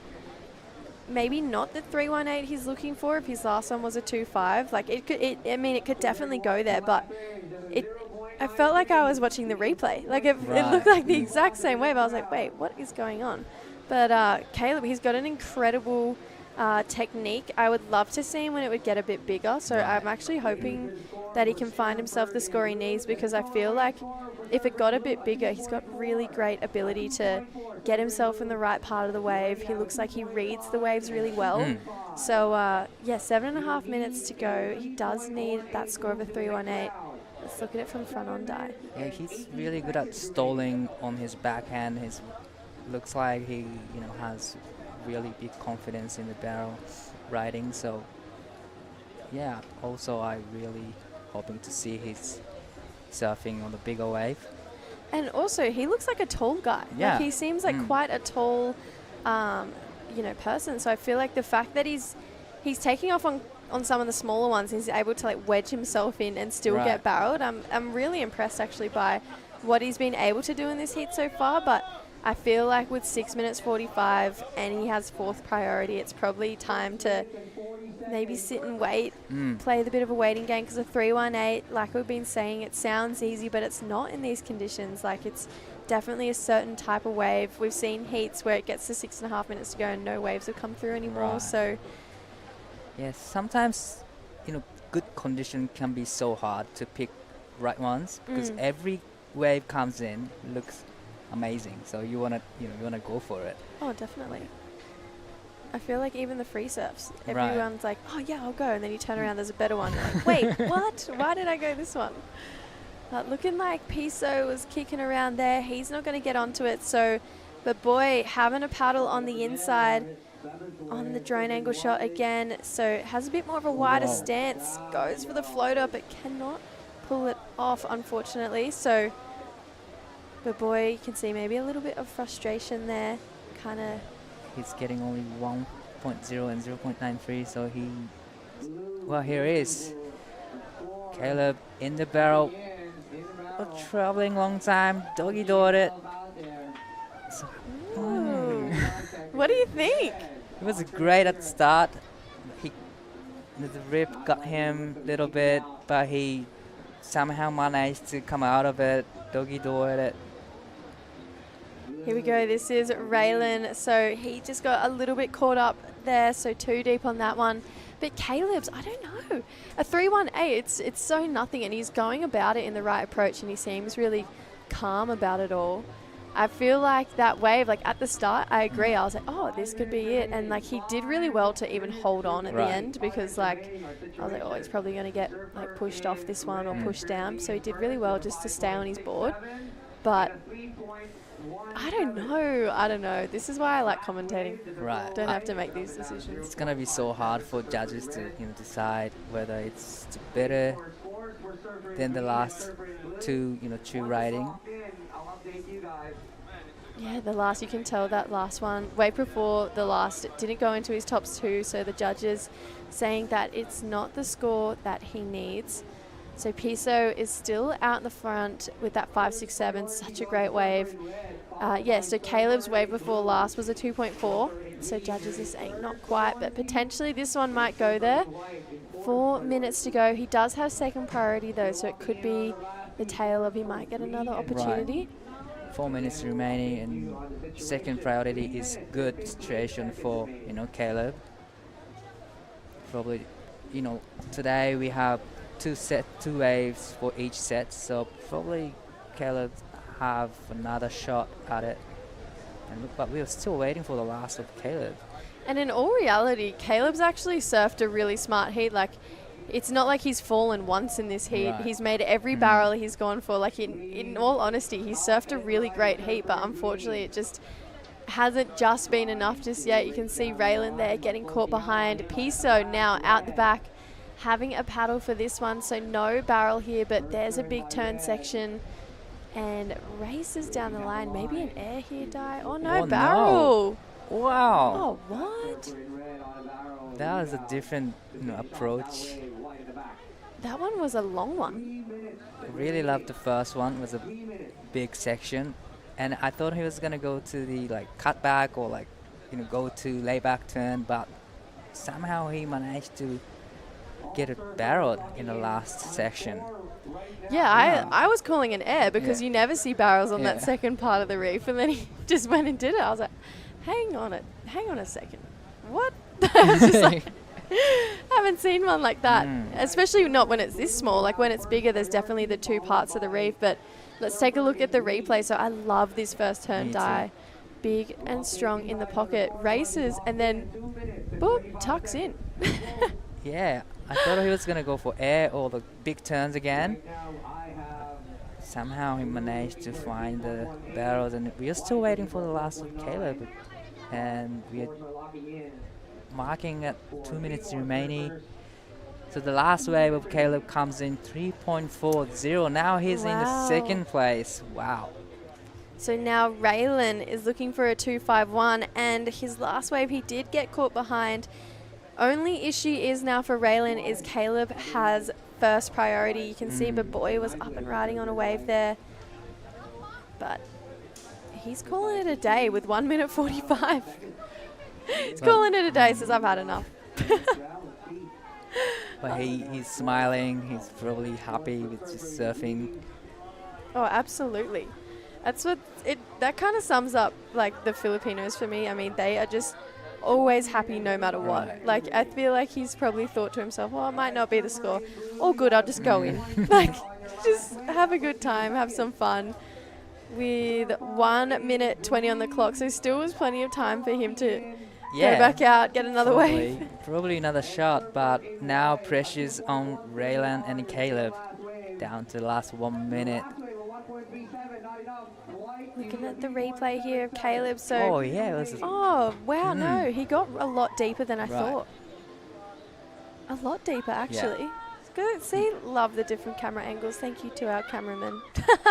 True. Amazing. Piece is up and riding. It's going for the air. Didn't come to the completion. And here is Caleb. This is important wave. He wants to beat it at 2.50. It was a great first turn. And straight into the second. Oh no, I was like, uh-oh, this could be bad timing here, but Raylan unfortunately goes down. 20 seconds to go, so Piso is calling it a day. The only person that could potentially get one more wave is Raylan, so Caleb's on his way into. Everyone's calling it a day early. Right. They're saying, oh good, let's go in. But I don't think there's any more waves coming, so I'm pretty sure it's going to be Piso and Caleb moving on through. Unfortunately, we are going to say goodbye to Raylan and Baboy. We have plenty more action coming up, guys. Round 128, heat number 7, right after this short break. Coming up next, here we go in 3, 2, 1.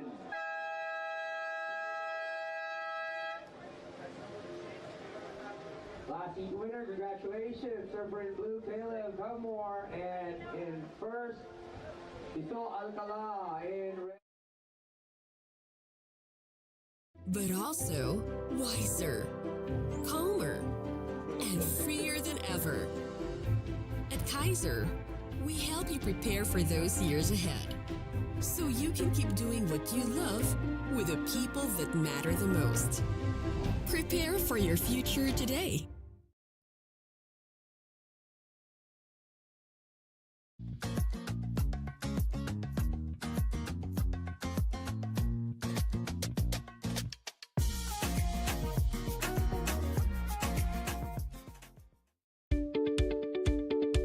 Focusing on our customers' health and wellness, our highly skilled professionals provide fast, high-quality healthcare services. Here are the services offered by Kaiser Medical Center in our clinics nationwide. To provide you with the best customer experience, Kaiser focuses on convenience and flexibility with its 24/7 online access. Kaiser Medical Center, your partner in health and wellness.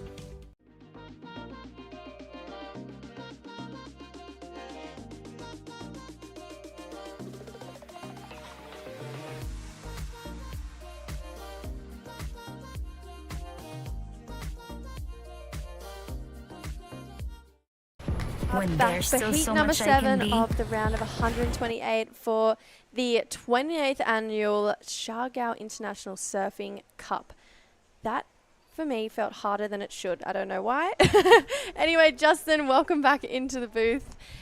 You were just out on the tower. How was it? My goodness, it is absolutely just teeming with people. The sun is out, it's warm, it is clean offshore, and yeah, it's a vibe out there. Oh, I love it. I love a vibe. It's a vibe out on the tower. It's busy. Everyone wants to get the best vantage point. I think probably underneath the tower is the best spot to be right now. So there we see the results on screen from the last heat. And yeah, I think we're going to power through as many of these round of 128 heats as we possibly can. Conditions are still good. We've got some world-class athletes in the water. A former championship tour surfer himself. Tube monger, aerial innovator Josh Kerr is out there. Theo Radcliffe, representing Indonesia, is out there. Josh Van Niekerk and PJ Alapeo. So a really cool heat. If you're near a screen, that's our little morning coffee spot right there. Shaka. Yes. Sure is. We love it there in the mornings. And PJ actually standing for Paul John, another surf instructor from around here, and is from a very strong Filipino surfing family, the Alapeo. And, you know, there's Susan Alapeo, there's Angie Alapeo, there's Filma Alapeo. Like, there is so many of them, and they are so extremely talented. So we'll see how PJ or Paul John goes in this heat. And then Theo, your man on screen, 16 years old, representing Indonesia. Kind of his first year dabbling in the QSs. He's had a 5th in a Pro Junior this year. Cool. But I feel like this is going to be a big learning year for him. He's only 16. Like, he's still super young. So we'll see how he goes. And imagine coming here and surfing your first heat against Josh Kerr at 16 years old. That is pretty cool. As we see PJ flirting with the barrel there. He's a big boy. And here goes the Aussie. Like the spray. Like the first turn. And just getting some wax between the toes. So, yeah, I was lucky enough to, just navigate my way out on the boardwalk. It pretty much takes 25 minutes to get out there, do your post-heat interview and get back. So, just goes to show how many people are milling around and soaking up this amazing atmosphere. Asia's biggest, the Philippines, biggest surfing event, and Asia's longest running surf event here on the beautiful Siargao Island. The Cloud 9 phenomenon keeps on rolling through, and I think it's the hype around this wave that has brought the likes of Josh Kerr back. Obviously supporting his daughter, but he is an amazing surfer still at his age. He's insane, actually. And not only that, he also really gives back to the next generation. Like, obviously, he's Sierra's biggest supporter, and he's been such a impact in her career. But not only that, like, if you're a Grom out there and you were just talking to him, like, he would help you in any way, shape or form. Like, I'm sure he'll probably talk to Theo out there at some point, like, try and help him out. I feel like Josh Kerr is just not a great surfer, but he's just an all-around great human. And then the other Josh in this heat, Josh Van Niekerk, he's actually similar kind of thing going on with John Carby. Doubles in 2 different regions. So, yes, he is representing Australia, but he actually is South African. Gotcha. So when you talk to him, he has a South African twang to his voice. And one of 2 very talented siblings. His sister just spent her first year on the Challenger Series, Jessie Van Niekerk. Okay. From a lovely family. And when I was growing up competing, they travelled up and down the East Coast in this big van that had all these really bright stickers on it. I was going to say, I think I remember them from some Aussie junior titles. I was going to say, is their mum the sticker lady? Yes. There you go. Now she's the watch lady, so she has her own watch brand company called Yellow. Okay. And that's what they've been doing. She is also a school teacher in Melbourne. Gotcha. Okay. Yeah. Great insight, Jessie. This is why I love not having to be able to do research. You were just like the walking encyclopedia of all things surfing. So,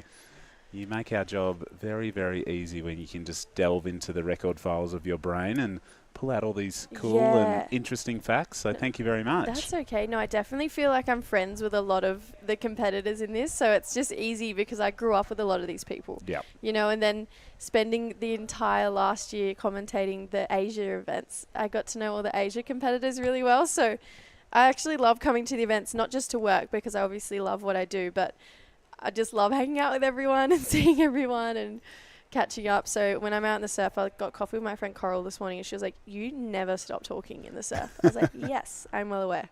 Well, that's where you do your research. It's where you get, you know, your facts, your info. I think it's great. And, yeah, Koza. We love Koza, don't we? I love her. She's the best. Only got her boards last night. Oh, my goodness. Stressful morning for a lot of our competitors this morning, actually. So for those who've never been to Siargao, it's you fly to Manila. Manila's basically your base point. And then from there, you get a pretty small plane over to an airport called Del Carmen. I'll get back to this in just a moment. Theo going down, but going for it. But the plane is so small that I don't think they took into account like how many surfers were coming here and how many massive surfboard bags there was going to be. So yep, there was a backlog of boards when we got to the airport, and yeah, it takes time to get them here. But we're going to throw over to Dai, who's out on the boardwalk with the last heat winner. Mr. Pisa-san, how was it out there? Pretty good. I made it. I'm so stoked. So what was your plan out there? Getting barreled or like getting maneuvers? Because today is a little bit smaller than usual probably. So what was your plan? The first plan is barrel. So if they don't have a barrel, so I do some turns, couple of like if there's a chance, I can also do air. But yeah, there's no chance because the wind is too strong, so it's really hard to make it the air. So I'm stiff on the number one for my game plan. So barrel. You know on the second wave, you did a big re-entry on the first section. And you racing down through, and inside you found a barrel, but you know there's gonna be a barrel. Yeah, this is Cloud9. This is my home break, so I know everything about Cloud9. So yeah, very stoked that one. Even it's small, but there's a good barrel. Yeah, for sure. So you wanna say something in Filipino? Una sa tanan, nagpasalamat ako kay Boss James, O'Donnell, and Liz, and also my caddy, and also all the local surfers. Thank you so much. All right, thank you so much, and good luck next heat. All right, back to you guys in the booth. Awesome. Thank you, Dai. That just looked like a fun, upbeat interview. I love that. Good energy. I've never worked with Dai before, but he's got a good vibe about him, and yeah, who wouldn't be happy about being here and interviewing a local? As we just see the replay of Josh Kerr absolutely displacing buckets of water there. That was a really nice turn. He's created his own board company, Draft, as well. So really, yeah, showing that the shapes work, the designs are flawless. So that was a sick turn. That was sick. That actually, I went, I gasped. Took your breath away. Oh my goodness! I just was like, wow, that is a serious rail turn. I mean, I feel like you look at Josh, and it's so funny because like people fall off tour and then you're like, oh yeah, they'll probably just cruise now. But then you look at people like Josh, like Joel, like Mick, anyone who's really come off tour, like they still absolutely rip. Like it's just like mind blowing. And obviously Josh went pretty deep in the draw at NIAS this year, and so did Sierra. So I feel like maybe that's a goal of theirs, to try and both get a final, both get a win. How cool would that be? I don't know that it has ever happened before, but I think that sort of sits in the back of their mind just as a little bit of motivation, But Josh Kerr, the video parts he put together, I clearly remember him competing at Margaret River before it was a CT event as a prime rated event. Him and Taj Burrow had a final, unforgettable. Kersey, I think he posted the perfect heat score at Margaret River by going to the air. So Taj had him on the ropes for pretty much the entire final, and Kersey was like, nah, I'm just going to do some big airs, and he stomped 2 of the biggest airs I've ever seen at Margaret River, and to the disappointment of the home crowd, Kersey got the win, but that'll always be a really memorable end to a Margaret River event for me. So big shout out to Josh Kerr. Still comes over west a fair bit. Sierra has obviously, stockpiled a bunch of clips from the box, which was probably one of Kersey's favourite waves as well. So just so cool to see the progression, and him being there to mentor his daughter through her journey has been, inspirational, I think. Oh, what a cool opportunity for Sierra as well. Like, that is such a... I feel like there's not really been a lot of kind of generational pass-ons. I feel like there's a lot of surfers who have fallen off tour and maybe their kids aren't that into it. Like, I know I've spoken to Tommy Carroll before, and he's like, I wish one of my daughters got into surfing, but they didn't, and that's okay. Like, everyone's an individual. So I think for Josh, like, to have Sierra fall in love with surfing as much as she has, and she's obviously going to have a pretty strong and bright career ahead of her, but like, what a cool experience for Sierra. Like, her dad has done everything she wants to do, and now he gets to kind of relive it, like, but in a different sense. I don't know. I just think that is such a cool experience for both of them. Like, he's get to go back on tour and gets to see it from the other side now. Yeah, I think it is unique, and I'm sure, red, blue and green are quivering a little bit, going, oh my gosh, I've got Kersey in my heat. I didn't sign up for this. A guy with a wealth of experience and a really impressive repertoire of surfing experience behind him. So, yeah, he's leading the heat right now with a 4 and a pretty small backup, just a 0.90, but I'm sure that won't be in his scoreline in the next 11.5 minutes. Yeah, I feel like Josh has probably surfed more heats put together than a lot of the competitors in this event. Like, bundle them and their heats all together, Josh probably still has it over them. You're probably right. He's probably got the games record. Probably out of anyone in this event, that's pretty accurate. Yeah, like he's one of the greats. We love him. We could fangirl over him for the next 11 minutes, but I feel like, Josh, his family, they've kind of bounced between South Africa and Australia. He's decided to represent Australia. His sister decided to represent South Africa. Okay. So a little bit of difference there between the siblings, but both of them super competitive. They both put a lot of work in. Josh was actually in the army for a good amount of time and then decided to come back and start competing again. But here we go, Josh Kerr. Just a quick in and out, but looking like Josh Van Niekerk on screen. So he's racing down the line for this one. There's the first tag in the pocket. Maybe a bit of nerves there. I feel like he definitely can hit it a lot harder than that. And then Theo going for it. Oh, and Josh is still surfing. Wow. This has been a long wave. Goodness. Well, that tide is continuing to fill in, and it's got past that sort of point where generally the wave ends, so it's still pushing. As we see Alapeo here, he's happy with that. You saw the little fist pump and using his local knowledge to his advantage there. I feel like the barrels have sort of slowed a little bit in the last few heats as that tide trickles in, but that was a pretty cool backhand tube. So we'll see the replay.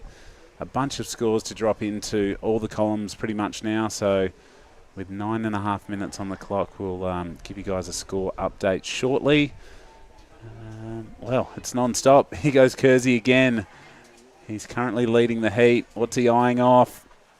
Oh. Well, I feel like that offshore is like I think it's like is it a northwesterly wind? It's sort of blowing right into the barrel almost. So you could see he got launched there and got held up in the pocket quite nicely, but was unable to ride out. So I feel like that was almost going to set the tone for probably what we're going to see for the rest of the heats this afternoon, because that wind's going to get stronger and stronger today. But Josh Van Niekerk, that was a very well identified wave. Like, I haven't seen a wave that long, maybe today. No.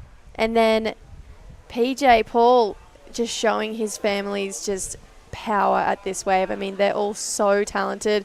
I would say his brother Filmar is probably the best surfer I've seen out here. He's definitely a bit of an enforcer out here as well. Oh, he keeps the crowd in check. Good. Saw a few things this last week. Oh, okay, okay, good to know. I'll let him have whatever wave he wants. Yeah. But no, he's going to lock in a good number. So we've got a bunch of scores still to filter onto our scoreboard and on your screen. There's 8 minutes remaining. And you can just see everyone just sitting up, taking account, probably listening out for the beach commentators' scores to hear. Yep, there he wants to know what's going on. He liked the wave. I think it was a keeper, so... Yeah, only needed a 174. That is absolutely nothing, and the judges have definitely been rewarding barrels today. So Theo, though, has a 0.8 and a 0.73. He's going to want some more, but I love the fact that he's going for it. Yep. I feel like Theo, I have seen him chat to Josh a couple of times in this heat, saw them have a paddle battle. As I said at the start of this heat, I feel like this is just all learning for Theo, and what a cool experience for him to come here and get to surf a heat against Josh and pick his brain, and the fact that, you know, he's not racing around the barrel section, like he's pulling in, he's going for it. Like all respect towards Theo right now. Like the scores aren't reflecting the dig that he's having in this heat, because all these names of this heat, this was never going to be an easy one for him to surf, and he's really going for it, which I can really appreciate for someone who's just 16 years old. Oh, you're so right. So well broken down. So I think those scores are in. A 3.87 for PJ. He is on the hunt again. Big, powerful strokes into this one. Grabs the wall, grabs his rail, travels through, and finds a little inside bonus section. So you can see the waves are starting to run along the reef a little bit further now the tide is filling in. So another really well-chosen and well-surfed wave. Oh. Wow. Yep, he's feeling it. That's going to put him into the lead, I dare say. Yeah, PJ, that was a good looking wave for him. I mean, only needs a 103. Hello, second place. He's going to go there for sure. But I feel like he was definitely pickier at the start of this heat, but it's all paying off because these last two waves, being maybe the best two waves I've seen this heat so far, didn't get super deep in the barrel just then, but found this wave that allowed him just to kind of go up and down time and time again. Look at the bowl on this. This is kind of like Josh's wave. It just allowed him to keep on going. Got another carve in. You can tell he really uses his whole body through his surfing, so it comes off really powerful. So PJ Alapayo, the Alapayo family is going to be loving that one. Yep, there is going to be some celebrations, hopefully for them, in about 5.5 minutes' time. But right now, I can almost guarantee that 1.0 will be removed from his scoreline. He is going to move up the leaderboard. And young Theo, yeah, this is, like you said, just a really good opportunity for him at such a young age to learn and develop his skills. He was here at this event last year, and yeah, I'm sure that his dad Harry is looking out on the horizon and trying to probably identify a set wave or two, because with 5 minutes, these 25-minute heats, they go quite quickly. You know, you only got to think you're waiting around for 5 or so minutes. So this is the replay of Josh Kerr's aerial attempt. Okay, we missed that one. Maybe when the replay of PJ's wave was going on. Kersey, he's still got the aerial antics. You know, he was a big-time innovator. You know, you got to think of some of the moves he pulled out in some of these early rusty video sections. And, yeah, he was a very good aerial surfer and showing that he's still got it. I have to do my deep diving into those because I haven't watched them before. Oh, goodness. I feel like I'm about to open a whole can of worms. Well, you might have to find a DVD player. Oh, my gosh. That's Those a things challenge. Are ancient these days. Let alone a VHS. So, yes, this new digital world of, you know, online stuff and clips, and it's very rare to see a full-length feature film drop. Yeah, there is. I agree. You know what, though? Just touching on that quickly, I watched the recent Noah Dean film, and Noah Dean's films go for about 35, 40 minutes. I love it. Yeah. I love a long form film. Yep. That has a storyline through it that makes you feel something. You're invested. Bring back the long form, I say. I reckon it's good. I think as we see Red utilising his priority here, tucking in. He's a big boy and he just gets clamped, unfortunately, there. So we have seen the leaderboard change around. So Josh Kerr, a 3.27 puts him up into first place. PJ Alapeo, a 2.43. Replaces the 1.0. He is in second, chasing a 3.41 to go up into first. The younger competitors right now have a little bit of work to do. A 3.64 required from Red and a 5.50 required for Theo Radcliffe. But Theo just needs to throw away one of those, fractionally small numbers to improve his situation. But time is now becoming his biggest enemy, I think. Yeah, I feel like PJ was pretty lucky that Josh didn't make the barrel on that last one, because a 3.64, we've seen 3.64 has been thrown at waves like that kind of all events. So you can see that wind's puffing up a little bit too. Sometimes a bit of a current does come into play on that higher tide as well.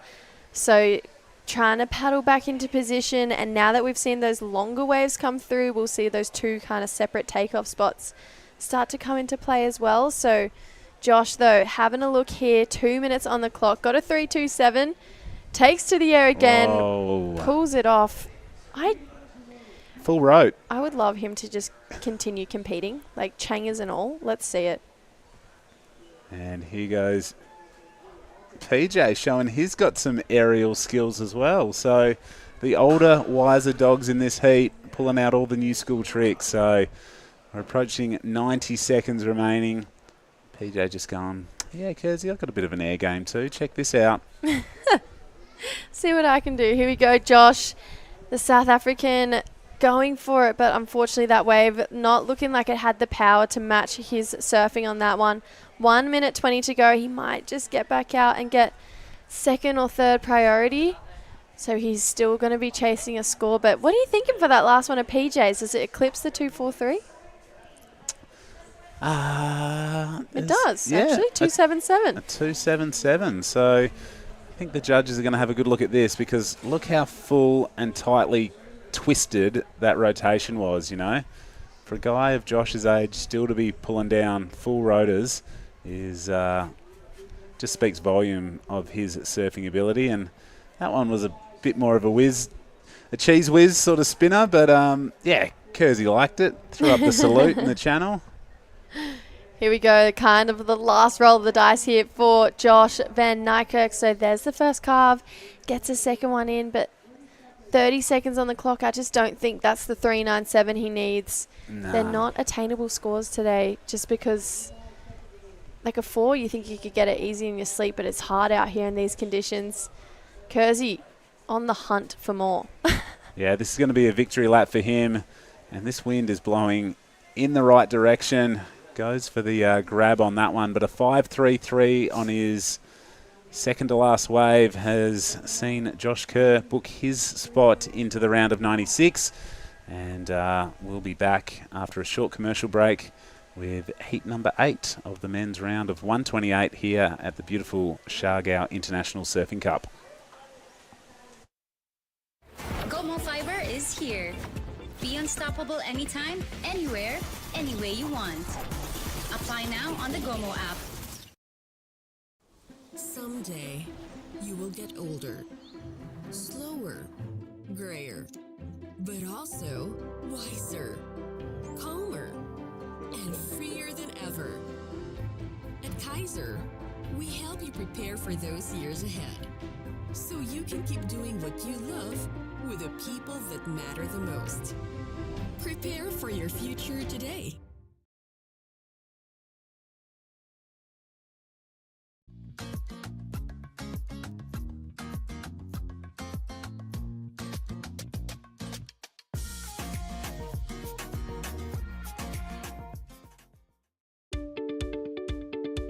Focusing on our customers' health and wellness, our highly skilled professionals provide fast, high-quality healthcare services. Here are the services offered by Kaiser Medical Center in our clinics nationwide. To provide you with the best customer experience, Kaiser focuses on convenience and flexibility with its 24/7 online access. Kaiser Medical Center, your partner in health and wellness.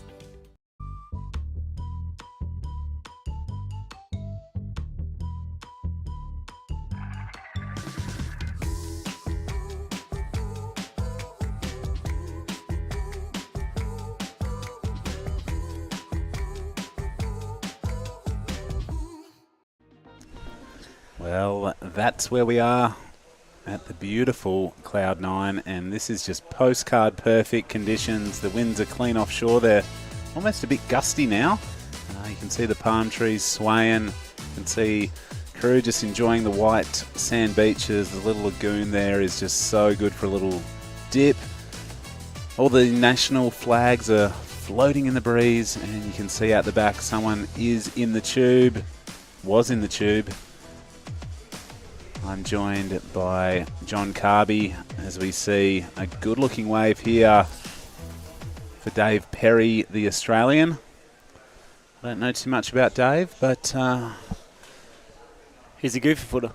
We know that much about him. Who else do we have? You probably know a couple of these guys. There's Yugi Aquarel, which is Christian Aquarel, Jose Rafael Tybalt, and Mark Cannon.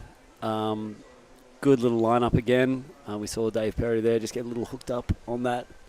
It would have got a good little barrel there. It's just hard on your backhand to sort of gauge that depth where you want to get in there but also get to that exit. Get out. Yeah.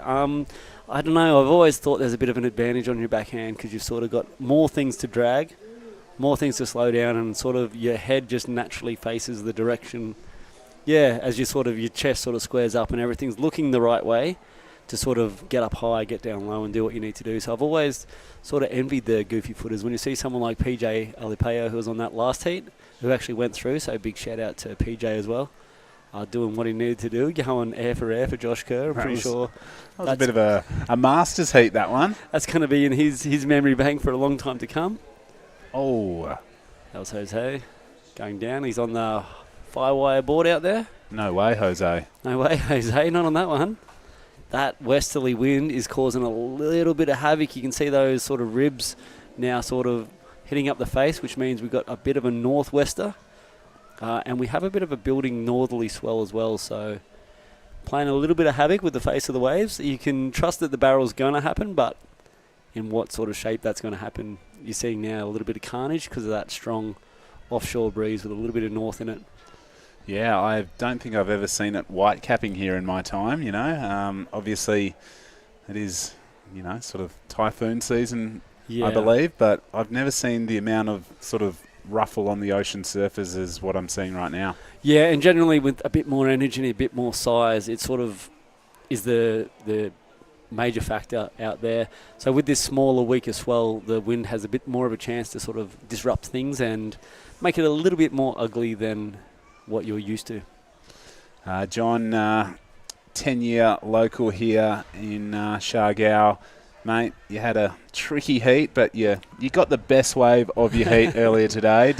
Is that some sort of like consolation prize? Yeah, it was a good... that's what I was sort of waiting for. I had to sit out there. I knew I wasn't going to outturn these blokes. They weigh about 50 kilos. Oh, someone's hurt. Let's keep our eye on our surfing green there. Looks like he's done an ankle or a knee or hit the reef. Hopefully we don't get anything too gory on that zoom in. But we've got water rescue down there and all over the place, so what's he done? It's very hard to tell. It looks like he's holding his lower leg, so we've got an amazing medical team here. And that is Mark Cannon, our surfing green, one of the local guys. We got our Isla doctors on the tower that are going to get to him and check him out. So I'm not too worried about him. This might be the wave that he went over on. And you can just tell it was that bounce. And so whether it was as he came off his board or did he go into the reef, but I reckon he flipped forward. Maybe the board rolled and that was a bit of got hit by the fin maybe. his head's above water, so that's the most important thing. It is. Surfers do get hurt. We just pray that he's not too badly hurt. Maybe a knee? Well, we're going to throw over as we, keep our eye on that competitor. We're going to throw over to Jessie Starling, who's with Josh Kerr, the winner of the last heat. Yeah, guys, Josh, quote unquote, fresh off a heat win, doing it for the dad club. Congratulations, got one done. Oh, exactly. It's too good. One for the old boys.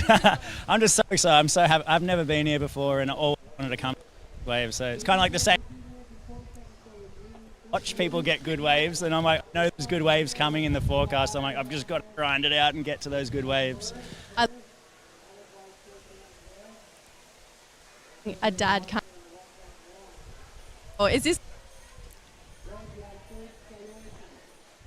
kind of turned into one since we've been doing this? It's been, I hope she's in to live her dream right now. And it's probably the most. Go watch her dad get out there and do it as well. She's loving it. She's always smiling. It's really special, that bond. It's been great. Give me a little pre-heat insight. Is she kind of giving you heat tips now? Is this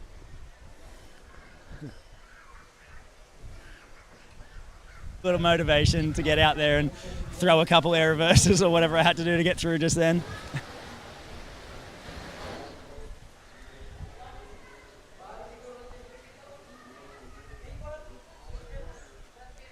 Not at all. I'm just super excited. These waves coming, and this, when I was like 17,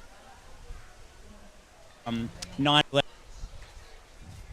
here, and then I've just never made it since. And it's been like 23 years since that time, and now I'm finally here with my 17-year-old daughter who's trying to live her dreams, and I'm just here just enjoying myself, and I get to hopefully put on a rashie when it's absolutely pumping out there, and I'm really looking forward to that.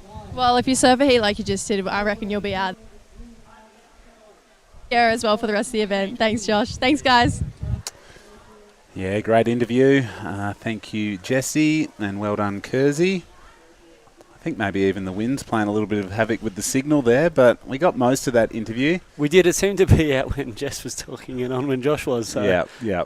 That's a good effort. She's talked a lot today already. No, it's an action-packed day. Always nice to, I guess, break the back of it, John, and get a few heats done on day one. Yeah, it's day one. Everyone's watching. Shout out to all the crew around the Philippines who are tuning in.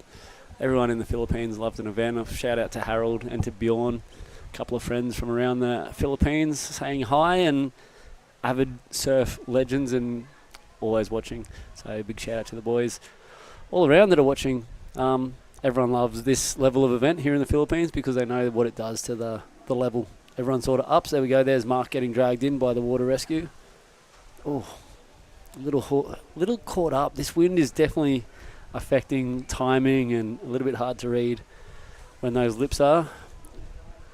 It looks like Mark's getting his way to the stairs where I'm sure the doctors will check him out. There's Yugi, Christian Aguirre. He's a great surfer. Great surfer any day out there in the lineup, big or small. He's got a really smooth, fast style. Can whip it. Indonesian. Well, he's not, but he looks it. Yeah, I was going to say, there's a couple of sort of distinct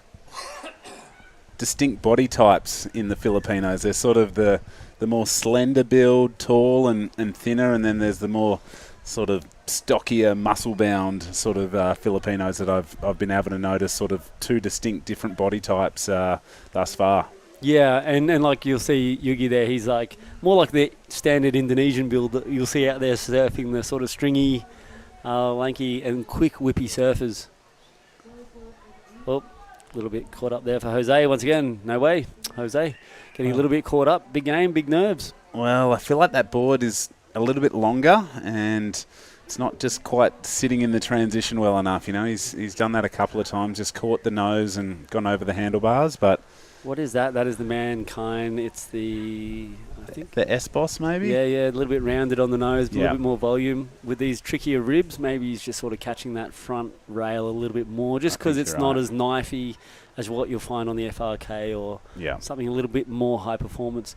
Great to get those transition speeds through, but when it's a little bit edgy like this and a few bumps on the face, there's a good chance that front edge is going to just hook in a little bit more than you want. Yeah, 100% right. So Carbs, tell us, you've been here for long enough to know, when this wave is on and off, and is there an ideal swell direction and an ideal wind that plays into this place, sort of barreling more or, from deeper on the reef or anything? The northeast swell direction is the one you want. That when that northeast direction comes in, that's what you're looking for. And anything west works. I like a lighter northwest just because it sort of blows up and into the barrel, so Keeps it does open. hold it open a lot more. Yep. But that said, a southwest, we get a bit more protection from sort of the mountain range, the cliff side of the Cloud9 where the cross is. Gotcha.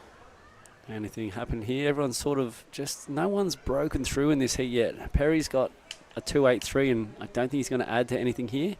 It's strange how we're getting sort of stuck in these mid-range scores. No one's really leapt out of the basket all day except for maybe a few rounds before. Yeah. A few heats before. Like to break into double digits has been hard. We look through, I think Kyan Falvey was the best performer so far. But there's been a lot of heats where people have got Piso through. Alcala got close. Yep. He hit the 9.44. Yep. Breaking the double digits has been, sort of the recipe to success. But, looking at the conditions, probably only a fraction of the true Cloud9 that we've known to, love. But, the judges just still reserving their top end of the scale, which is fair. I think they know what's coming. Yeah. They've definitely adjusted the scale today. Like, it's turned from a few barrels this morning. Now we're looking at probably more lip line stuff. Mm-hmm. Getting that critical section. There's some handstands on the beach. I've never seen for a long time this happening down at Cloud9. This is sort of post-pandemic, post-Typhoon Odette that we had a few years ago. This is everything's on the uphill. Yeah. This event being a QS 5000 for the first time ever, it's sort of got that shine about Siargao again. So it's a great effort from the organisers, from the government here that sort of works so hard to continue to grow this thing despite circumstances. And they've actually chosen the smart route. They've done a 3,000 and now we're hitting the straps. I think 2 3,000s and now 5,000. So it's... Yep. Well, I've been here 3 or 4 times. I can't actually remember exactly, but this is the first time I've been at Cloud9 as a 5,000, and super cool to see. Goodness, Jose just got I've been out there with Jose. I've been out there with Jose a lot. I think surely it's just nerves sort of rolling into this. It's the big stage. You try to keep your cool and you know what you got to do, and you find yourself jumping up and catching rails and thinking too much in situations where you don't want to think. Just a little bit of instinct takes over. He'll get himself out of this rut and get a couple scores on the board, and then hopefully build on that, because at the moment he's not feeling very good. No. John Carby, tell us, what else is it about this island that makes it so unique? Obviously, there must be surf in other places of the Philippines, but why has this become, the hot spot of surfing in this country? It's because of this wave that we're looking at. Cloud9, you can come on almost any day and get a barrel. And what does most surfers want is the barrel. So if there's off-season, we do have an off-season here in the Philippines throughout the summer, which may be June, July, August into September. Even then, you may show up and get a little 2-foot barrel, okay, which is good enough. And then you got these on days where, as long as everything goes right, you can get the barrel of your life or the wipeout of your nightmares, depending on how things go. I've had both. Claims lots of boards, but we've got lots of breaks also around in a pretty close area. So just on this little stretch of camera work that we're looking at, there's about 4 breaks that you can sort of paddle down to, each with little variations and little twists. One from Cloud9, which slabs, Quicksilver, which is next door, which is sort of turned into a beginner wave, which isn't really the case. When it's sort of 5 to 6 foot, it's a great high-performance wave. Nice. Very sharp on the bottom. And then there's Child Killers, which I'll use that term just to honour Jerry Degan. Child Killers, which is the next one down, which can be tricky but can also be a great wave on its day. And then there's Jacking Horse, which is a sort of wet season, windy, all-rounder. Gotcha. Jacking Horse by name, Jacking Horse by nature. It sort of kicks you in. Great way to sort of practice your Cloud9 takeoffs without too much consequence. Gotcha. Well, there we go. You think it's all about this spot, but there is enough places to spread out and maybe try and break away from the crowd. But, mate, my boards disappeared for a couple of days, and I'm sort of glad they did because I've never seen a thicker, more tightly contested pack of free surfers in my time. It's a bit of the drama of the Cloud9. It's not a very long, big takeoff area. So when you are out there in the crowd, it's good to know where you want to sit because you may sometimes have to sit next to 35 people on that one little marker on the reef. But the locals out here are amazing when they come to sharing their wave. This looks like a better wave. It looks like it's shaping up a bit better. And if he does right, he might be able to get the barrel. But it looks like he's chosen to spin it. Risky in this sort of wind condition, especially as you're coming around from that air reverse. You're going to get barreled for sure. There's a nice one. So just a quick in and out. It's going to improve on the 1.0, but this... Jose, hopefully he can get something under his... You can see the nerves in his face almost. He's just wanting to get something on the board, and this might help him sort of lift a little bit. With 8 minutes on the clock, I'm sure he's going to have a little bit better feeling in his abilities now, and he's going to hopefully get out there and sort of get it going. Oh, we got an update from the medical team, which I'm not sure if I want to share, but Mark Cannon, he's obviously rolled over that board really awkward, and he's actually broken his foot, so quite gnarly little injury out there, and I'm just happy that there is a team that we have here, and he's going to be well looked after and well cared for. As Yugi gets another little backup. Where did he come from there, Justin? Oh, my goodness. He came from way downtown. Well, that local knowledge and the ability to ride the foam ball is... he was foam ball for a moment there. He was. He was at one with the foam ball. So, yeah, we'll see the replay here. So you can see the chandeliering that wind, but he punched through that section pretty nicely. And he's going to lock in his best 2 scores on his last 2 efforts. But, yeah, the medical staff, the representatives from all the different government departments that are here, I don't feel more safe or, the response from the medical team, Dr. Mel, who's been putting all the WSL staff back together. There's been a bit of something going around, but everyone's fighting fit thanks to the medical team. Going around, or you guys are bringing it in? I'm fighting fit, mate. I'm 100% okay, but yeah, it's... I don't know what it is.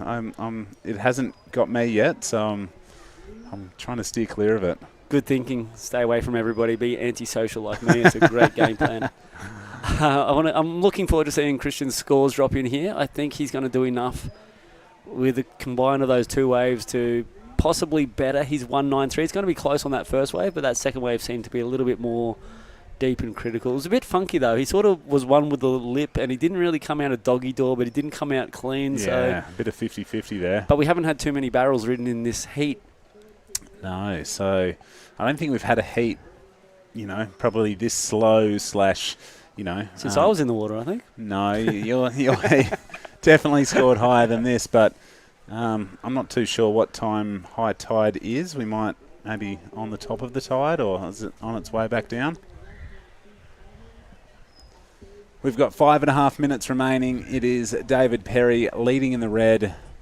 Our surfer in the blue has just locked in his second score. So a 2.63 and a 2.53. Ooh. He is just in second position right now. So he needs a score right between his current 2. A 2.58 would be enough to go to first. Yep. Jose in the white needs a 3.49 or better. And Mark Cannon has been TKO'd out of this heat due to an injury. This looks like the set of the heat so far. If he can get under this, which he can grab that rail, but that boil, so you saw that boil sort of pull under him. That's sort of where it gets tricky as you're sort of pumping down for that drive. Your fins sort of just lose a little bit of engagement through that turbulent water, and you don't quite get the kick in that you maybe think you're going to get, unless once again it gets a little bit bigger, and then those boils sort of don't affect you so much unless it hits sort of a chandelier section, and then you end up getting a big avalanche of water straight onto your face, which can knock you for 6 the other way. But at this size with these boils, you can just lose that little pump or that little drive, and you just lose that little bit of rail or edge as you're sort of going for that line, and the foam ball mows you down pretty quick out here. Well, under 5 minutes now, closer to 4 minutes to be in fact. Next heat will be heat number 9. Looks like there is a bunch of Filipino surfers coming up in that one. We've got Jeremiah. He's a great. He actually works for the local fire department, so he'll be representing the fire department here in General Luna, Brooksynco. There's a nice little fire. We've got a couple of fire trucks here. Alan Drecho, he's got a little surf school here. Mark Kent Hukai, he's also a great surf out here, and Alex Mick Guffin from Australia. Yeah, he's from Western Australia to be in fact. Ooh, so your crew. I know him well. And shove it? No, it was air reverse, but lost connection with the board. He's still smiling, so he knows that was a throwaway. But It's pretty hard when you're 2.83 and a 2.37 and you got 3 minutes to go. It's sort of a rare thing for this out here at Cloud9. So very close, tight heat at present. Minimum scores. Yeah. I think Dave Perry doesn't really mind what his total is. It's probably more his position on the leaderboard. So right now he is sitting in first. I think, looking back, that's probably got to be the lowest combined total to be a winner today. I'm pretty sure. Let's see if Jose has anything to say about this, and he may get that requirement on this wave. There we go. A bit more into the lip, a bit more critical there. Unfortunately, this wave's running a bit short, more of a shoulder.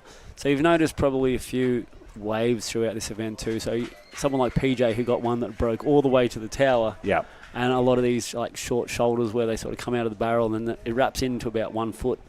And there's actually no point in trying to get that turn in. It's probably a mix of those swells that we were talking about earlier. Here we go, Dave Perry also swinging on the right, little stall to tube.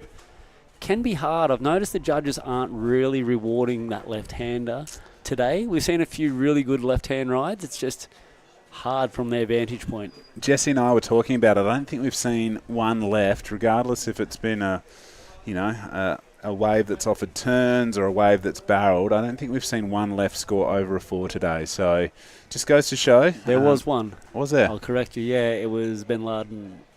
I wasn't on that heat. So he hit the lip and then he got a barrel. So he got a 4 on one, I think, and then he got a 4.8 or a 5. Okay. Well, I was off. Maybe for a that 5, heat. a small 5. Okay. Well, there you go. There is still scoring opportunity out there. But that was the set of the heat also, one of the sets of the morning, and he did come out double hands up. So the claim might have got the bonus points. But Cloud9's a notorious right. The judges want to see that notorious right. If you do something amazing on the left, obviously they can't ignore it. Yeah. But it's also the vantage point of the tower is definitely in favour of those surfing the right-hander. Right. Yeah.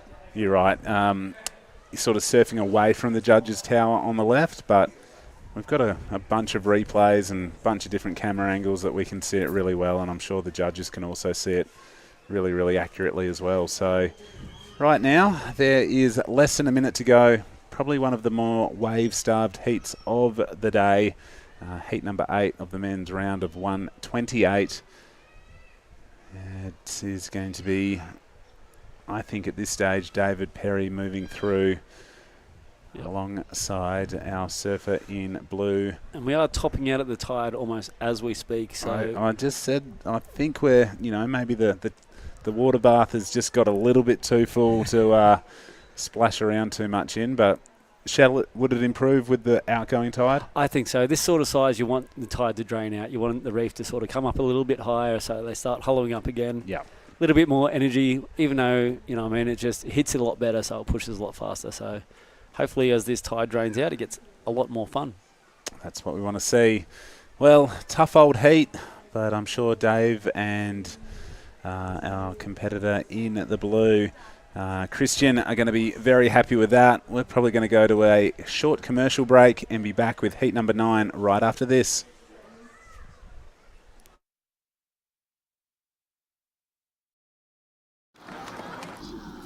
What does yours tell you? Close your eyes. Take a moment to listen.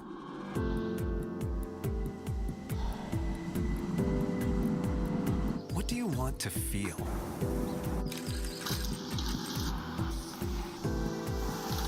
Where do you want to be? be.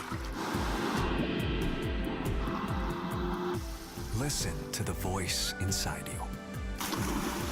The voice that tells you to wonder, explore, pause, taste, connect. Be where you've always wanted to be, and let yourself Mabuhay. Welcome to Philippine Airlines. fly to new discoveries with Philippine Airlines.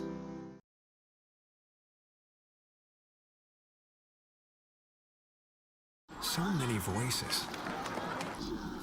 What does yours tell you? Close your eyes. Take a moment to listen.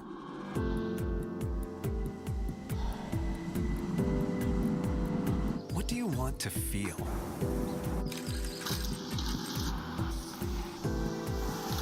Where do you want to be? Listen to the voice inside you. The voice that tells you to wonder, explore, pause, taste, connect. Be where you've always wanted to be, and let yourself Mabuhay.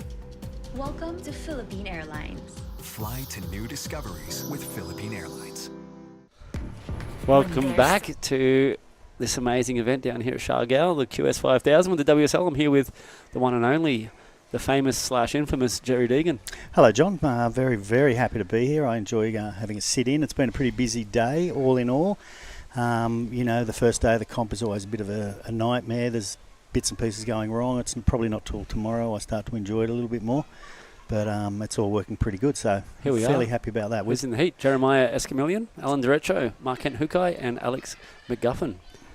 So we've got 3 local boys, which is pretty nice. Alan's not originally from here, is he? Alan No. Derecho? He's from, do you know where he's from? I don't. I'm going to say Davao just to say hi to my friends down there in Davao. Yeah, well, he's been on the island for quite a long time. He's a bit of a coach and a bit of an instructor, and he's a pretty good surfer too. He's a great surfer. He plays around a lot too with equipment, which I always love. Out there every second day on a twin fin or a I've thruster. been playing a lot around with equipment too, just to give myself an excuse for surfing crappily. Oh, I've got a new board. Damn, I can't. My foot's in the wrong spot. Well, we sort of grew up. Well, I grew up in the generation where you don't change a thing. You hop on your 6.0 thruster and you don't hop off it until you die. That's right, and even before that, maybe you or maybe not, but fixed fins. That was me. Fixed fin. I was just in the era of fixed fins, and then FCS came out, and then had a whole new expense of buying different fins and starting to play around with fins, which was pretty exciting. Yeah, well, I think my first board actually only had one fin. Yeah, and right. then by then it was sort of the Mark Richards era of 2 fins, and then of course Simon came in and changed everything. He did, and here we are now on these high functioning, like dynamic surfing that's happening throughout the world. But they're also playing around with quads and twins in events now, which is also pretty cool. Well, did Slater start that? Slater was always happy to change his equipment and ride an ironing board, doing whatever he needed to do. There's a few people in the background. You can see that's Tucson left up there. That's a pretty good place to go when we've got a north swell. Looks a bit peaky today up there, but there's a lot of people wanting to surf. Just the wave breaking in front of that there, coming right, that's Twice on Rights, which breaks rarely, only on a southerly swell. Stop it. You're going to get killed. Frusci's going to kill you for this. Giving away all these secrets. Frusci, David. Frush. Are you listening, David? Everyone. There's no secrets. Well, there are plenty of secrets here. Definitely not when you're looking at it from the tower. There's no secrets within 200 metres of here, that's for sure. No, and we're just saying that this is one of the highlights of Siargao is the amount of breaks. If you've got your wits about you with the swells and tides and wind directions, you can actually sneak away pretty easy and find some. Correct. Look, I've been here this time for 3 weeks. I obviously used to live here for many, many years, but I've been back for 3 weeks before the event just to prepare for the event / go surfing. And yeah, you didn't prepare. You done plenty of surfing. Yeah, I did a fair bit of surfing, but I did surf a lot with just a few people out. But, you know, it's a bit of a trial, and you've got to go up and down the coast and look for things and be prepared to paddle out to something that looks a bit average. But check the notebook, the little playbook, see check where the you playbook. should be. Yeah, but I got some pretty good waves. By the way, I don't get on the microphone much, so if you want to shout out, message me and I'll shout you out. He will. I'll get in trouble later for too many shouts out, Yeah. but I'm happy to do it. He won't even talk about surfing. No. Here comes Mark Kent Hukai, great little surfer. Good, strong fella too. So he's got no problem getting up into the lip and getting a few hits, getting the nerves out. First wave, and here comes our Australian. I'm just assuming he's Australian. I didn't actually see it. Yeah, he's Australian. I think he must be half something else. He's sort of looks a little bit Asian, so I guess there's some kind of background there that we should know about. But he's certainly ripping. He's ripping that little wave up. This is one of those ones that runs towards the tower. We haven't had many of these today. They've sort of been running short as that north swell sort of fills in and bends it sort of back towards the cliff and ends the wave usually really quick after a barrel. But that was one of those rare runners that sort of kept offering up. He managed to milk it for quite some way, so I'll be interested to see what the scores are. I haven't, because I've been busy, I haven't really been seeing what the judges have been doing. What have they been doing? They've been throwing some decent scores, or not really? Not really. It's been pretty hard. They've obviously got to keep it quite reserved for what's coming. And there is something coming. Yeah. I mean, tomorrow doesn't look epic, to be honest. Doesn't. It looks similar to today, but then the next few days after that actually start to look pretty nice. So, but you want to finish it by tomorrow, right? Get out there for as I keep saying, with 5-minute heats. Here's Mark Kent's wave. Nice little up in the lip to begin with. Didn't put everything into it, and then sort of got a little bit caught up on that second one. So hopefully he's just getting his nerves out. Here's his second one. This was nice. Nice fast surfing from the takeoff. Straight up, buckets off the back there, and then just sort of whips it all the way to the tower.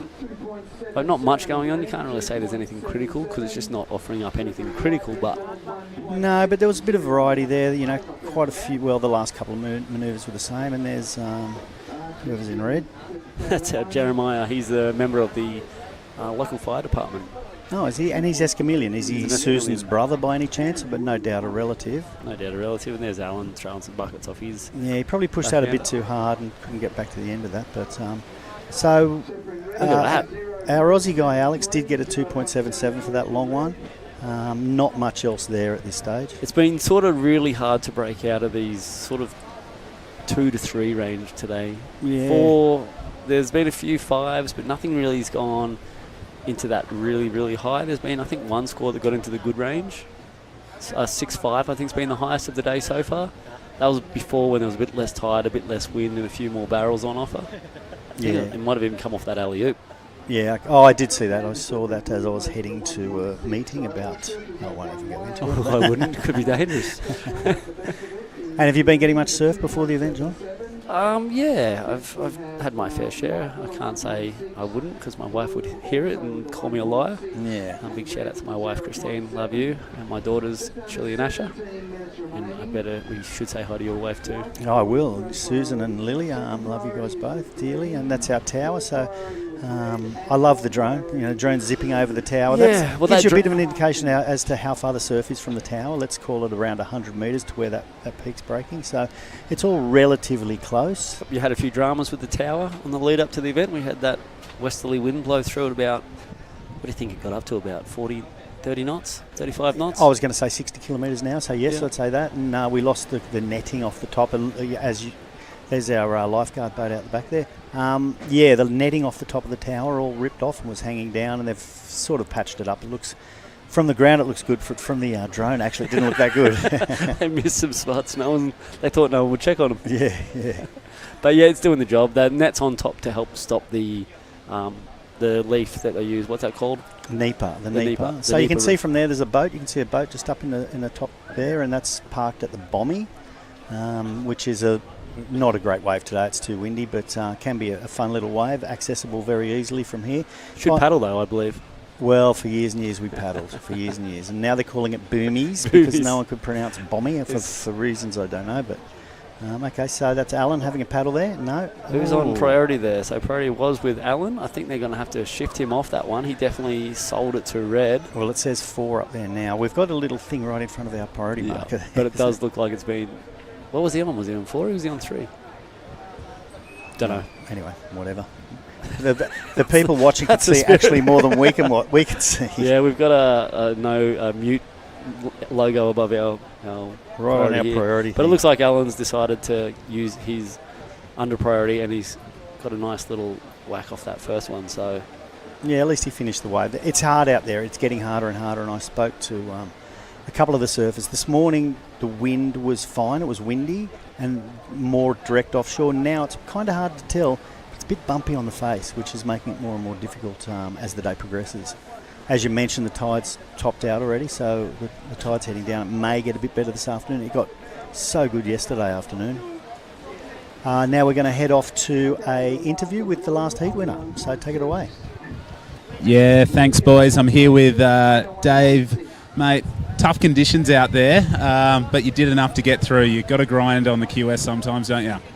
Yeah, definitely. That was pretty reminiscent of back to the east coast of Oz and grinding it out in windy beach breaks. So, yeah, not too far from home, but really tough. Like, the guys before had really good conditions in their heat, so that's a bit hard to watch, but we did enough.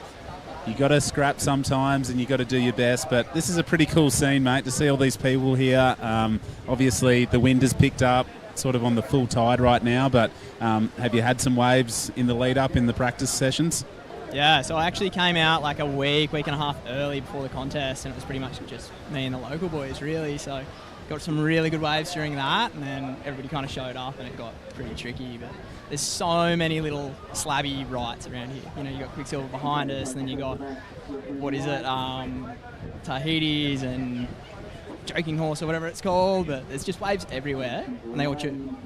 Well, we won't name too many of the spots, but mate, through to the round of 96, obviously the forecast looks like there is something coming. Do you take confidence out of the fact that you can scrap in the bad stuff to get to the good stuff?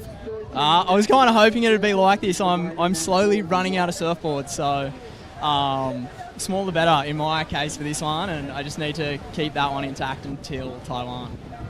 You said you're from the south coast of New South Wales. I'm sure you got some family and friends tuning in. You want to do a shout out to anyone? Yeah, absolutely. Hey, everyone back home, and I'm sure all the guys in the cafe and everyone I'm staying with as well, they've been super supportive. So we've got a really good crew, and thanks for the support. And who's the support?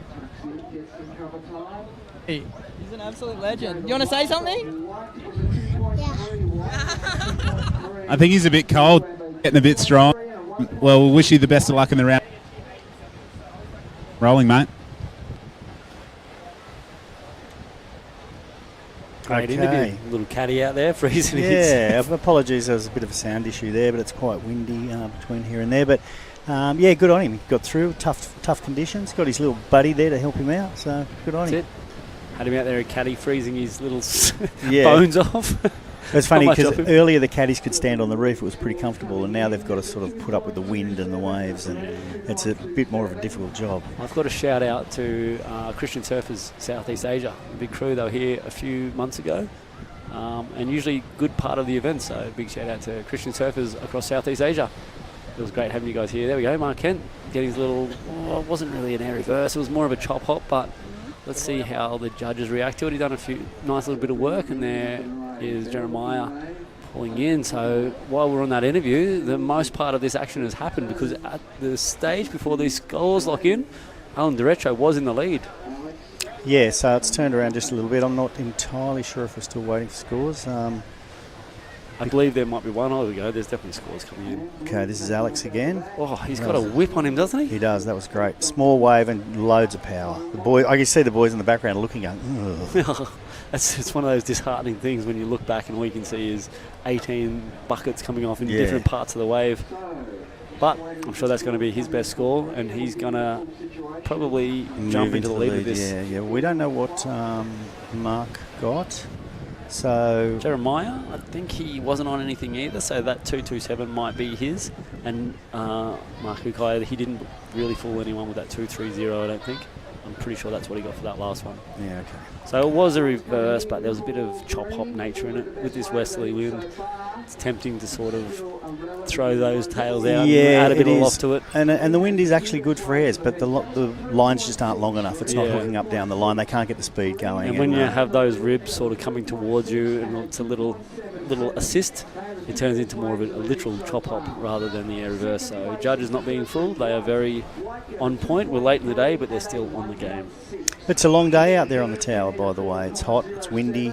And they do a fantastic job. I mean, I don't think we've had too many complaints. And there you go. So Alex had too many complaints. Alex is a 3.60 for that last wave, so easily the best score of the heat. Again, I don't know at this stage, and I'm not a judge. Although we discussed it earlier, we both are actually qualified judges, Yeah. but We don't want to do it. I wouldn't do it for quids. I wouldn't do it for quids.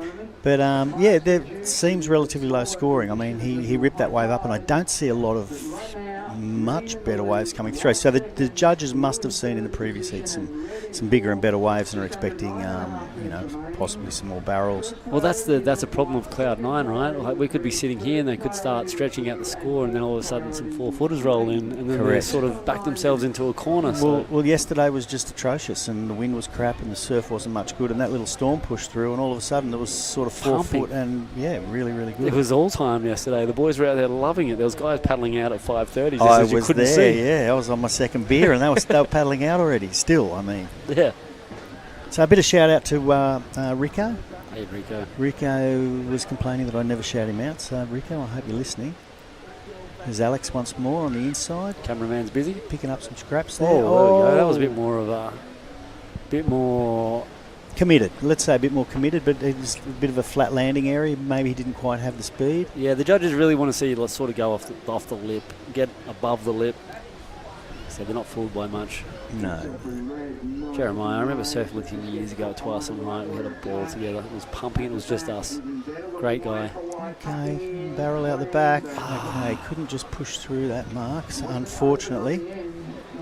What do we got now? We got Alan. Alan, grab a rail. Get in there, buddy. There we go. That's going to improve his situation. Yeah, not super deep, and he didn't come out cleanly, but nonetheless, I mean, it'll be a score. It will be. If he had got that turn, he might have felt a little bit better. I think they're going to deem him incomplete on that last little turn.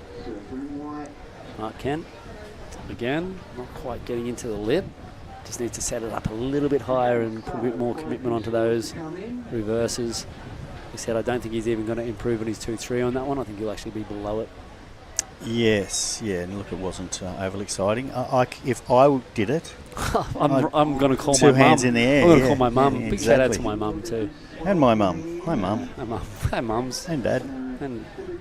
And anyone else watching that I know, like I said, you send me a little message, I'll shout you out. I'm not scared, but I have no messages yet, so Yeah, that shows. nobody loves me. Shows how often you shout people out. Here's Alex's wave. This is his This was the that last reverse. wave he just had. Yeah, okay. A little bit more committed.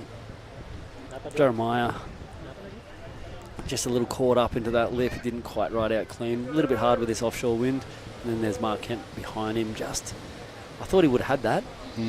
Yeah, no, he looked like he was going to pop out, but he didn't. Do you think sometimes, I'd say particularly the local guys, just try a little bit too hard?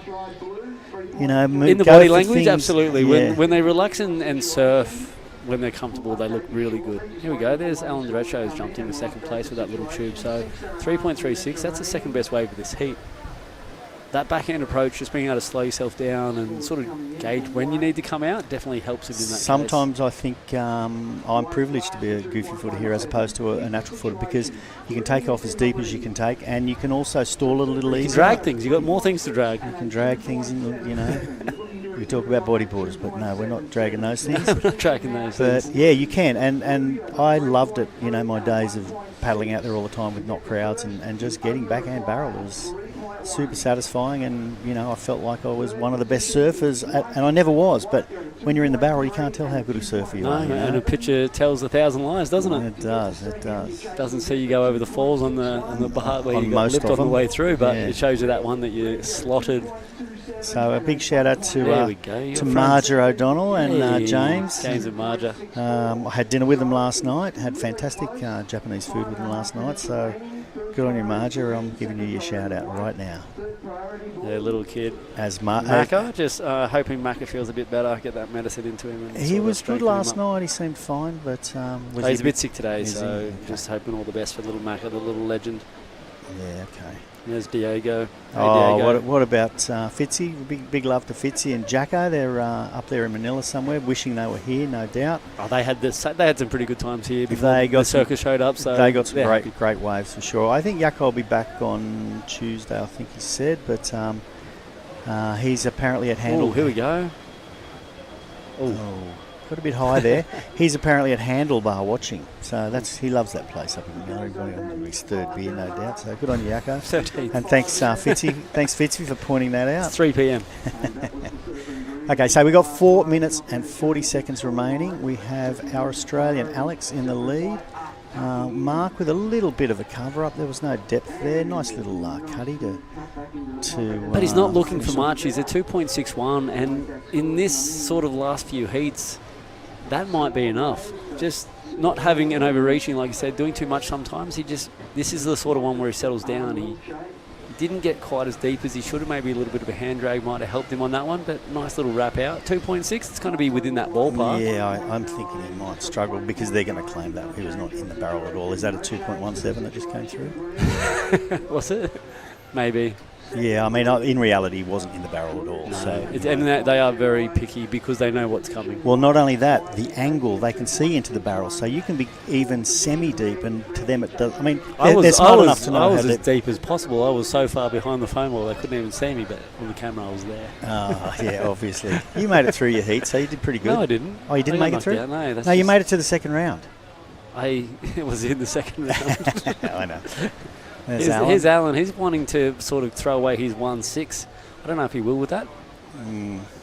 Now it's going to become a priority game. 3 minutes to go. Not many ways. There's been a lot more in this second half. Since that interview, this thing's heated up a lot. It has, but, I mean, look, the person that the 2.61 and the 2.64 to move in second, I mean, that's nothing. So, here's Alan again.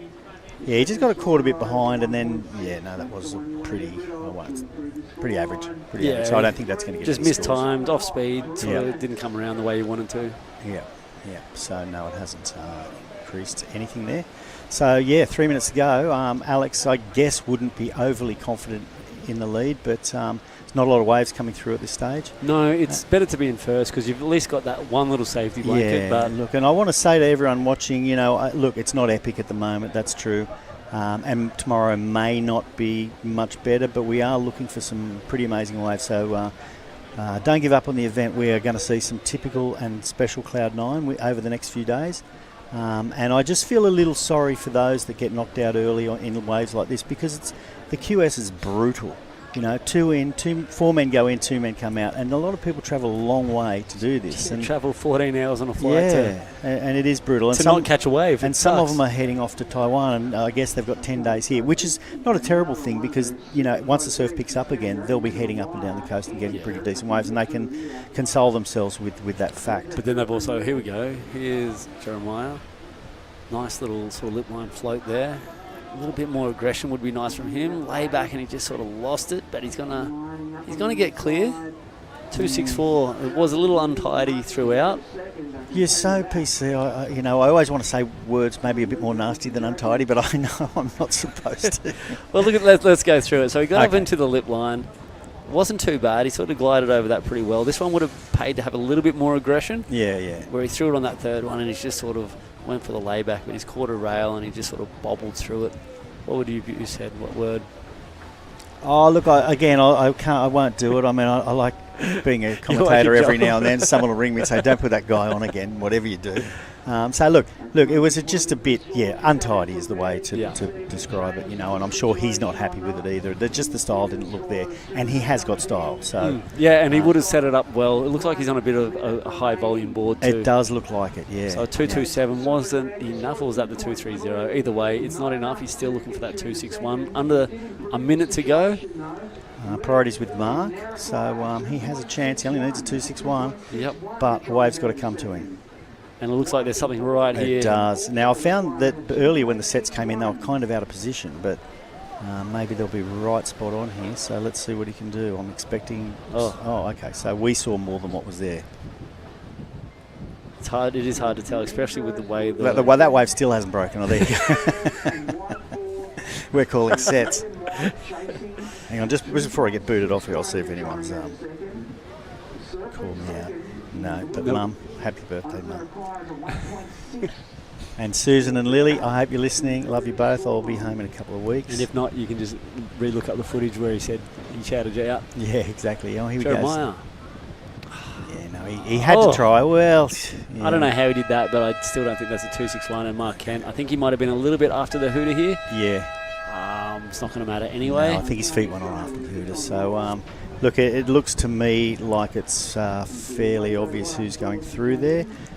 So definitely Alex took the win, and we're looking like Alan to come second. So I guess we've got to head off to a break at this stage, John, and I'll leave you with the capable and committed crew, and I'll go for a walk around and see what's going wrong. It's been a pleasure talking with you. Always is, mate. All right, we're off for a break. Thanks very much. Come back and watch what happens next.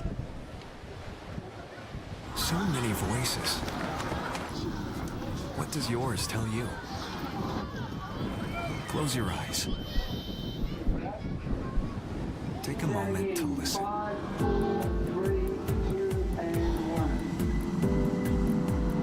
What do you want to feel?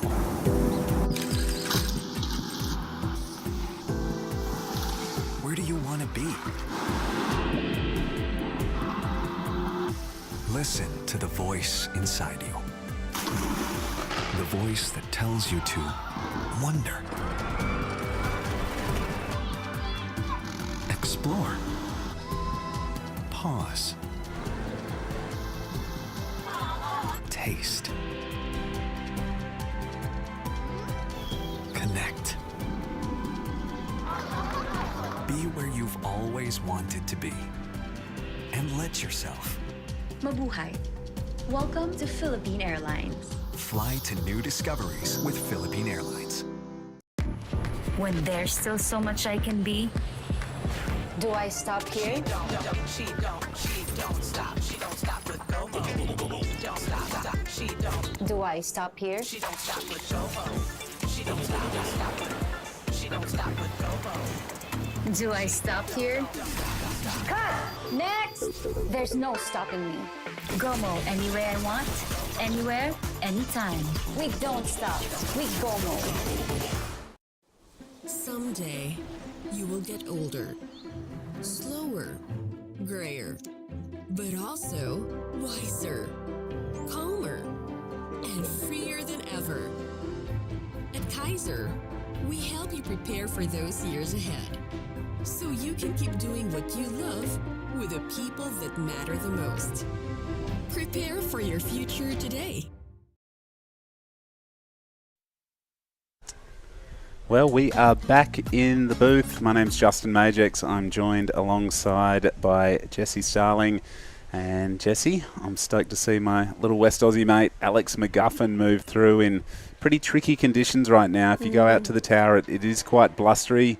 We're past, thankfully, the high tide mark, so we might see a couple more drainers coming on through, but a really cool matchup coming up with an Indonesian, an Australian, a Filipino, and a Taiwanese surfer. So another one of those new and emerging surfing nations that have come here to Cloud9 to get amongst it.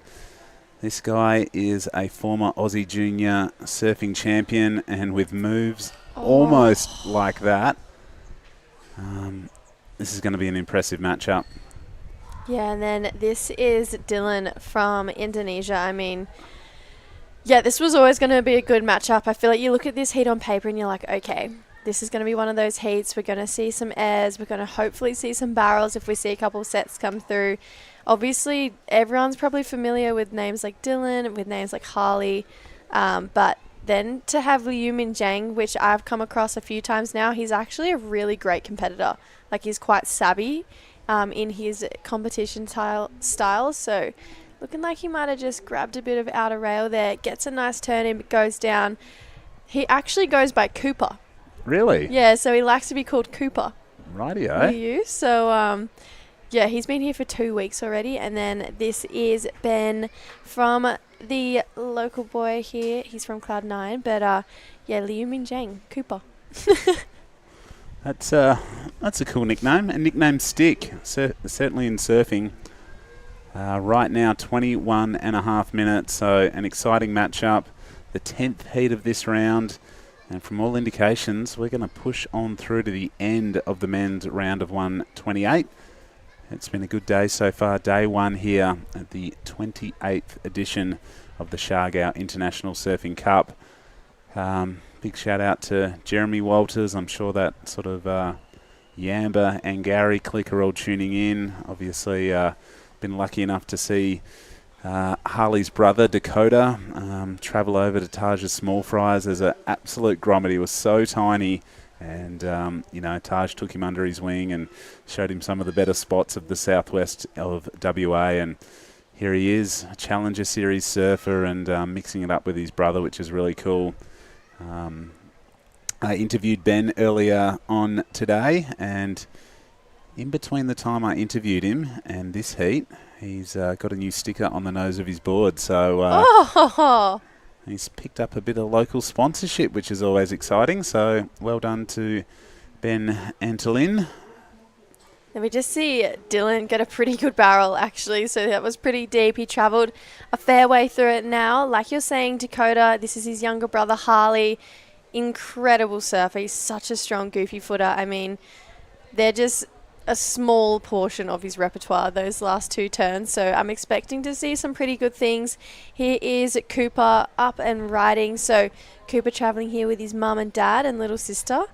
So he's here with the whole fam. They've been putting in a lot of time filming his sessions. And he's actually one of the local favourites when we go to Taiwan, actually. He's big town Jinzhen Harbour kind of local bloke. So bit of a celeb back there. Yeah, and then he represented Taiwan actually in the Asian Surf Championships earlier on this year too. So he's been floating everywhere, this guy. So, but yeah, like you said, he's already surfed a heat today. This is Ben Antolin. I feel like this morning he only got a 3 and a 2, I believe, to get through his heat. So he's going to have to push a little bit harder in this one because with waves like this, we're going to have some pretty good scores. Yeah, well, gone past the high tide mark and almost right on cue. We're seeing some barrels pop up again. So the consistency is still there. There's enough waves for these 4-man heats to, keep the judges busy. And this is pretty much everyone's opening exchange. So cool to see. And scores are starting to filter on through. Looks like the last of blues is going to be a keeper. Yeah, I feel like that was definitely the best wave we've seen in the heat so far. It looks like it's going to lock in at a 5-4-3. So that is definitely a keeper. I feel like if you have a 5 in your lineup at this point in the heat, or just at any point in the heat, to be honest, like that's a good score for today in comparison. Obviously, it's not an 8 or anything, but today 5s are kind of acting as like an 8. We've seen a 6-5 today from Kai and Falvey, but yeah, 5-4-3 is definitely a keeper. Harley with a 3-5. It looks like he's going to take to the air. Oh, it just so casually, I thought he was going to ride out of that, but just couldn't hold on. So I feel like Dakota and Harley, it's going to be really refreshing for them. Like Dakota's just come off a massive leg on the Challenger Series. Unfortunately, didn't re-qualify for it, so went home. But then to come back with his little brother, like obviously I have a sister and she's, I think, touching down like now. Wow. But I think when you're tired and you travel with your sibling, like it's game changing. And I know Dakota would definitely be tired after a month away on the road to then only be home for a day or two, then come back. But to come back with your brother, it definitely would be super refreshing. So I'm sure Dakota's probably given him some words of advice. They've been attached at the hip the last few days I've seen him here. So yeah, Dakota and Harley, pretty strong brother duo, that one. So I'm hoping to see both of them go pretty far in the draw. Yeah, I love seeing the surfing siblings. Obviously you and True are the epitome of it. I think of like Willow and Olive Hardy. There's quite a few of them kicking around, but we're going to throw over to John Carby and my little mate from Western Australia, Alex McGuffin. All right, here I am down on the board with Alex McGuffin. That was slow and windy, but yeah, I was happy to get a couple. I guess being windy conditions and definitely, I was thinking before that this wave has a similar kind of grunt as Margs, but yeah, windy and that kind of those kind of waves are similar.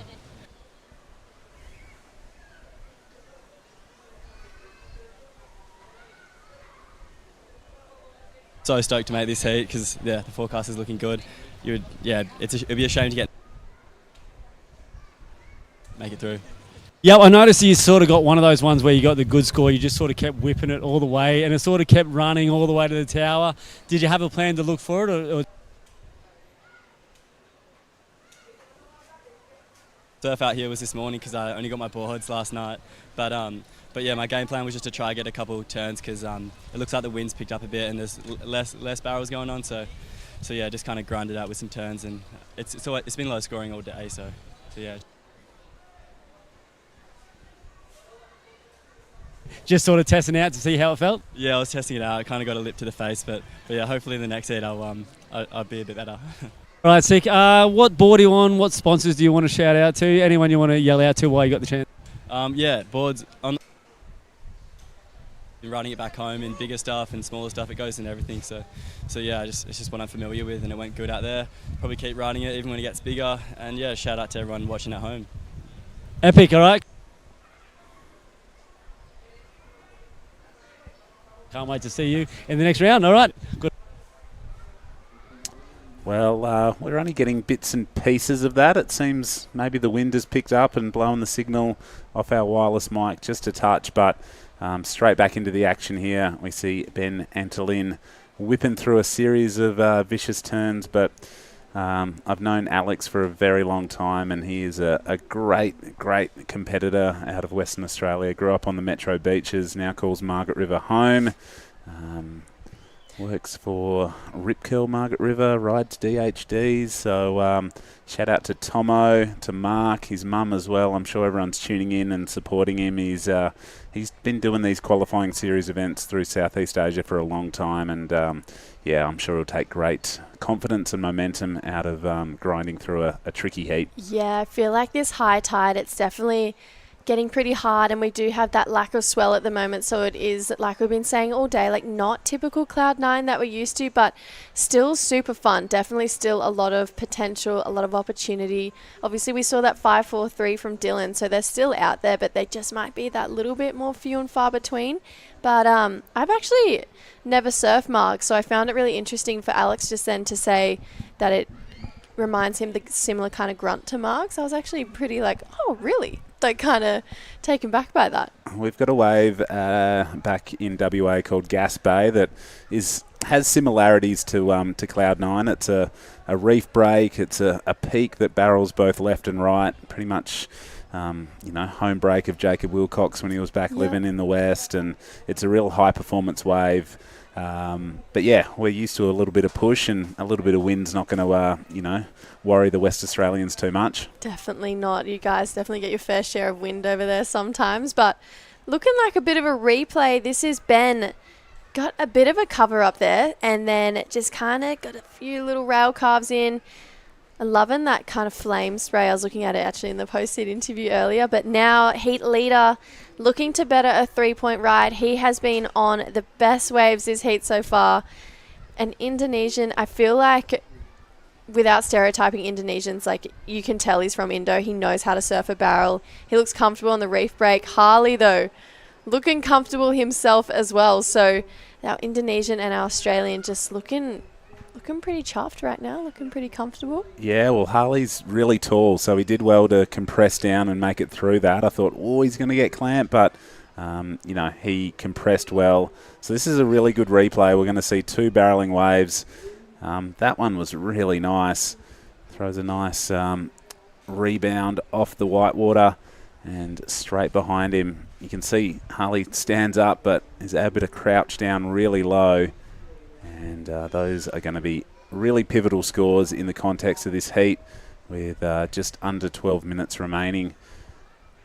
Yeah, Harley, I'm thinking definitely deeper than I saw Dylan's. I feel like he really was able to get under it and sit in it a little bit longer than potentially what Dylan was. Dylan's was the bigger wave. It was a little bit more open, but Harley kind of had to manufacture that, had to really work for it. So I feel like the judges will take that into consideration. Last wave for Dylan was a 517, so 543 and a 517, that's a good looking scoreline for a day like today. That's actually a really healthy total. Obviously we want to see the big 8s, the big 9s, we want to see those big barrels, but unfortunately we are just going to have to grind through the conditions we have today. But like we've been saying, you rock up to Maroubra, you rock up to Mandurah. If you saw conditions like this, you're like, yep, sweet, full day of action, let's go. Yep, 100%. So anyone that's been able to break into double digits has pretty much assured their passage through to the round of 96. So right now, tick to our surfer in blue. He's achieved that, and still waiting on the number to lock in for Harley Walters. So the judges, they have the benefit of the replay. They can really watch every wave, break it down, slow-mo it. So they're probably, looking at where he was positioned on that wave, how deep he got, and they're going to lock in the score very shortly with 10.5 minutes on the clock. Both of these boys are going to apply a bit of scoreboard pressure to our Filipino surfer and Cooper from Taiwan as well. Obviously, the conditions are still super runnable. Like, it is still definitely... Like, there's plenty of opportunity out there right now, but you say yes and no to a lot of the events in WA. You have a lot of kind of competition, I guess, pull, like if they run or not. I'll get back to this point in a second. Here goes our friend Cooper from Taiwan, just going for it, but a little bit too deep in that one. What kind of factors kind of come into play for you to call a comp off and be like, yeah, nah, let's not run anymore? Yeah, great question. As we see Harley up and riding, big vertical backhand snap, carves a couple of times, so he's probably heard the score that locked in prior to this being a 6.57, which is the best score of the day so far. So that's an interesting point that, he was able to get deeper and a more critical barrel. So well spotted. But yeah, it's always tricky being a contest director or making those calls when to run. We've got a really busy competition schedule back in Western Australia, so generally we rock up and we run. But the big factors that I look at, is there enough opportunity for surfers? Is there enough consistency in the waves that everyone's going to have a chance? And the other factor is, probably looking further into your forecast to say, hey, can we stop early, or do we need to push through some grindy heats to actually get us in a position to finish in the best waves possible? So yeah, it is tricky, and I stress a fair bit about this uncontrollable nature of our sport being the ocean. You can't, unfortunately, it's not a wave pool. So you can't just turn it on and turn it off. But yeah, it is tricky, and you just have to play the average game between multiple forecasting sites, rely on some experienced local knowledge, and, you can only try your best. And I think the call to run and to push through is really paying off, because we've had a few slow heats, but we're still seeing good scores and barreling and opportunity out there. Oh, absolutely. I mean, Harley just locked in the highest wave score of the day, 6.57. So it is definitely still contestable, definitely still runnable right now. Backed it up with a 5.1 for those lot of turns.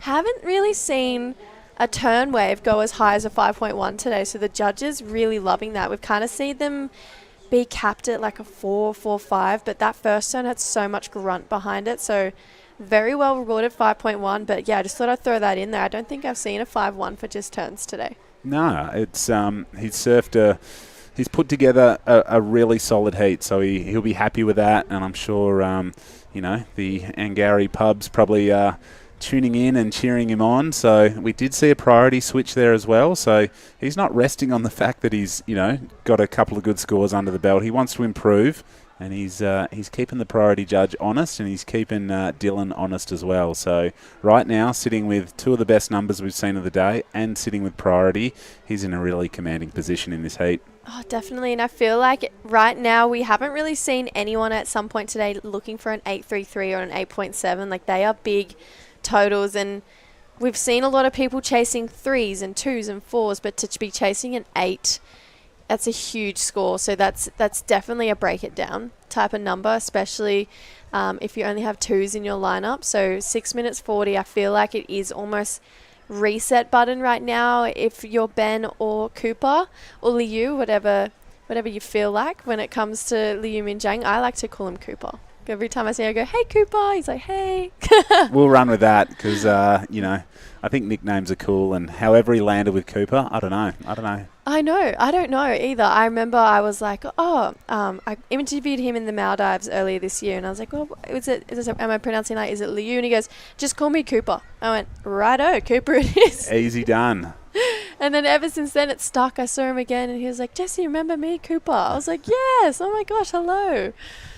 Yeah, so he's actually a really funny young guy. So he's still super young, coming through, still doing the pro juniors as well. So as I said earlier, travels with his family, and I think, we touched on traveling with your siblings, with Harley and Dakota, but then to travel with your family, it's a really cool way to do surf comps as well. When True and I were younger, we used to travel with our mum and dad, and then when we're doing the pro juniors, Dad still used to come to a lot of the events, and it was just so much fun, and it almost took the pressure off, like having kind of a safety net around you. Your support network, right there to cheer on your wins and support you through your losses. It's super important, and you see it so much now, the little sort of entourages of crew that travel together, whether it's family or friends. They're really pivotal to, the success of surfers in events like this. So great point.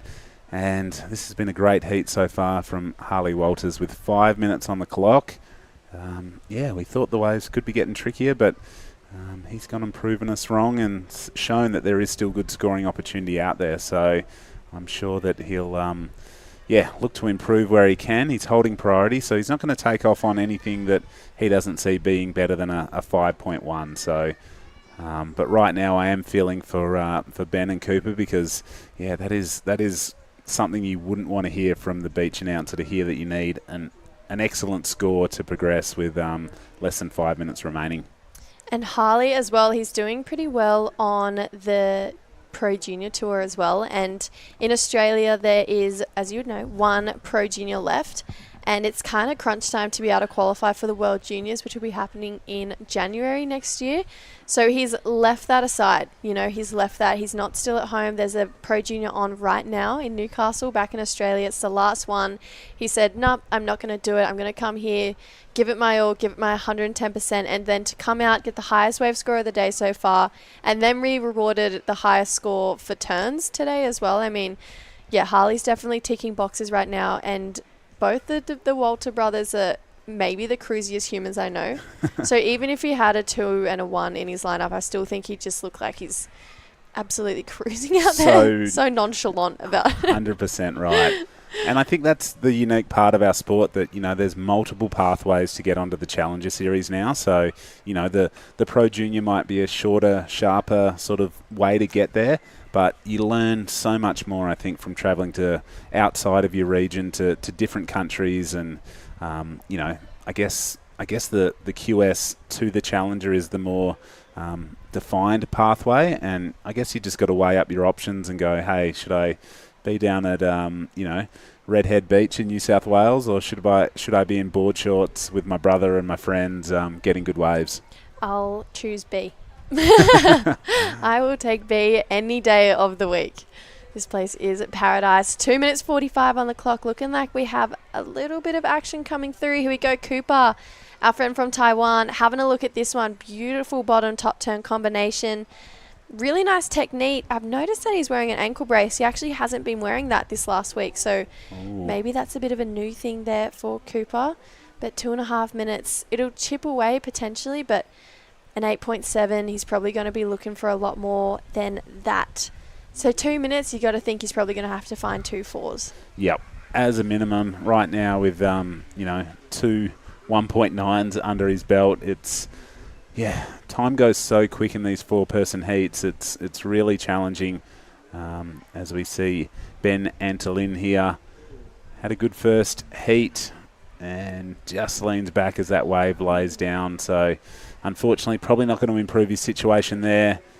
But here we are, the boardwalk. It is bustling. It is really busy. I feel like the closer people get, the better the view is. But it is like an absolute traffic jam out there. So pace yourself to get out there for the post-heat interviews, because it takes a little bit of time at the moment. It takes so much time. I just feel like I'm constantly going, excuse me, trying to move through. And there's a lot of multicultural, ethnicities out here too. So not a lot of people speak English. Some people do, some people don't. So then the people who don't have no idea what I'm saying. I'm just tapping and going, I've just got to get to work. I'm so sorry. Like trying to move through. And then getting back's just like a slow walk. I just give up. I just go with the crowd on the way back. I'm like, yeah, it'll do. I'm with you. You have to have a bit of pace. Obviously, you don't want to leave the surfers waiting out there too long after their heat. So you head out there with a bit of pace, but you can sort of cruise back and soak up, the unique atmosphere that is on offer here on Siargao Island. So many different nationalities. I've heard probably 10 different languages on that boardwalk on my walk out. So many. Especially even like if you're surfing the comp bank before or after, like you've got the Filipinos talking, the Japanese talking, the Australians. Like there is just so much going on. I know there's a lot of French people here at the moment too, so a lot of Israelis here at the moment. Like there is just an absurd amount of a bunch of different cultures, a bunch of different people. But if I'm being honest with you, that is my favorite type of environment. Me too. I think it's really cool, just the mixing pot of cultures and nationalities. It's, I don't know, I feel like it's a meeting of the UN here in the Philippines, so it's super cool. This heat has... it's going to wrap up very shortly. So an exciting 10th heat of the men's round of 128.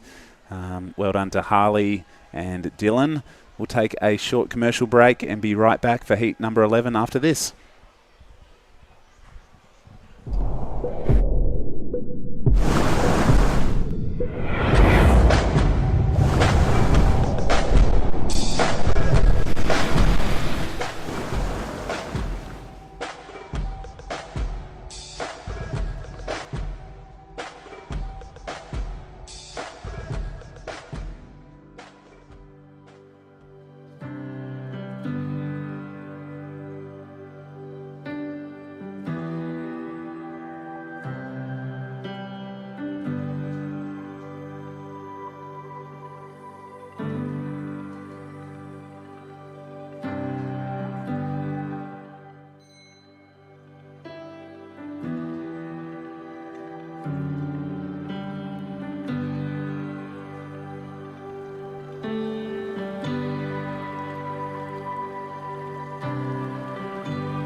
So many voices.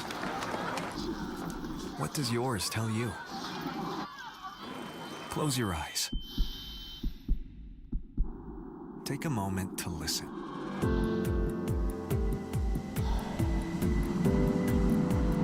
What do you want to feel?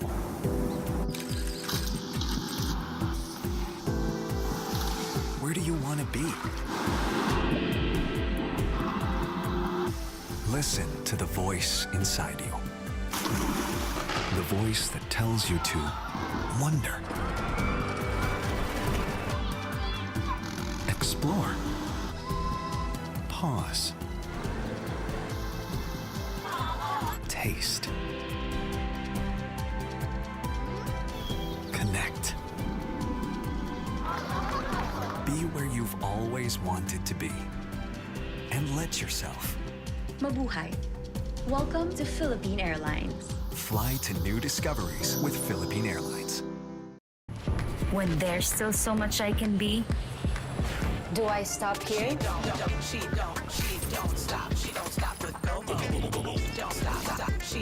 Do I stop here?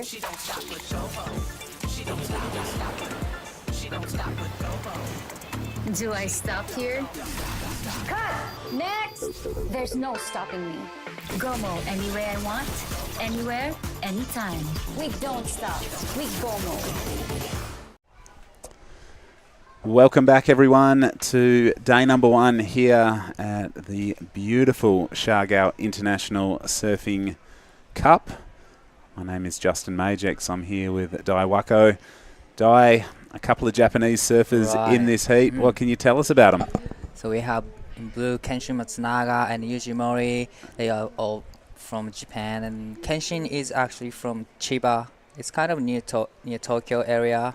Couple hours drive from Tokyo to the east side, and he was presented in the Dahui backdoor shootout the Japanese team, so he Wow. charges. Wow. Yeah, you gotta see the Instagram page.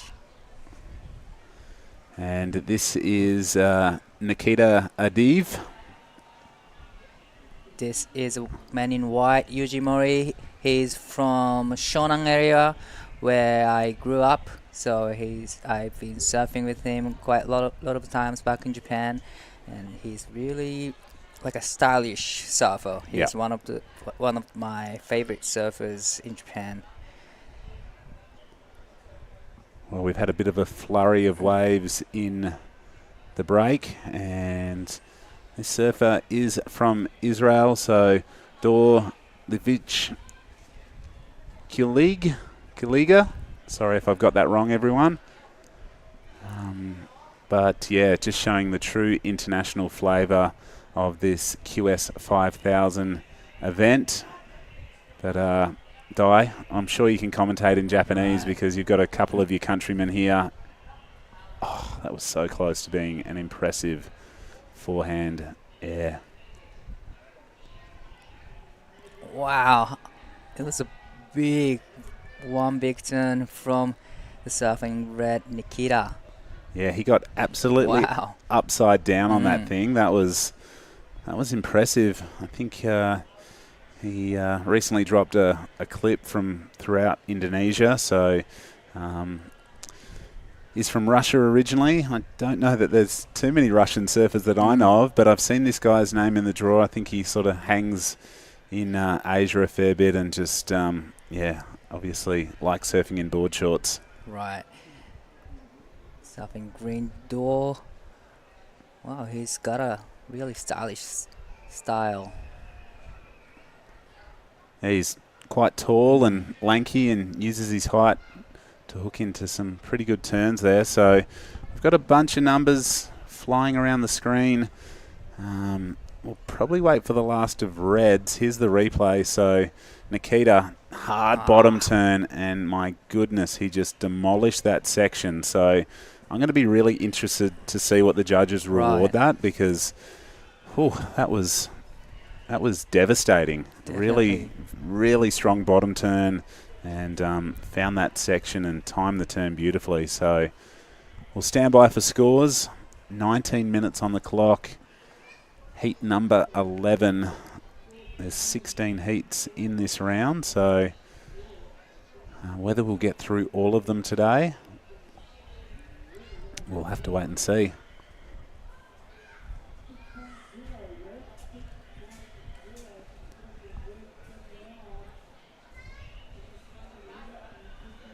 Well, there it is. So the Russian surfer Nikita, a 6-point ride. So hits the good range on the strength of a single manoeuvre. So you can see, the commitment to that section, the difficulty to jam that sort of top turn in at a really, the apex of the wave was well rewarded there. So he'll feel good about that.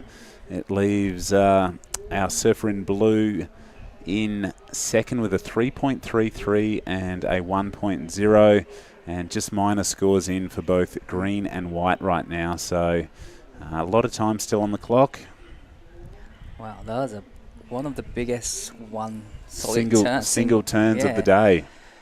It was on a bigger wave, hollow out wave, and was great bottom turn off the top, upside down. Was great surfing from Nikita Dev.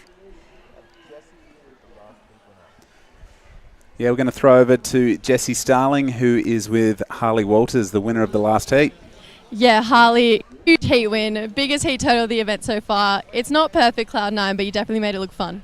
Yeah, I don't know. It's like pretty small compared to yesterday, but it's real fun. There's like most perfect wave, like, I don't know, a couple little rights, and even less pretty good, but it was pretty slow in that heat, but stoked to get a couple. It feels like you're kind of transitioning from Pro Juniors to QS. I feel like you were pretty hardcore on the Pro Juniors the last few years, and then now you're dabbling in the QS 1000s, now the 5000s. How does it feel to be here in such a big event? Yeah, this is my first ever QE, so I don't know, just stoked to come here with Codes and Oscar, and yeah, I've never done a QE, so stoked to be here and make a heat, so yeah, real pumped, can't wait. Love traveling with my sister. You travel with your brother. He's just come back injuries. Now to be here with him, you must be kind of like drawing a little bit of inspiration off him. Yeah, for sure. Code's like, I don't know, had a pretty good year this year, but he didn't make top 20, which is pretty heavy, but I don't know, he's doing good, so it helps me a lot. So him and Oscar won the challenges, so now they're here helping me, and I don't know, we're all kind of pushing off each other, so it's sick.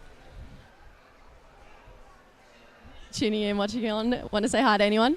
Yeah, mum and dad are back there, so say hello to mum and dad and Nan and Pop and my sister, but yeah, probably a couple of boys are watching, so hope it's going well. Awesome, thank you so much. Congratulations. Good luck in the next round. Thanks, guys. Thanks, Jess, and well done to Harley. Yeah, first QS, he's got to be pretty happy with the fact that he's just posted the highest individual score and the highest combined score of the day. So, yeah, I'm sure, everyone back there in the northern part of sort of mid-coast of New South Wales is pretty happy with his performance. So, well done, and great confidence builder going into the round of 96. I was surprised by it. This was the first heat in the QE. Me he too. Was so calm in the heat. He got two great scores. Wow. Well, a change in situation, Di. Well, それでは松永健心選手ラストスコアで 5.17 をスコアし現在第1位のポジション本日シャルガオインターナショナルサーフィングカップ Day1 が行われております。今日はラウンドオブ128ヒート16までを行う予定となっています。こちらのヒート11には森裕二選手そして松永健心選手がクルジットされています。現在残り時間15分というところで松永健心選手5点そして3点台をスコアし第1位森裕二選手は現在プライオリティを持ちながら第4位のポジションまだスコアとなる波に乗れていないしかしファーストプライオリティを持っているので波を待ちいい波に攻めていきたい時間帯となっています。少し波のサイズが下がっているシャルガオ島ですが、波の予報としてはどんどんこう上がってくると今日明日が一番小さくどんどん上がってくるということなのでここのラウンドはしっかりとメイクしていい波でのサーフィングをしたいと思っているでしょう。That was a little bit of Japanese commentating. No, that's so good. I love it. I love the fact that you're here, you're bilingual, you obviously know a lot of these Japanese surfers. My Japanese is non-existent, so sorry about that. No worries.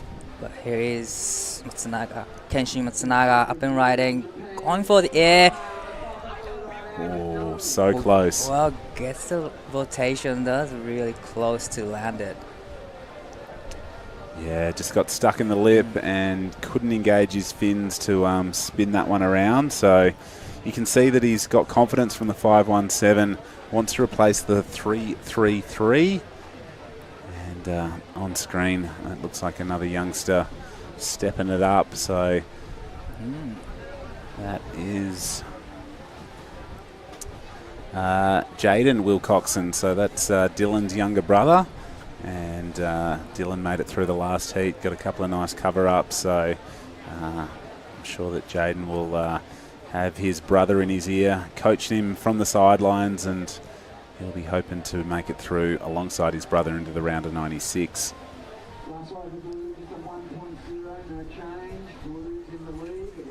So this is the Joshua Stretton preparing for his next heat from Australia. Yeah, Josh looked like he was ready for business. He's a big boy. He's probably hoping for an extra foot or two in the afternoon conditions, but all of these competitors here, they all compete at a really high level, and I guess you got to be prepared to bring your A game if you're in a QS 5000. That's so true. This is a really serious event for all the competitors, so you got to bring all you have to this event. You most definitely do, and you can see the tower is still rocking and rolling. The green flag blowing there to indicate the heat is on. There's generally a yellow flag to indicate 5 minutes remaining, but you can see a lot of people in there checking out the action. That's sort of like the competitors area, so looks like a few Japanese people in the front row checking out the action as our Israeli surfer. He's got a little cool bent knee, back knee style going on. Door pushes a bit too hard. Your countryman here, talk us through this wave. 謙信松永選手4本目のライディングになりますが、一発目かなりクリティカルな場所に当ててきましたが、ノーズが刺さってしまいました。さあここでホワイトの森裕二選手、これは長いチューブを抜けてきました。これはいいスコアになってくるでしょう。しっかりと狙った波に乗ってきました。 Here goes your second place getter, Nikita from Russia. Goes down on that maneuver. He's looking for another big chunky section. He's holding on to a 2.0 right now, but you were totally right about Maury. He is a good barrel rider. That thing just stretched out across the reef, and you could see him just wrestling the foam ball, and he was able to punch out, and he is going to throw himself right back into this heat. Definitely. He was one of the best wave in this heat so far. He waited so long for this wave. He timed it so right and traveling so long. It was so deep. Doesn't come out, really clean, but still travels a long time. It was a great wave from Yuji Mori. He completely disappeared, you know, like you lost vision of him in there completely. So I'm sure the judges are going to weigh that up when rewarding him with a number, but I was impressed. That was cool. That was a great wave from Yuji Mori.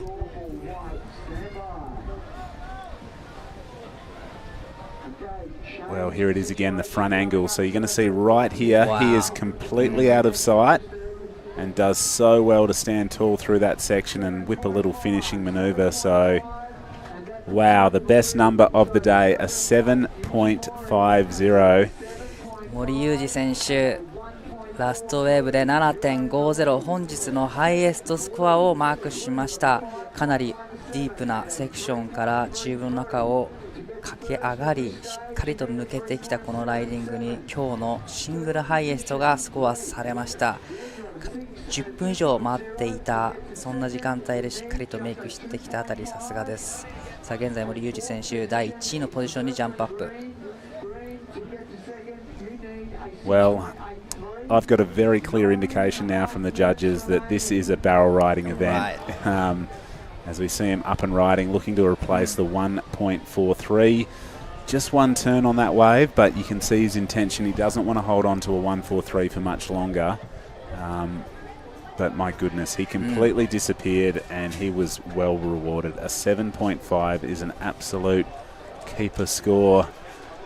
Jessie Starling, her place in heaven has been reserved because it's getting a little bit late in the afternoon, and she has brought in my favourite Indonesian chocolate treat, a Bang Bang bar. So thank you.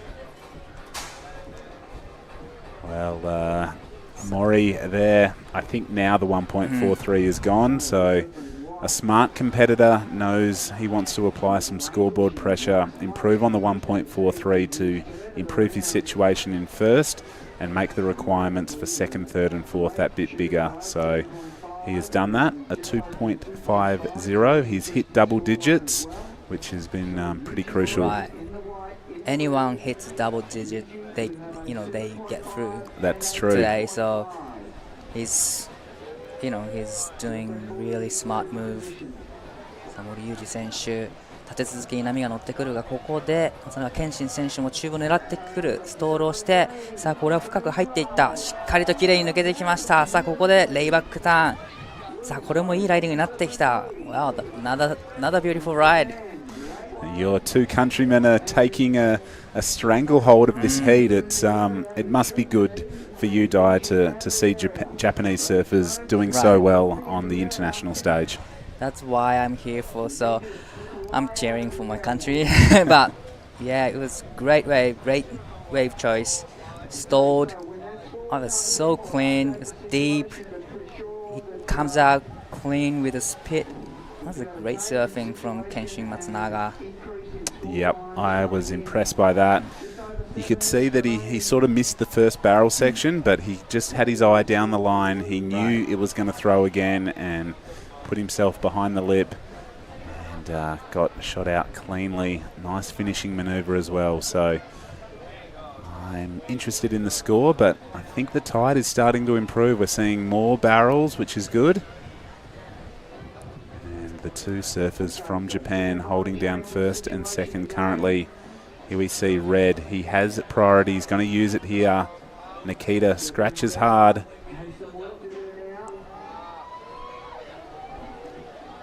Oh, almost.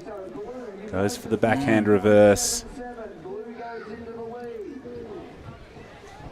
And the score is in for Matsunaga. A 5-7-7 puts him into double digits and into the lead. さあここで松永健心選手のラストウェーブ 5.77 をスコアしてき第1のポジション。さあここで森内選手もう一度チューブの中にそしてレールをつかみながらスタイリッシュなカットバックをしていく。That was another beautiful wave from Yuji Mori. It wasn't as deep as the last one, but still gets a barrel and he did the stylish cutting down. Yep, he held the rail and just hit a bit of bump, which unfortunately bumped him off that wave. But he was chasing a 3.44 to go back into the lead.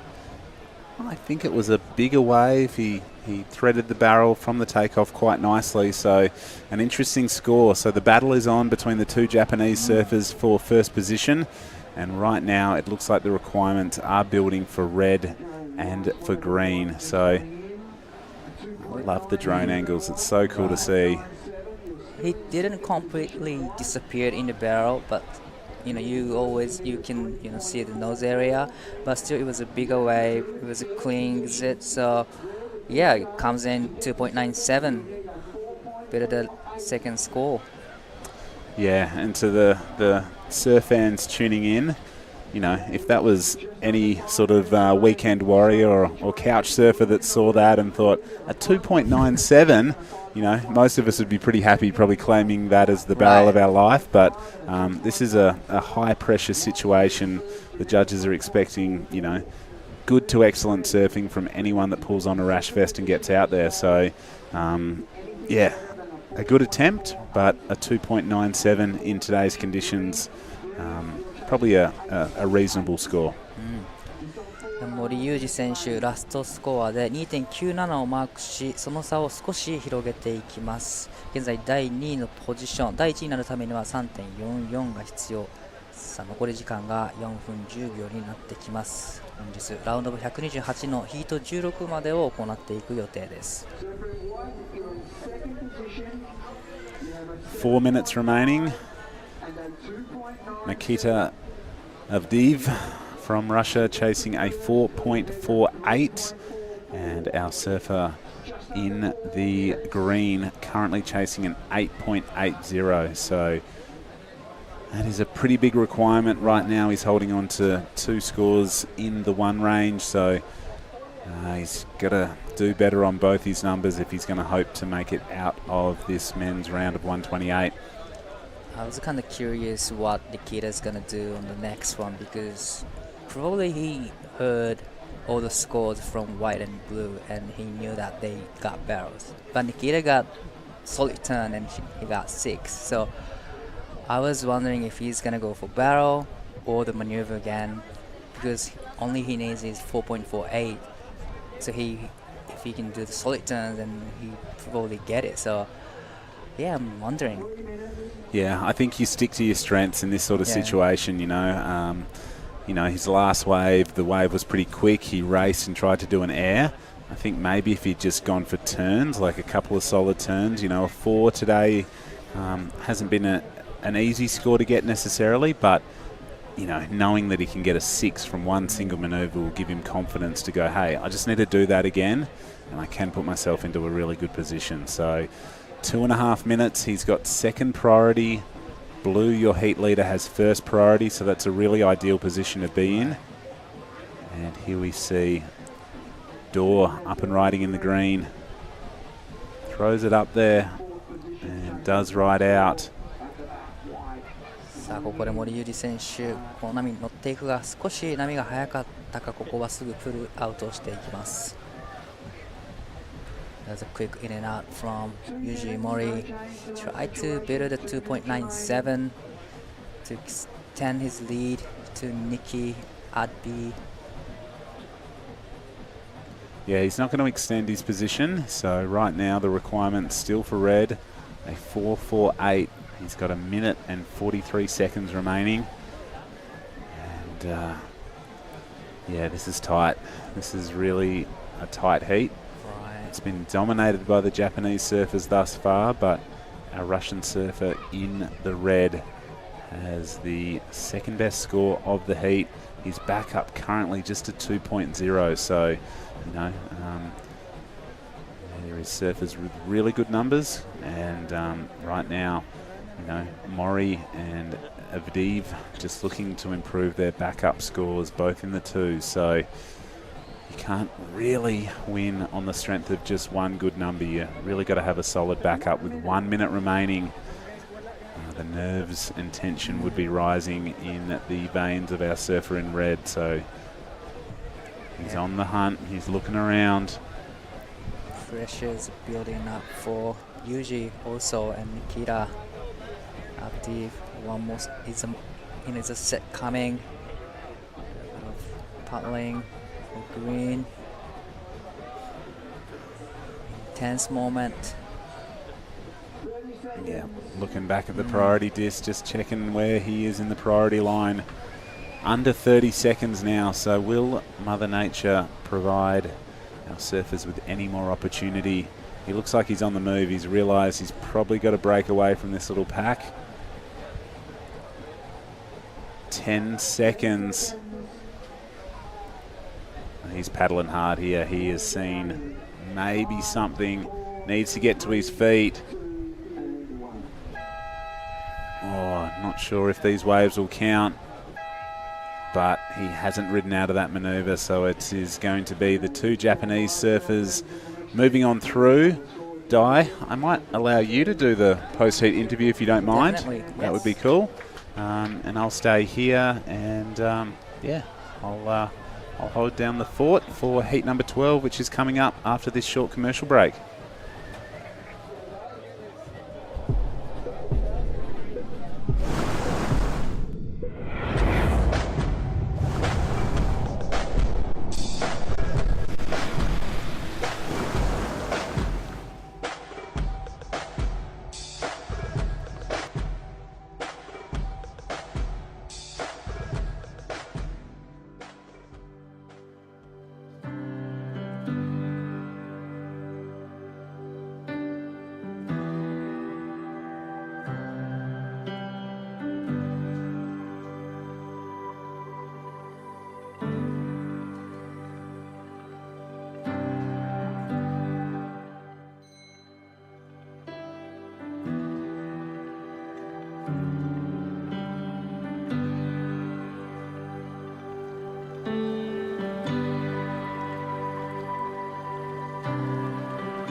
When there's still so much I can be, do I stop here?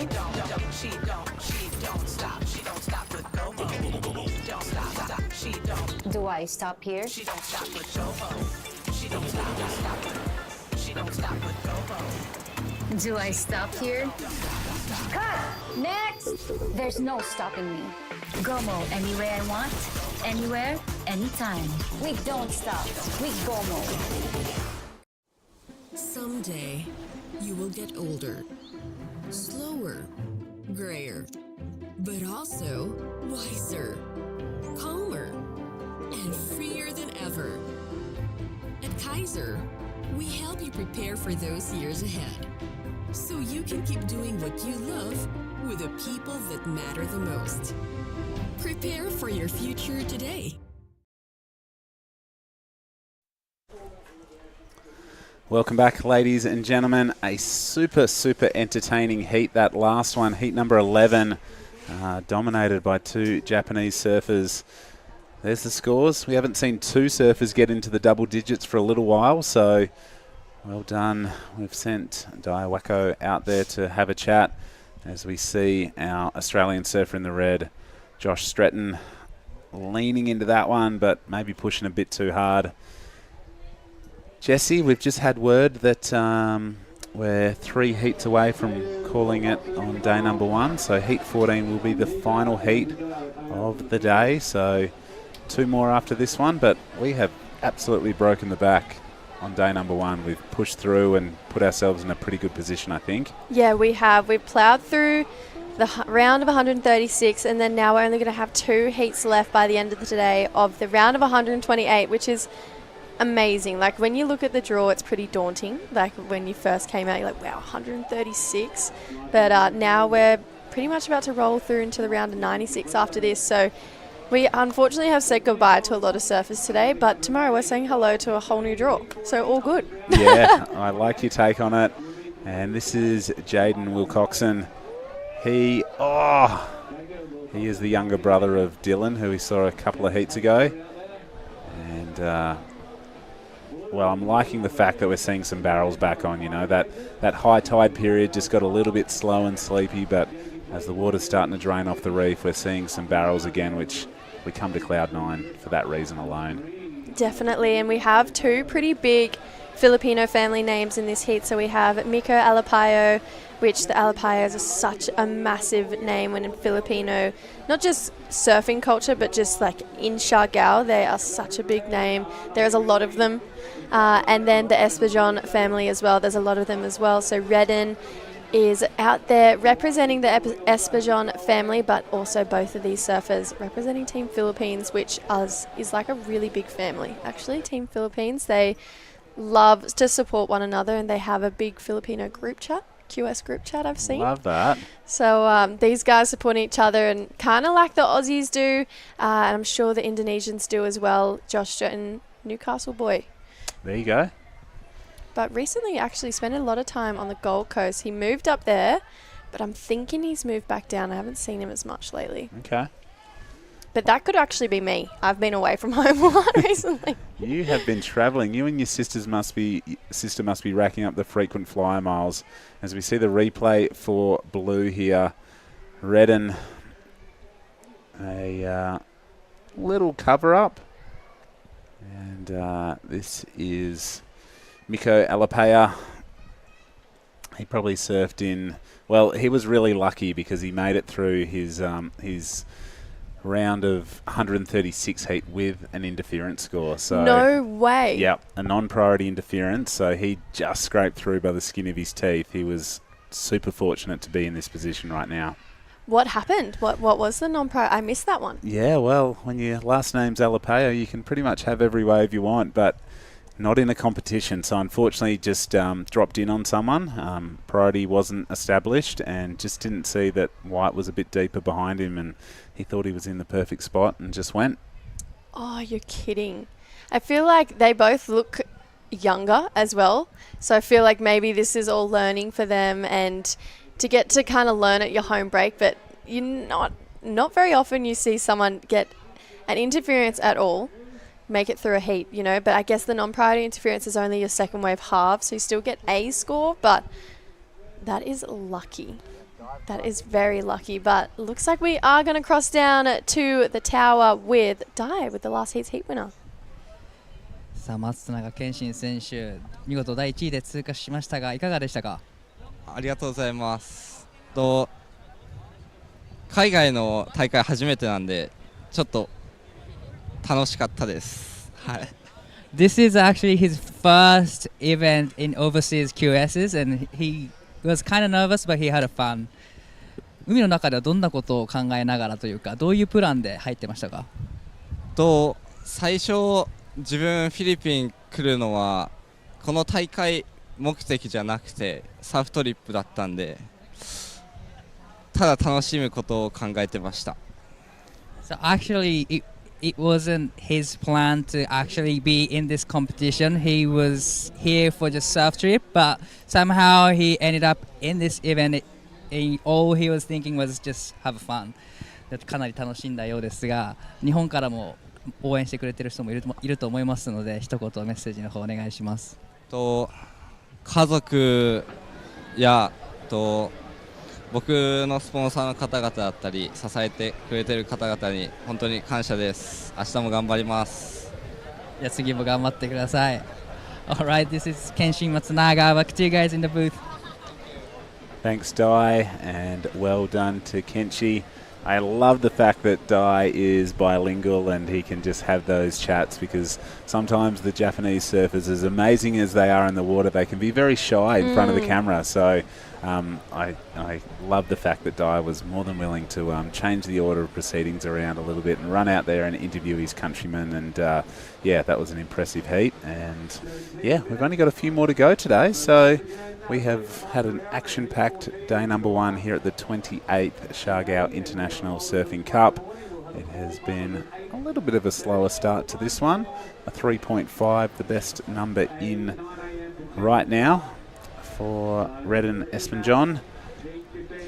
Yeah, Dai's post-heat interviews with the Japanese surfers are what I live for when I commentate with Dai. They are so fun. You get to see a whole other side to the competitors. Like you said, they can be quite shy, or maybe they doubt their English a little bit, but Dai brings out this side of them that is so fun, so electric, and then he translates it back, so it just makes you feel like that you're getting to know them a little bit more, and you get to really think like how they were feeling in their heat. So yeah, I love the fact that Dai does those post-heat interviews. When we went to, first time I worked with Dai was in India last year. Okay. And he came to us as a group and he was like, I would love to do the Japanese post-heat interviews and I'll translate them. And we all went, yep, absolutely. And ever since then, I live for Dai's post-heat interviews with the Japanese competitors. I love it. I absolutely love it. Yeah, he does a great job. We've just ticked under 16 minutes, and looks like Blue's last improves his situation ever so slightly. It's going to be a throwaway, hopefully for him by the end of this heat, but right now the local talent leading. He's going to swing underneath priority and have a look at this one. Nice bowly section. Unfortunately, the wave just, went a little bit sleepy right when he needed it to stand up and push back on his board. Yeah, I feel like, I love the attack though. I feel like when you're a bit younger and you come into these QS events and you have that kind of family history behind your name, I just feel like I don't know, they look like zippy, for lack of better words. Like they look like a little bit more energetic, that they're pushing a bit more. These two guys have been going wave for wave. Like they have been swinging, and I was about to say they've been going down but keeping at it. But I mean, Miko, I feel like that consistency, that constant swinging for waves, that's just paid off, because that's going to be a good score. That's probably going to be the best score of the heat so far. I agree. And we've spoken about it before, Jesse, just, you're either one of those surfers that likes to drop anchor and wait for the best waves, or you're one of those surfers that likes to keep busy and use momentum as sort of your catalyst to building some numbers. So looks like the Filipino surfers, they probably don't surf Cloud9 at this size that often, so they're probably just going, hey, we just got to keep busy out here. And right now it is working for them. I love it. I love seeing the local guys out there, especially these two seem like they're pretty good mates. They're sitting pretty close to each other. They might be having a bit of a yarn out there, just chatting about, how's your last wave? Like, just getting to know each other. I know when True and I would have heats, we used to talk in our heats. It's hard not to talk to your sister, Oh, yeah. I would talk to some of my closest friends, and my dad go in and Dad'd be like, you having a conversation out there? I was like, yeah.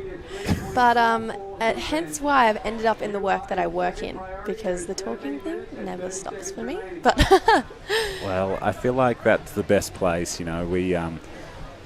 We like promoting a mental health message back at home, and I think that the ocean is such a good place not to only revitalise your mind and your body, but also a really good place to go with your mates and just have a good chat and share what's on your mind, share what's bothering you.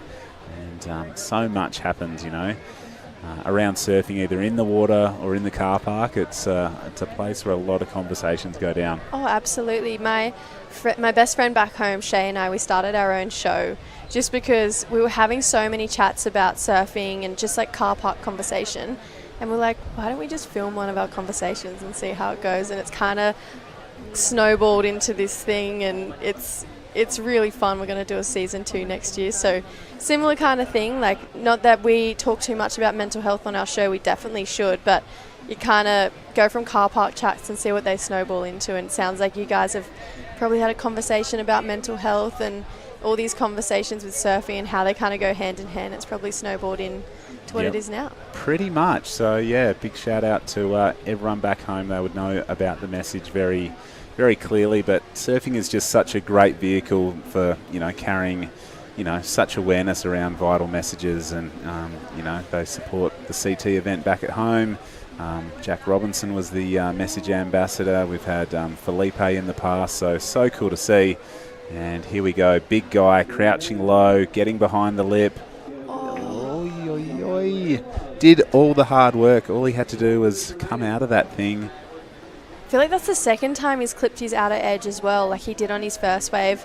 Unfortunately, after a pretty good turn, and then I still feel like he technically came out at the barrel. Like, I would still score that, but I also don't know what I'm talking about sometimes. So, like, if it wasn't a ride out, but I don't know. Let's look at the replay, because I would say that that's a ride out, and then he got clipped at the end. Yeah, I'm going to look at the replay and then I'll pass my judgment. But it looks like the score is that locked in? Well, here's the replay. So he's a bigger guy. He does really well to get behind this. I'm calling that. Maybe I'm going no deal on that one. Yeah, no, I think I'm going no deal now too. But at the time, I was like, no, he made that. That was definitely a make there for Redden Espen-John, your heat leader. And looks like Josh has changed his tact. He knows now over half the heat is gone. He's holding on to a 1.27 as his best number. I think it's time that he's going to get busy. So nice wrapping turn there. It's a second little wrap in. So, yep, you can see that, the switch has been flicked in his mind. He's going, nah, this is time to start building on what I've done in the first half of this heat, because these local guys, they're building numbers underneath me. Yeah, the pace has definitely changed in Josh's approach to this heat. Got a 2.2, so he's definitely kind of building. That's his best wave of the heat so far. He, like you said, he's a bigger stature guy, so he has a lot of power behind him. So he is able to kind of rip through turns and I feel like get better scores for maybe less, because he's a bit stronger than the surfers we see in first and second right now. Even he'd be stronger than Jaden as well. So yeah, I feel like Josh, he's just gone into second actually, so 2 waves really quick, a 2.2 and a 2.77. A 2.94 will see him into the lead. So yeah, I feel like if he can leverage his power at this point in the heat, it will change everything for him, because the barrels are few and far between, but even with his small wave surfing, he's got himself into second on 2 waves. Yeah, so he knew what he had to do. Obviously a seasoned competitor, and knew, I just got to complete 2 rides and put myself in a better position. So he's laid down a small and thin foundation, which he just needs to improve on now. So you'll want to throw away that 2.20, chasing a 2.94 to move up into first. Not much at all, Justin. This has been a kind of slower heat. We have seen the tide change, like you said. It is on its way back down. 2 more heats remaining after this one, so hopefully in those heats we might see a couple more steeper faces, potentially a little bit more of a pulse in all of the heats, because I feel like, yeah, right now this has definitely been one of those slower heats. We haven't seen any of those good-looking sets really come in so far, so 8 minutes 50. Yeah, I don't know. But then again, you see someone like Harley Walters who surfed a heat with an even higher tide and made it look really fun, still really steep, found himself a barrel. So I guess it could just be the heat, or maybe you just got to keep swinging.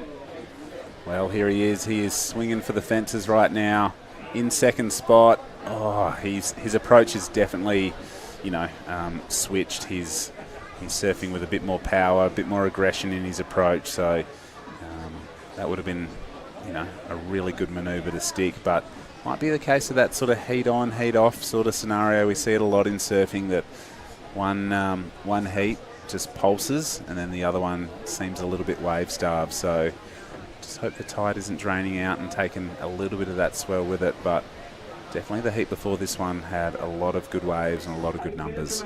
Well, the wind is definitely less than forecasted, so that's a bonus. Yep. I feel like this morning, by the time it got to this afternoon, we were expecting like pretty strong winds, even though they're in the right direction. But even just looking at the flags behind us, it's a lot better. This is a big steep takeoff for Miko, and then goes down on a tabletop floater. But That was better. They're the size sets that we're kind of used to seeing, where we're seeing those 6s and 5s kind of come through at. But the shape of the wave, it didn't really hit the reef where it was going to barrel and then offer a turn section afterwards. But love the fact that he went for that end.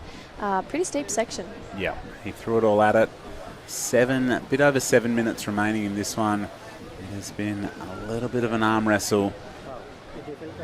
Jaden Wilcoxon sitting out the back. He has just got a .63 under the belt, so the only surfer with just one score on the board.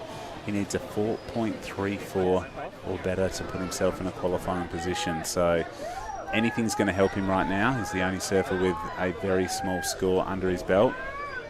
There's enough time for him, and he looks like he has a good read in the tube. Here's a bit of a set approaching.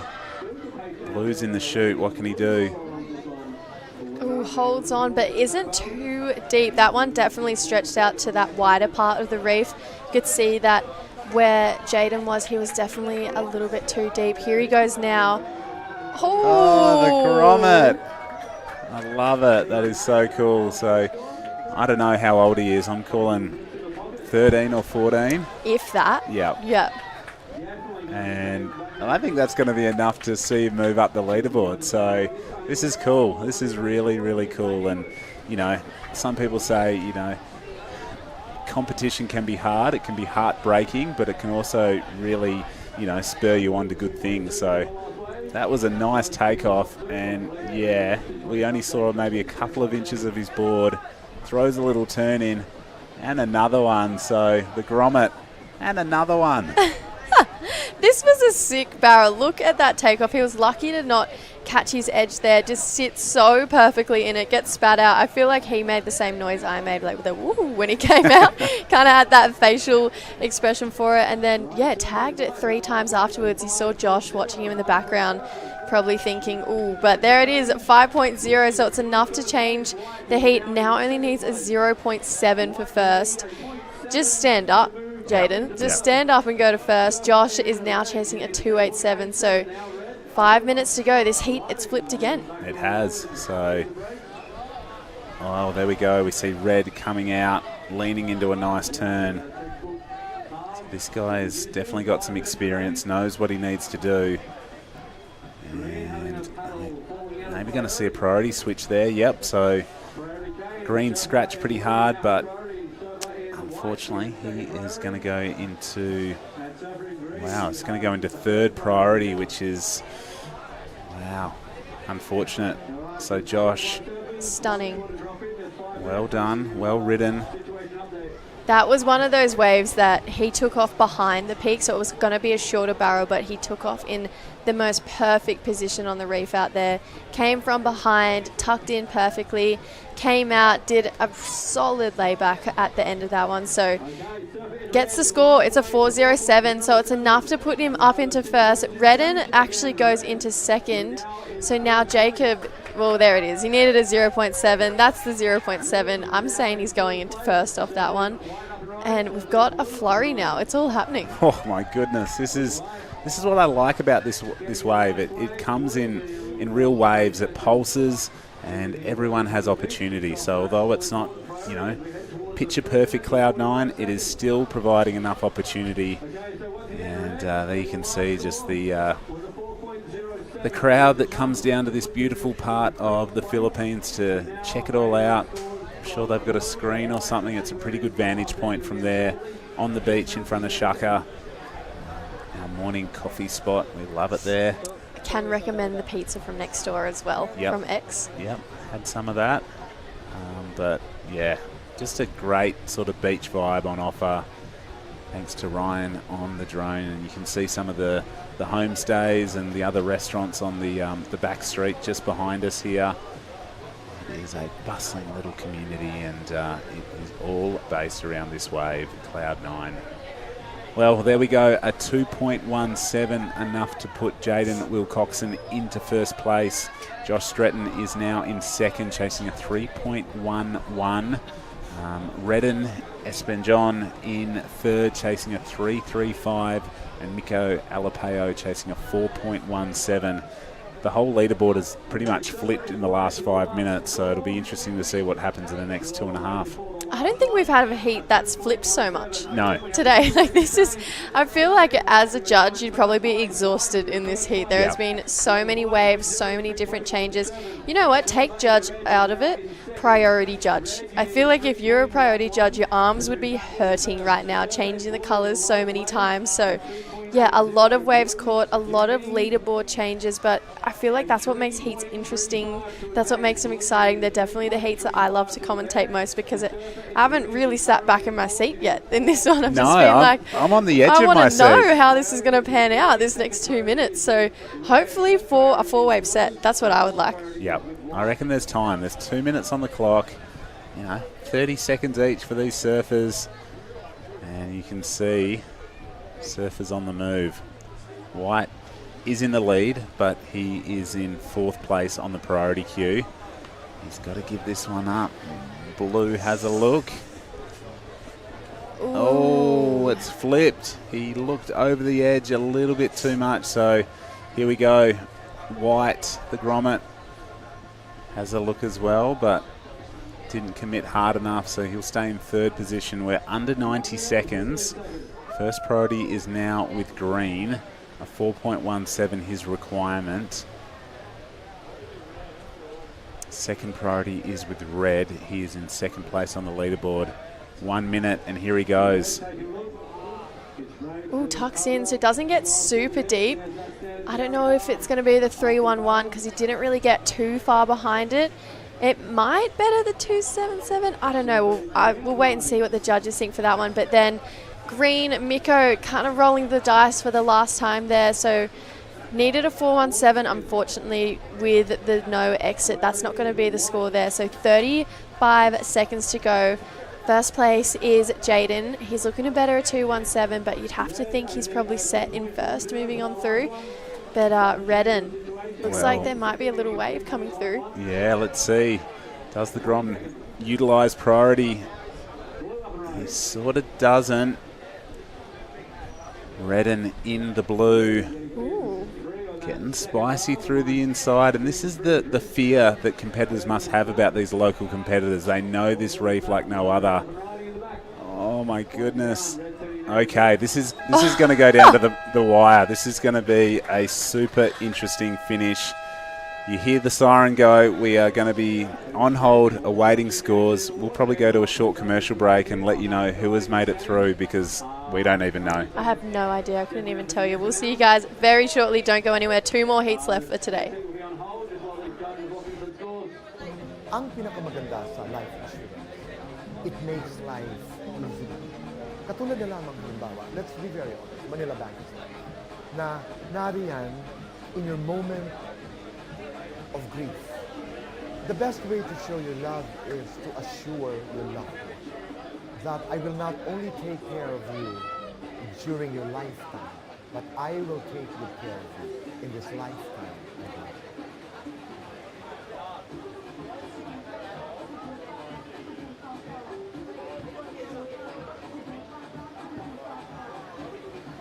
Bakit mahalaga?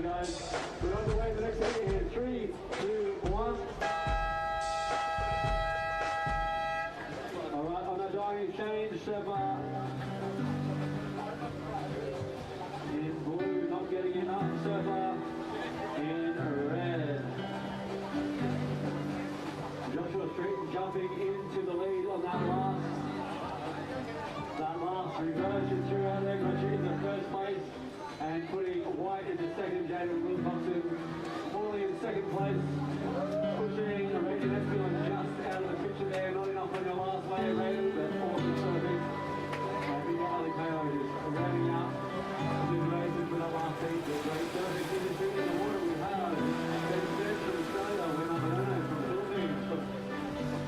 From the north, the Pacifico representing. One of the local boys and regulars about 9. When there's still so much I can be, do I stop here?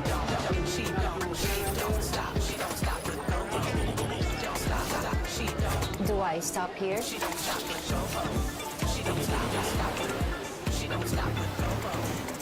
Do I stop here? Cut! Next! There's no stopping me. Gomo anywhere I want, anywhere, anytime. We don't stop. We Gomo.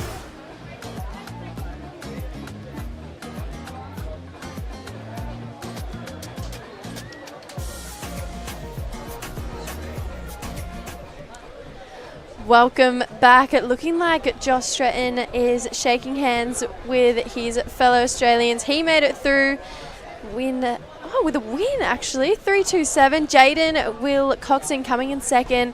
Redden Esvajon in third and Miko Alapayo in fourth. So we are saying farewell to two of the local boys, but we had an Indonesian and an Australian move on through. We're back for the Siargao International Surfing Cup. Di, welcome back to the booth. You just came back from the tower. Yes. Is it as busy as it was before? It was way more busier than before, actually. It was so mission to just, now you can see all the people just cheering, just looking at the competition. So hard to go up to the tower. Takes a long time. It's a long walk there and back, but yeah, you can see on screen, unfortunately, we did say goodbye to this competitor in the last heat. But in this heat currently, in the red, Ben Spence. In the blue, Wima Bonono. In the white, Tak Alapayo, who actually goes by Dylan as well. And Christopher Alberto in the green from Mexico. From Mexico? Mexico. It's a long way from Mexico. I love it. So 25 minutes. This is the second last heat of the day. And I feel like this is going to be an interesting heat for Ben Spence because he is incredible when the waves get big. He's really talented, definitely is not scared. He's got to battle through, just like everyone else, though, a couple of smaller days to get to those bigger days coming up.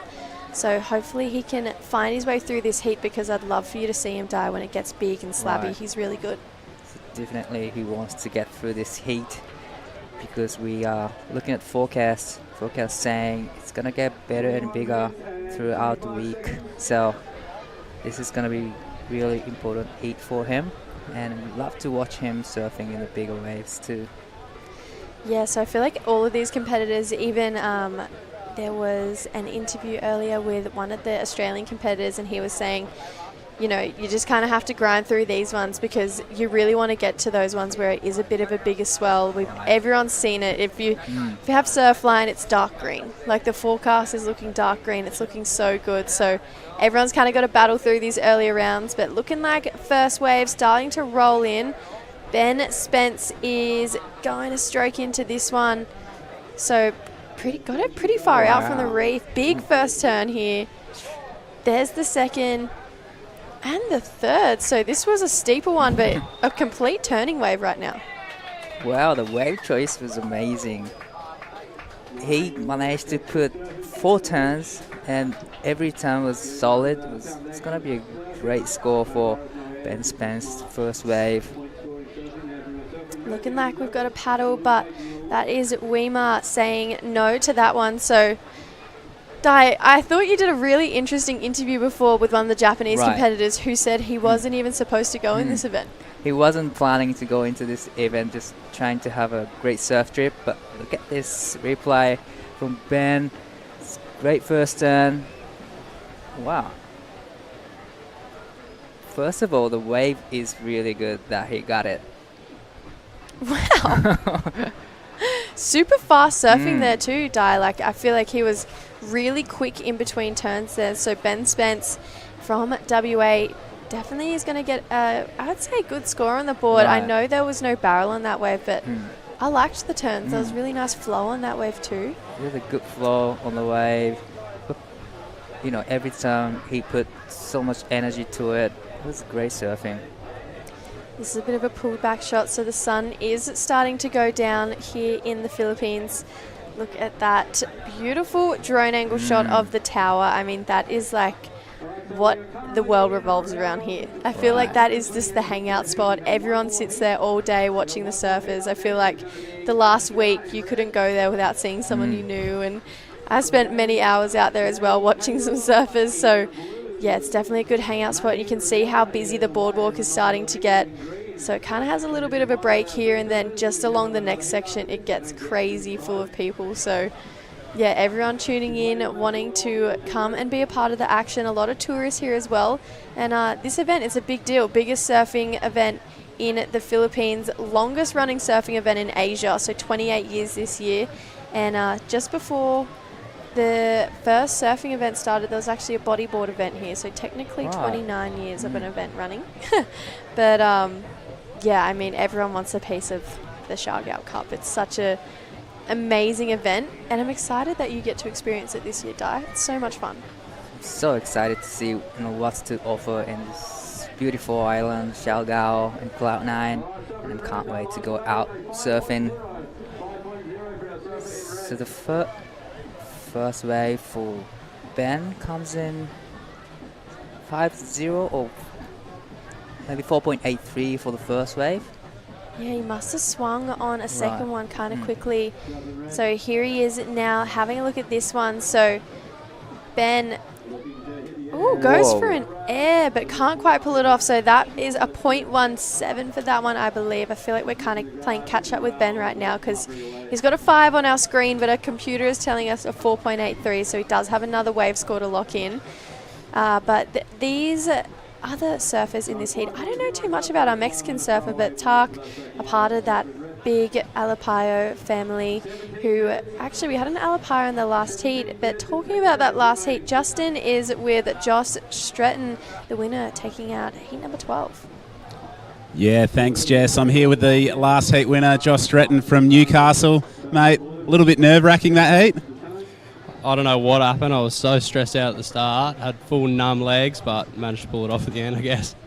Tricky conditions out there, but you dug deep. We saw you sort of, your mind almost clicked into a different gear, and you knew you just had to bank a couple of numbers and ended up taking out the win.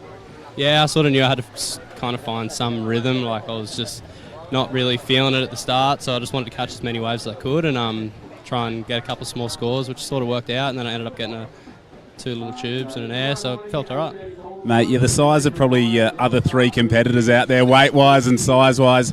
Always dangerous having a couple of Filipinos and a good little Indo-Grom up against you. You just dug deep and got the number in the end. Yeah, it was definitely dangerous. Those boys know exactly where to sit, exactly where to kind of line themselves up with, and I definitely wasn't taking a heat as an easy heat. I was taking it as a hard heat like any other one, so I just sort of played my own game and wanted to do what I thought was going to be right, and worked out, so I'm stoked. Mate, obviously the forecast is showing some improved conditions. Important to get through this round, through to the round of 96. You going to change tactics or just hope and wait for some better waves? Yeah, I'd be lying if I didn't think there was going to be better later in the week. I really wanted to make this one, but I'll probably be trying to hold out and wait for the best waves when it gets a bit better, and that's sort of what I've been doing in the free surf, and we're getting some good ones, so be doing the same thing in the heat. Mate, you want to shout out to anyone back home that's probably tuning in and having a watch? Yeah, my coach, Luke Mikulak, my family, mum, dad, Jess, and the cat at home. They'll be all watching on the couch, so hey everyone, and yeah, it's sick over here. Well done. That is Josh, the winner of the last heat. We'll throw back to you guys in the booth. Awesome. Thank you, Justin. Thank you, Josh. Josh is such a mellow human being. He's such a really humble person, a really nice guy as well. Really lovely family, so big hello to the family tuning in. And I'm sure there is plenty of family tuning in for this heat right now. As I was saying before, Tak, he's part of the Alapayo family, huge family here in Siargao, big part of the surfing community. And I feel like the Alapayos are the most welcoming. They're just, especially for me in the surf this trip, all the Alapayos have just been so amazing, just helping me get waves. I've had them take me to other surf spots, so they're such a beautiful family, and one that stands out a lot is Vilma Alapayo. He has to be one of the, if not the, for myself, the best surfer out here. He just knows exactly where to sit. I've never seen him on a bad wave. He reads this wave so well, so this is a bit of a pulled back shot. That next break over where these guys are surfing, that's actually called Quicksilvers, so it's one of 4 breaks along this reef. There's a Quicksilver, and there's something else in between, and there's a little Tahiti? Little Is that- Tahiti, yep. It's a cool name. Yeah, the one in between Quicksilvers and Little Tahiti is called Jacking Horse. Mm. So it's and they're all really fun. They're all really fun It looked waves. super fun yesterday, Arvo, too. So there's so many places you can explore, you can surf, even you can, take a boat to some of the outer reef. Yeah, there's so many waves here. I feel like we don't even know how many waves are here. Right. Like we know a few of them, but I feel like there's a few local waves that you probably wouldn't know about unless you were kind of with a Filipino. So I've been told there's pretty amazing waves up north. That was a huge air just then from Right. Weimar. I wasn't expecting that. And remember the wave he got just right before the interview? He got a good, barrel wave, and he got 3.0 for that ride. And now he is into the air maneuver. Yeah, I feel like I'm always constantly surprised by how quickly the Filipino surfers are improving. Right. And there's so many of them that may not have the budget to be able to get to some of the other events, say in Australia or Taiwan or Japan. So I feel like when we have an event at home for them, we really get to see how much talent the Filipino community has. And every year when I watch them compete, I just feel like they just keep getting better and better and better. That's exactly what I feel. Especially those Noah, Mark Togong, traveling to Japan, they are showcasing their skills in the air and chill riding as well. So probably Filipino surfing level is getting better and better each year. Definitely. I just think each year the level is rising, and it's because of people like Noah, it's because of people like Filma, like Marima. I mean, those guys have been pushing the level for Filipino surfing over the last couple of years, but then there's so many underground names that we don't even know about, like Tak, like Weimar, who are both really talented surfers. I've seen Tak over the last couple of days when we had pretty solid swell, get so barreled. He just knows how to surf the reef so well. So yeah, there's so many talented surfers here that you wouldn't even know about just because they don't surf as many Right. QSs as, say, the Japanese, the Indonesians, the Australians. So to have an event here at their hometown, I think it's a really amazing opportunity for the rest of the world to see how incredibly talented this community of people is. Right, that's so true. Totally agree with you. And even even you lose the heat, you get the experience surfing against those top surfers in the region, and you get to the taste of the best surfers. So it's either win or either learning, probably. So it's really a good experience for all the local surfers too. And you can see kind of out in the distance, there's a bunch of free surfers. There's another fun reef break there. Then you keep going down. There's plenty of fun reef breaks that you have to get a boat to, but I think it's about 150 pesos to get a boat, which is so good considering they stay out there for as long as you surf. So there are so many waves around here. It's kind of just like dreamland. It's endless opportunities. I love it. So 10.5 minutes though, it has been kind of quiet for Tak or Dylan and our Mexican surfer Christopher. So it's been a little bit of more of a quiet heat for those two. But in saying that, it's been a bit of a quiet heat wave-wise. We've only had 4 wave surf this heat. Yeah, white and green hasn't got a wave yet so far, and it's been 15 minutes, so yeah, it's really slow heat. Yeah, 10 minutes to go. So Ben Spence still with that 5-point ride. That's still going to be the best of the heat so far. And I feel like it might stay the best of the heat for the rest of it. So 5 points, looking like a little bit of a flurry coming in right now. And looking like a Mexican surfer. Here we go. We're going to see the first wave for him in this heat. Gets a little caught behind though, Dai. Well, unfortunately, he gets behind a little bit. That's really unfortunate for Christopher from Mexico. Now he got a 1 wave. So surfing white Tak has first priority, and we have less than 10 minutes remaining. So this is going to be a really close heat in between blue, green, and white. Yeah, you can see White is also starting to make a bit of a position change. I feel like he's probably looked in. He's probably got a bit of a support team in on under the tower or maybe on the tower, trying to point him in different directions. But Tark or Dylan, like he knows this reef really well, so I'm actually a bit surprised that he hasn't kind of pulled the trigger on a couple waves so far. So I feel like we're down under the 9-minute mark, so he definitely needs to try and, I don't know, get something going right now. There is Weimar having a look, but not getting that one. So quiet heat right now, Di. Yeah. And here is Christopher again. He wants to get back in the game. Now big turn and cut back turn there, trying to connect to the inside and put another one in. And can he get a finish right there? Well, this is gonna be his best score so far, but I don't think it's gonna be the 3.27 that he needed to go into the second. But there's still 8 minutes remaining, so he needs to go out and get another wave.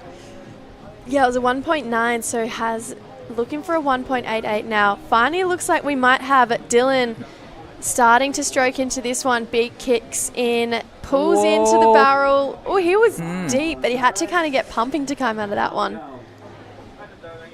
It was really deep, traveling a long time inside of the tube, but probably when he took off, a little bit did a late takeoff, so he couldn't pump in the tube, so well, it was really unfortunate for Dylan.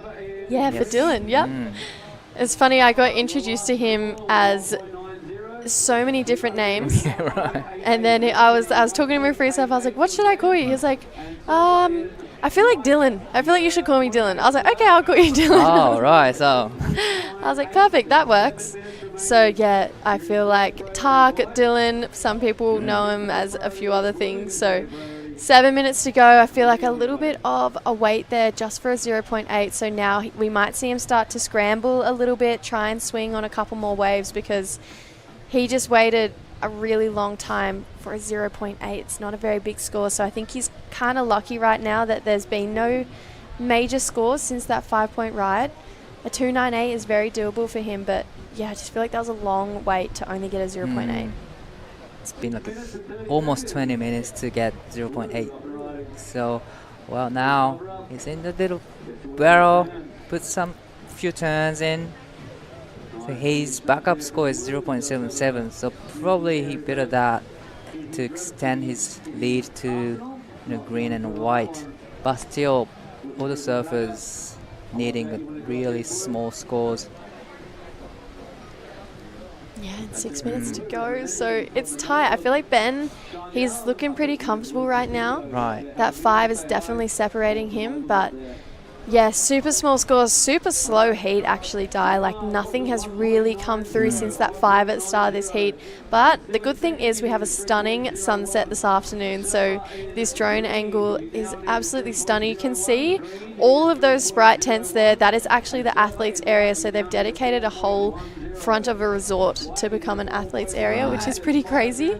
There's free drinks, free food, there's a pool, there's aircon, there's a big screen TV, there's showers, there's everything you need. So yeah, the Filipinos, they definitely know how to host a good event over here.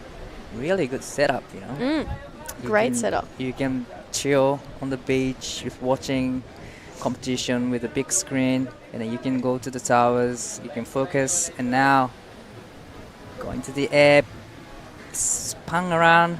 It was a great surfing from Weimar. Yeah, from Weimar. I feel like it was a bit of a smaller air, but he did well to pull it off because it was a smaller wave. I don't know if it's going to be his 301, considering he got a pretty nice barrel for his 3. I still think I like his barrel wave better than that last one. So I'm saying that Ben is probably going to stay in first, but if you're Ben, you probably want to get rid of that 1. Definitely. Look how, it was more like chop hop than air reverse because there was no section, so it comes in 2.0, just like you said. It's not gonna be better than the barrel riding. But yeah, if I was Ben, I would wanna get rid of the 1.0.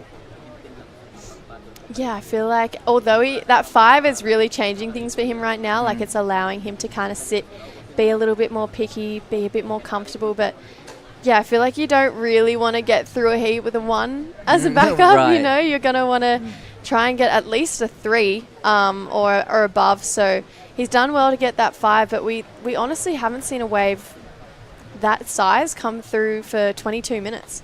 That's right. So 22 minutes, no bigger set.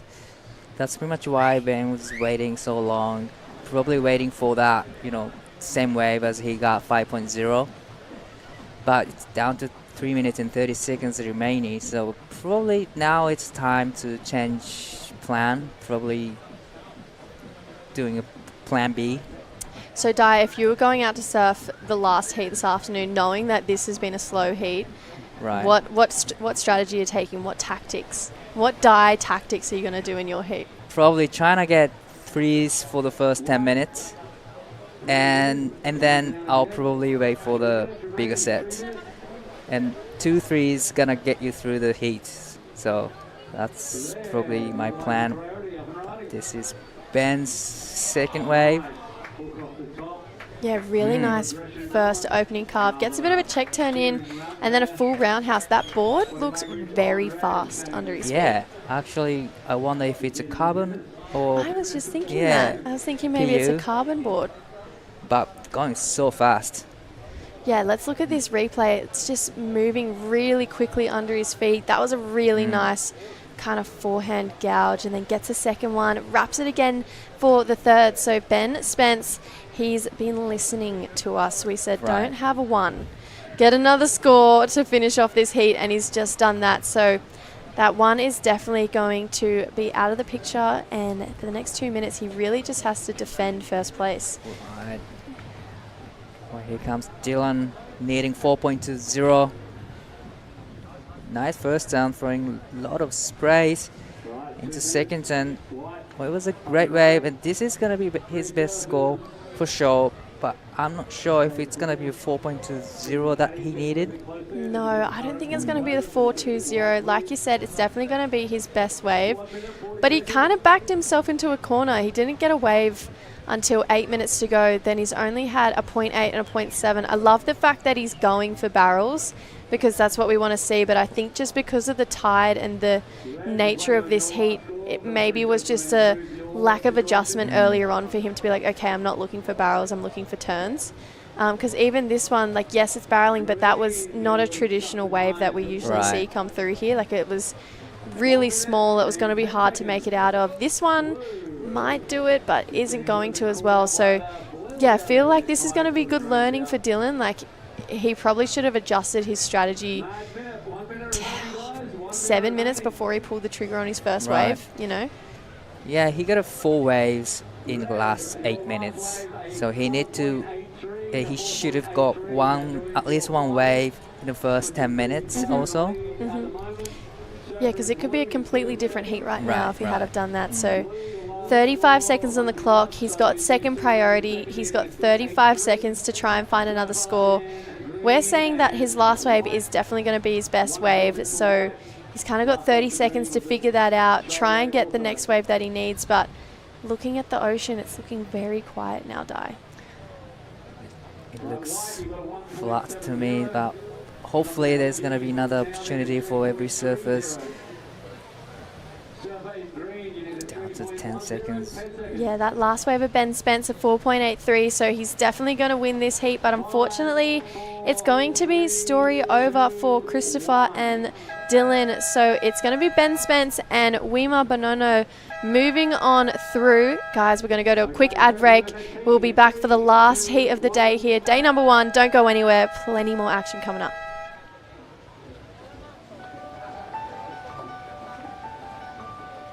Dear Nay, Tay, kaibigan, handa ka na ba? Handa ka na ba sa mga biglang hamon ng buhay?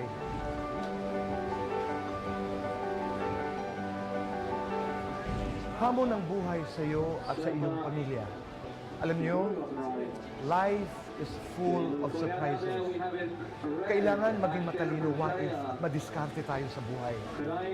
Lalo na kung ang pamilya natin ang nakasalalay sa lahat ng mga bagay na ating ginagawa. Nay, Tay, kaibigan, Ang Manila Bankers Assurance ay tutulong sa iyo para ikaw ay laging handa sa lahat ng hamon sa buhay. In all of life's uncertainties, ika nga. Kaya naman, why don't you show your love by protecting your family today? Narito kami para sa iyo. Gagabayan ka namin. Laging handang magbigay ng aming pagmamahal. This is our love letter to you. Nagmamahal, Manila Bankers Assurance.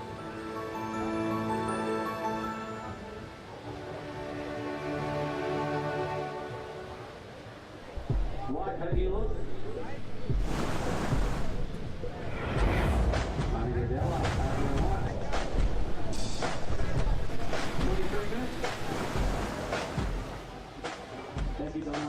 Department of Tourism. Amazing job with your ivy grip and all.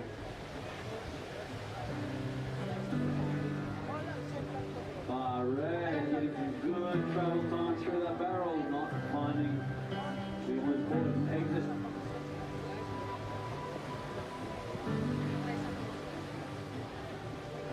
High tide sort of carrying through, not really hitting the reef yet.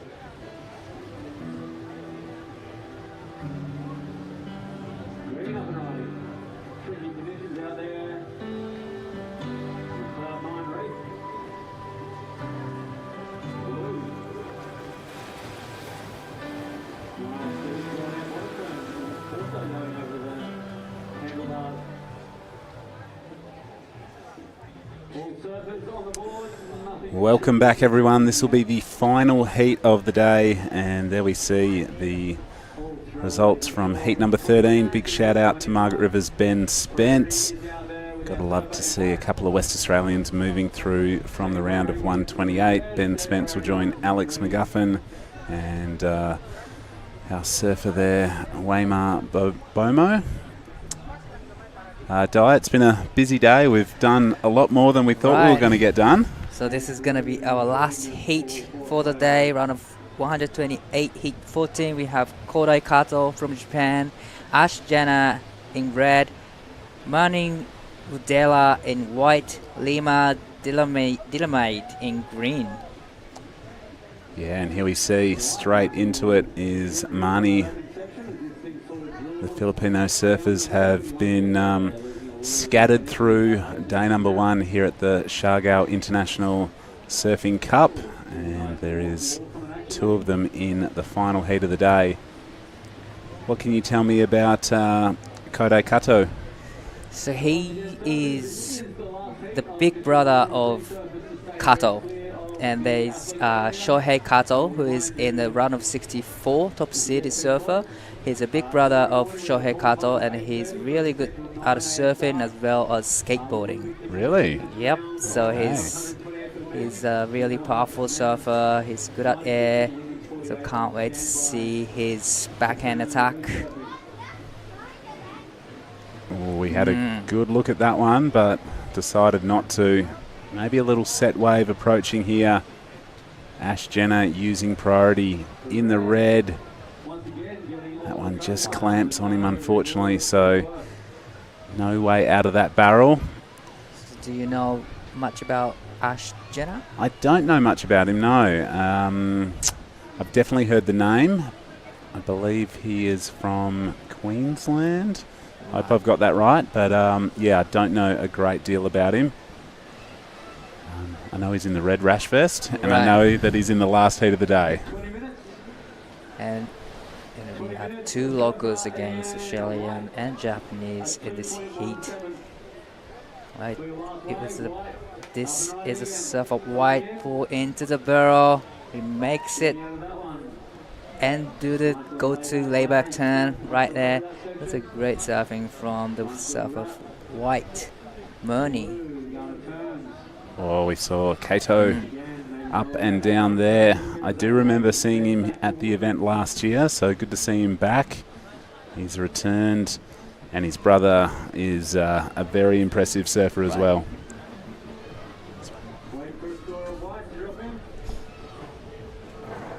We're going to throw to Jesse Starling with Ben Spence, the winner of the last heat. Yeah, guys, Ben, that was such a slow heat, but well done. You got a 5 right at the start. I feel like that would have taken a bit of pressure off, but how do you keep calm when a heat is so slow like that? Yeah, the 5 definitely helped. I wouldn't have been as calm if I was in those boys' position because, it's pretty stressful, especially when you come all this way. But, yeah, I'm just happy I got that 5, and then, that just settled me kind of. Well, Days, you're definitely a standout. I feel like it was probably really important to get through this heat so you can showcase what you can do in that bigger surf. How good does it feel for you to, like, make it through a round like this, be one step closer to that swell coming in? Thank you. Yeah, it feels good because I was watching the waves before and 10, 15 minutes, I was like, Jesus, this swell. Like, I saw a swell coming, I was like, oh. But, yeah, no, I'm just happy to get through that and, just... Like fangirling over your board in the booth. I've just found out it's not carbon. Talk us through what you're riding. It's Von Surfboards. It's a local shaper in Western Australia, Huntsborough, and, they're going... spray like a carbon and it feels like a carbon. So, shout out to Von for shaping this thing because it feels good. Well, it looks like a carbon. It looks really fast under your feet. You got a bunch of family back home in WA. You want to say anything to anyone? Yeah, shout out to Ma, Dad and brother and all my mates and cheers for your support always. Awesome. Congratulations. See you in the next round. Thanks, guys. Back to you. Thanks, Jesse, and well done, Ben Spence. A really good surfer. He's actually competed in the Margaret River Pro before. He's won the local trials and got into the main event in the past. Right. So he's a really good surfer. He's actually a bit of a movie star as well. What movie? A Tim Winton movie called Breath. He was a little rascally grommet in that. So if you haven't seen it, it's Tim Winton's a pretty famous West Australian author. And there we can see just this beautiful location. Best spot to, enjoy the sunset is right here at Cloud 9. Have you been to, in the last few days, have you gone over to the bridge or seen the sunset from over there or anything? I haven't been. Nah, actually, unfortunately, I haven't been to this place. I only around this area, but definitely I will check it out for sure. Well, we don't have to go because we're getting the view right here from the drone. So why do we have to go anywhere when Ryan and the production team are just putting on such a good show for us? So if today, day number 1, hasn't sold Cloud 9 to all of our viewers, I'm sure the next few days when we get some increasing swell and some nice clean offshore winds, we'll certainly do that job. But right now, 16 and a bit minutes on the clock. It is Mane Rodella leading with a 3.5 and a 2.17. Next best number on the scoreboard is a 2.73 from Lamar Delamid. So the two Filipino surfers out of the gates early and doing a good job. But look at that. That is just... Wow. That is just beautiful. It isn't it? Drone shot. Golden skies, palm trees, and you can see that golden colour just shining on the surfers here in the final heat of the day. Beautiful lighting. A golden afternoon after what has been a really good first day of competition.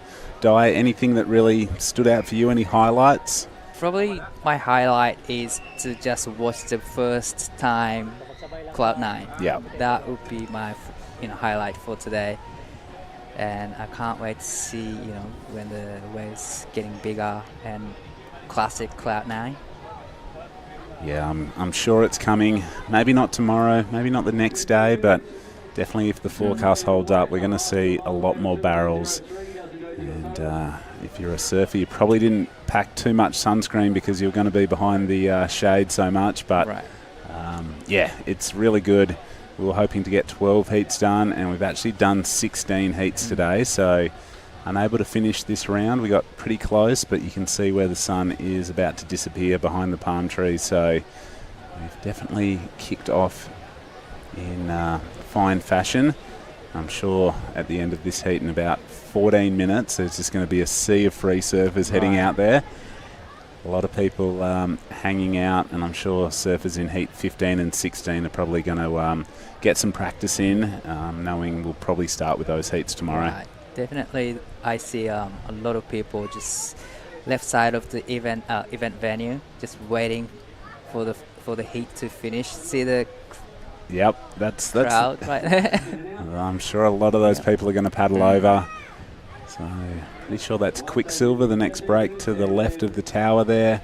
Now the tide is filling in. You'll see a lot of the sort of surf instructors taking tourists out, getting them familiar. But look at this little bump of ocean approaching the lineup.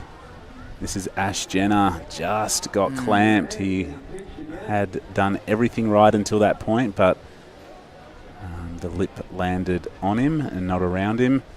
So he'll paddle back out, chasing a 2.17 still. Plenty of time in this one, 13 minutes, 20 seconds. So what was your highlight of the first day? What did I like? I liked seeing two WA surfers getting through, so that's my little bit of bias, but I liked the heat with the two Japanese surfers not that long ago, where we saw just a little pulse in the ocean, some good barrels go down. Other highlights for me, Kyan Falvey, I thought surfed the best heat of the morning, and there hasn't been any lowlights. There's been lots of highlights, so I've been quite stoked with how day number one has transpired. It was a big day, but it went so quick actually. We've been here for like 6 hours, but every heat we had, I enjoy so much. I'm with you. Even the slow heats have still provided a little bit of entertainment and opportunity. This is your countryman. Talk us through this wave. さあこれ加藤選手テイクオフしていきます。さあバックサイドで際どいセクションに当てていく。ワンターン、ツーターンと立て続けに入れていきます。Here is Ash Jenner's third wave. That's a better wave for Jenner. He's only got two waves and 1.10 and 1.0, so he only needed 2.17 to go into the second, so he might have done that with that wave. Yeah, I think the scores for red and blue will change the situation. Really like the backhand approach from the Japanese surfer there, and Ash Jenner just chasing a 2.17. Not a big score, but I think they've both done enough to maybe move into the top two. 11 minutes, 20 seconds remaining here.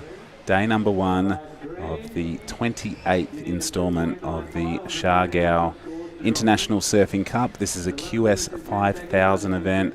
It is the biggest surfing event in the Philippines ever. And it's the first of a series of events held in Southeast Asia for, I guess, the opportunity to get onto the Challenger Series. Right. This is really good opportunities for all the local surfers and even people from Indonesia, from Japan. So this is 加藤選手の先ほどのライディングのリプレイとなります。しっかりと2ターン入れてきた加藤選手、必要なスコアそこまで大きくないので非常に大切な波となりましたね。Yeah, so a nice comparison of the backhand attack and the forehand attack. And it looks like a score has just locked in for Ash Jenner. A 3.1 puts him up into second as we predicted. Still awaiting the score for blue as we see Rodella here getting busy. And the Japanese surfer, he is dynamic. He's a very powerful surfer. Training a lot. 加藤選手、3本目のライディングも非常に素晴らしいライディングとなってきそうです。本日 Day1 はラウンドオブ128のヒート14、このヒートをもって終了となります。Here's a replay of the surfer in white. Right first turn, straight into the big curve. I really love the combo right there from the surfer in white.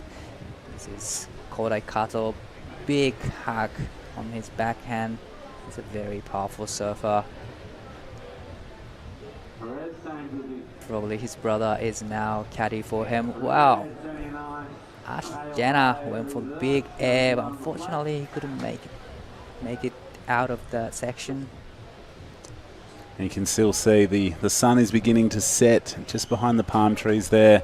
Beautiful silhouette, but there is still people walking out to the boardwalk. It'll be dark here probably by about 5:30. Right. Maybe not dark, but getting dark by about 5:30 as we see a big wave.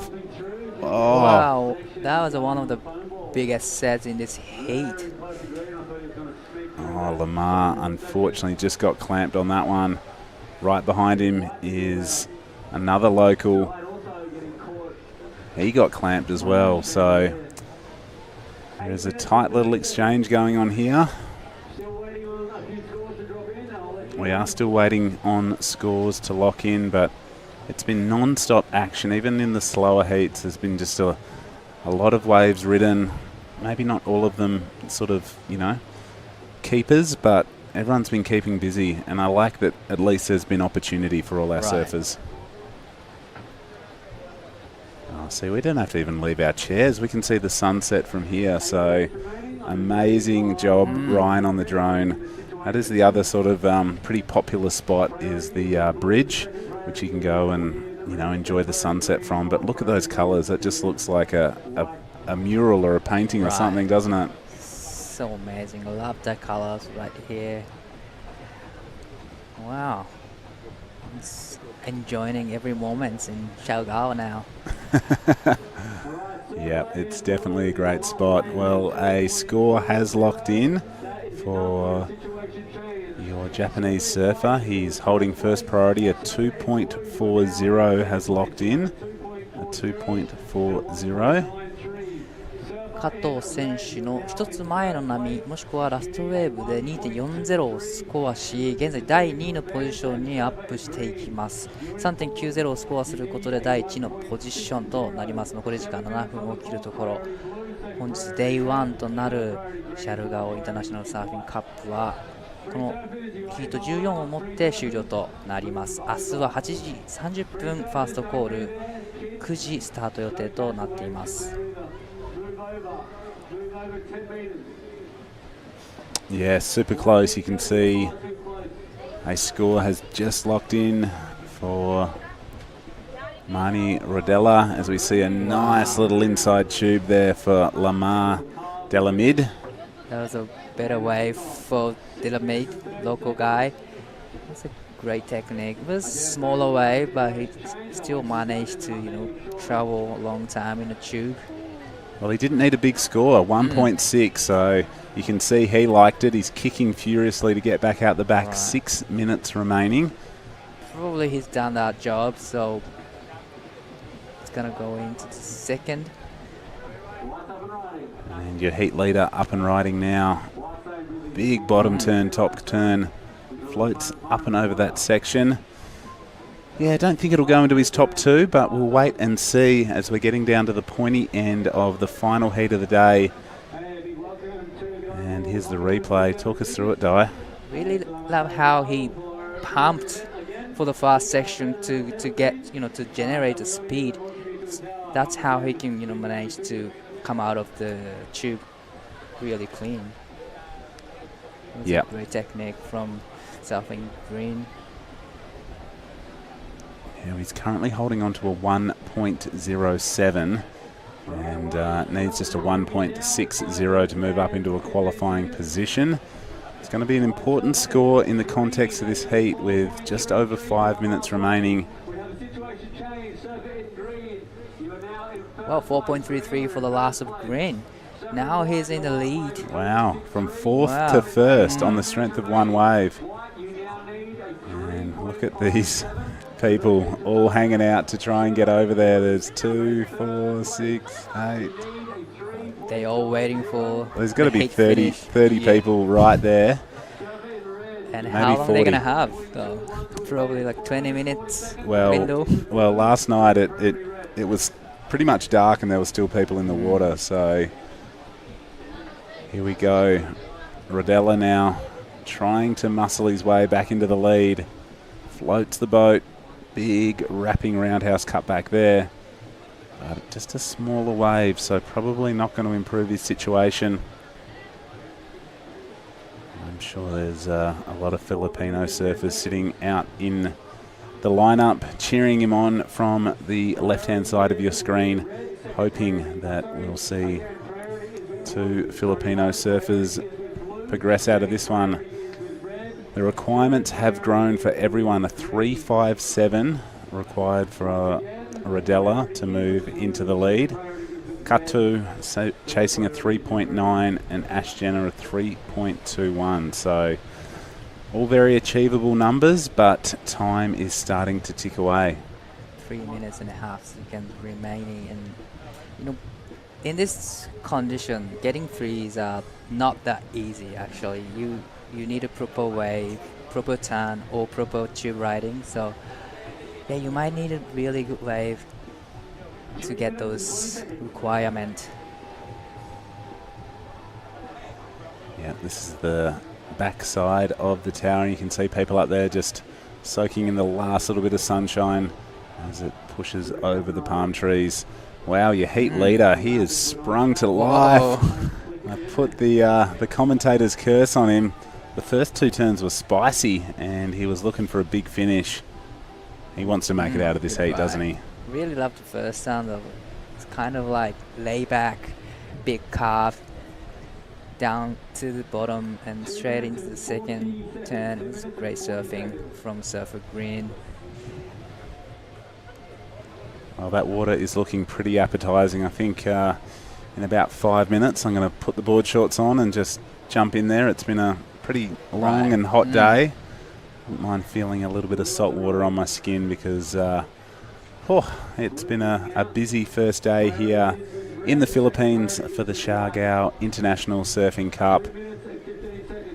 I think there's a few little functions going on this afternoon. There is a future competitor, no doubt. I'm not sure how old that grommet is, but I dare say give him 5 or 6 years and he'll be a competitor in this event. Definitely.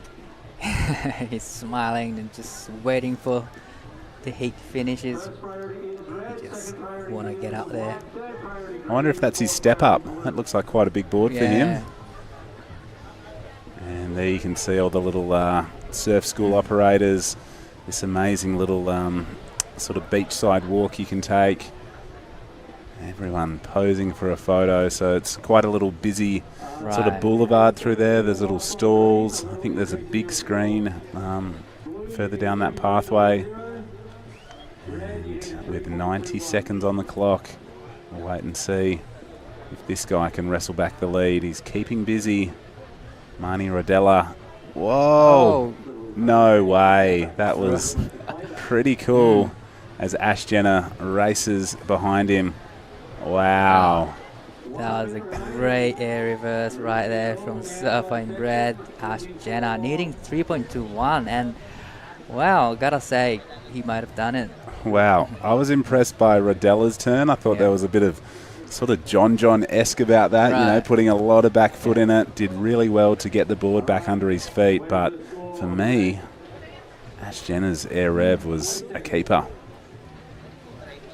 Yeah, really like how he recovered from the maneuver, but look at this surfing Brad. This is a proper air reverse right there, and he landed so clean, and he loves it. Yeah, 20 seconds, so there might be some nervous Australians back at home. Wow, what is going to happen here? A really exciting exchange. And here is the Kato 選手、これが最後の波になるでしょうか。必要なスコア 3.90 というところで果敢に攻めていきますが、ノーズが少し引っかかってしまったようです。ここでシート終了となります。Well, there you can see the free surfers. They are straight into the lineup. We are awaiting some scores, so we'll probably stick with the live vision until we get an opportunity. And look at that, instantaneously there is 30 people in the lineup. You can't even, people already catching waves, so they took no time whatsoever to get into the lineup. I was going to go out after this, but Not really sure about that. Oh, get one for me if you do, Di, because I'm not going out there. There we go. A 4.17 has just locked in for Ash Jenner, puts him up into first place. We are awaiting a score for White. Marnie Rodella. Let's wait and see. And I think there's so many free surfers out there because people have been waiting for waves, so waiting for their surfboards, I should say. How has this turned out? Well, it looks like the scores are in, and not enough for White. So it'll be Ash Jenner and Lamar Delamid moving on through. Really well surfed heat there. Marnie Rodella and Kodai Kato. That has been a massive first day here at Cloud 9. We're going to take the headphones off. We're going to throw to a highlights package. So if you've just tuned in and missed the action, you'll get to relive it all very shortly. We'll see you again tomorrow for an early call, and we'll be back here for the Siargao International Surfing Cup then.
Dear Nay, Tay, kaibigan, handa ka na ba?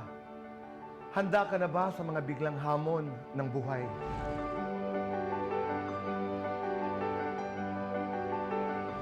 Hamon ng buhay sa iyo at sa iyong pamilya. Alam niyo, life is full of surprises. Kailangan maging matalino, wais at madiskarte tayo sa buhay. Lalo na kung ang pamilya natin ang nakasalalay sa lahat ng mga bagay na ating ginagawa. Nay, Tay, kaibigan, ang Manila Bankers Assurance ay tutulong sa iyo para ikaw ay laging handa sa lahat ng hamon sa buhay. In all of life's uncertainties, ika nga. Kaya naman, why don't you show your love by protecting your family today? Narito kami para sa iyo. Gagabayan ka namin. Laging handang magbigay ng aming pagmamahal. This is our love letter to you. Nagmamahal, Manila Bankers Assurance.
When there's still so much I can be, do I stop here? She don't stop. She don't stop with go-go. Don't stop. She don't. Do I stop here? She don't stop with go-go. She don't stop. She don't stop with go-go. Do I stop here? Cut! Next! There's no stopping me. Gomo anywhere I want, anywhere, anytime. We don't stop. We Gomo.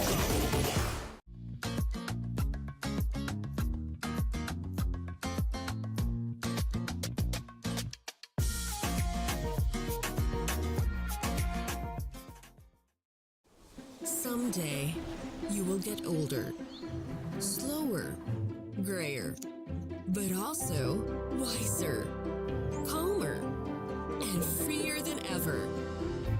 At Kaiser, we help you prepare for those years ahead, so you can keep doing what you love with the people that matter the most.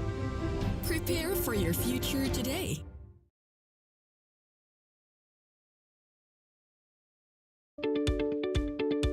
Focusing on our customers' health and wellness, our highly skilled professionals provide fast, high-quality healthcare services. Here are the services offered by Kaiser Medical Center in our clinics nationwide. To provide you with the best customer experience, Kaiser focuses on convenience and flexibility with its 24/7 online access. Kaiser Medical Center, your partner in health and wellness.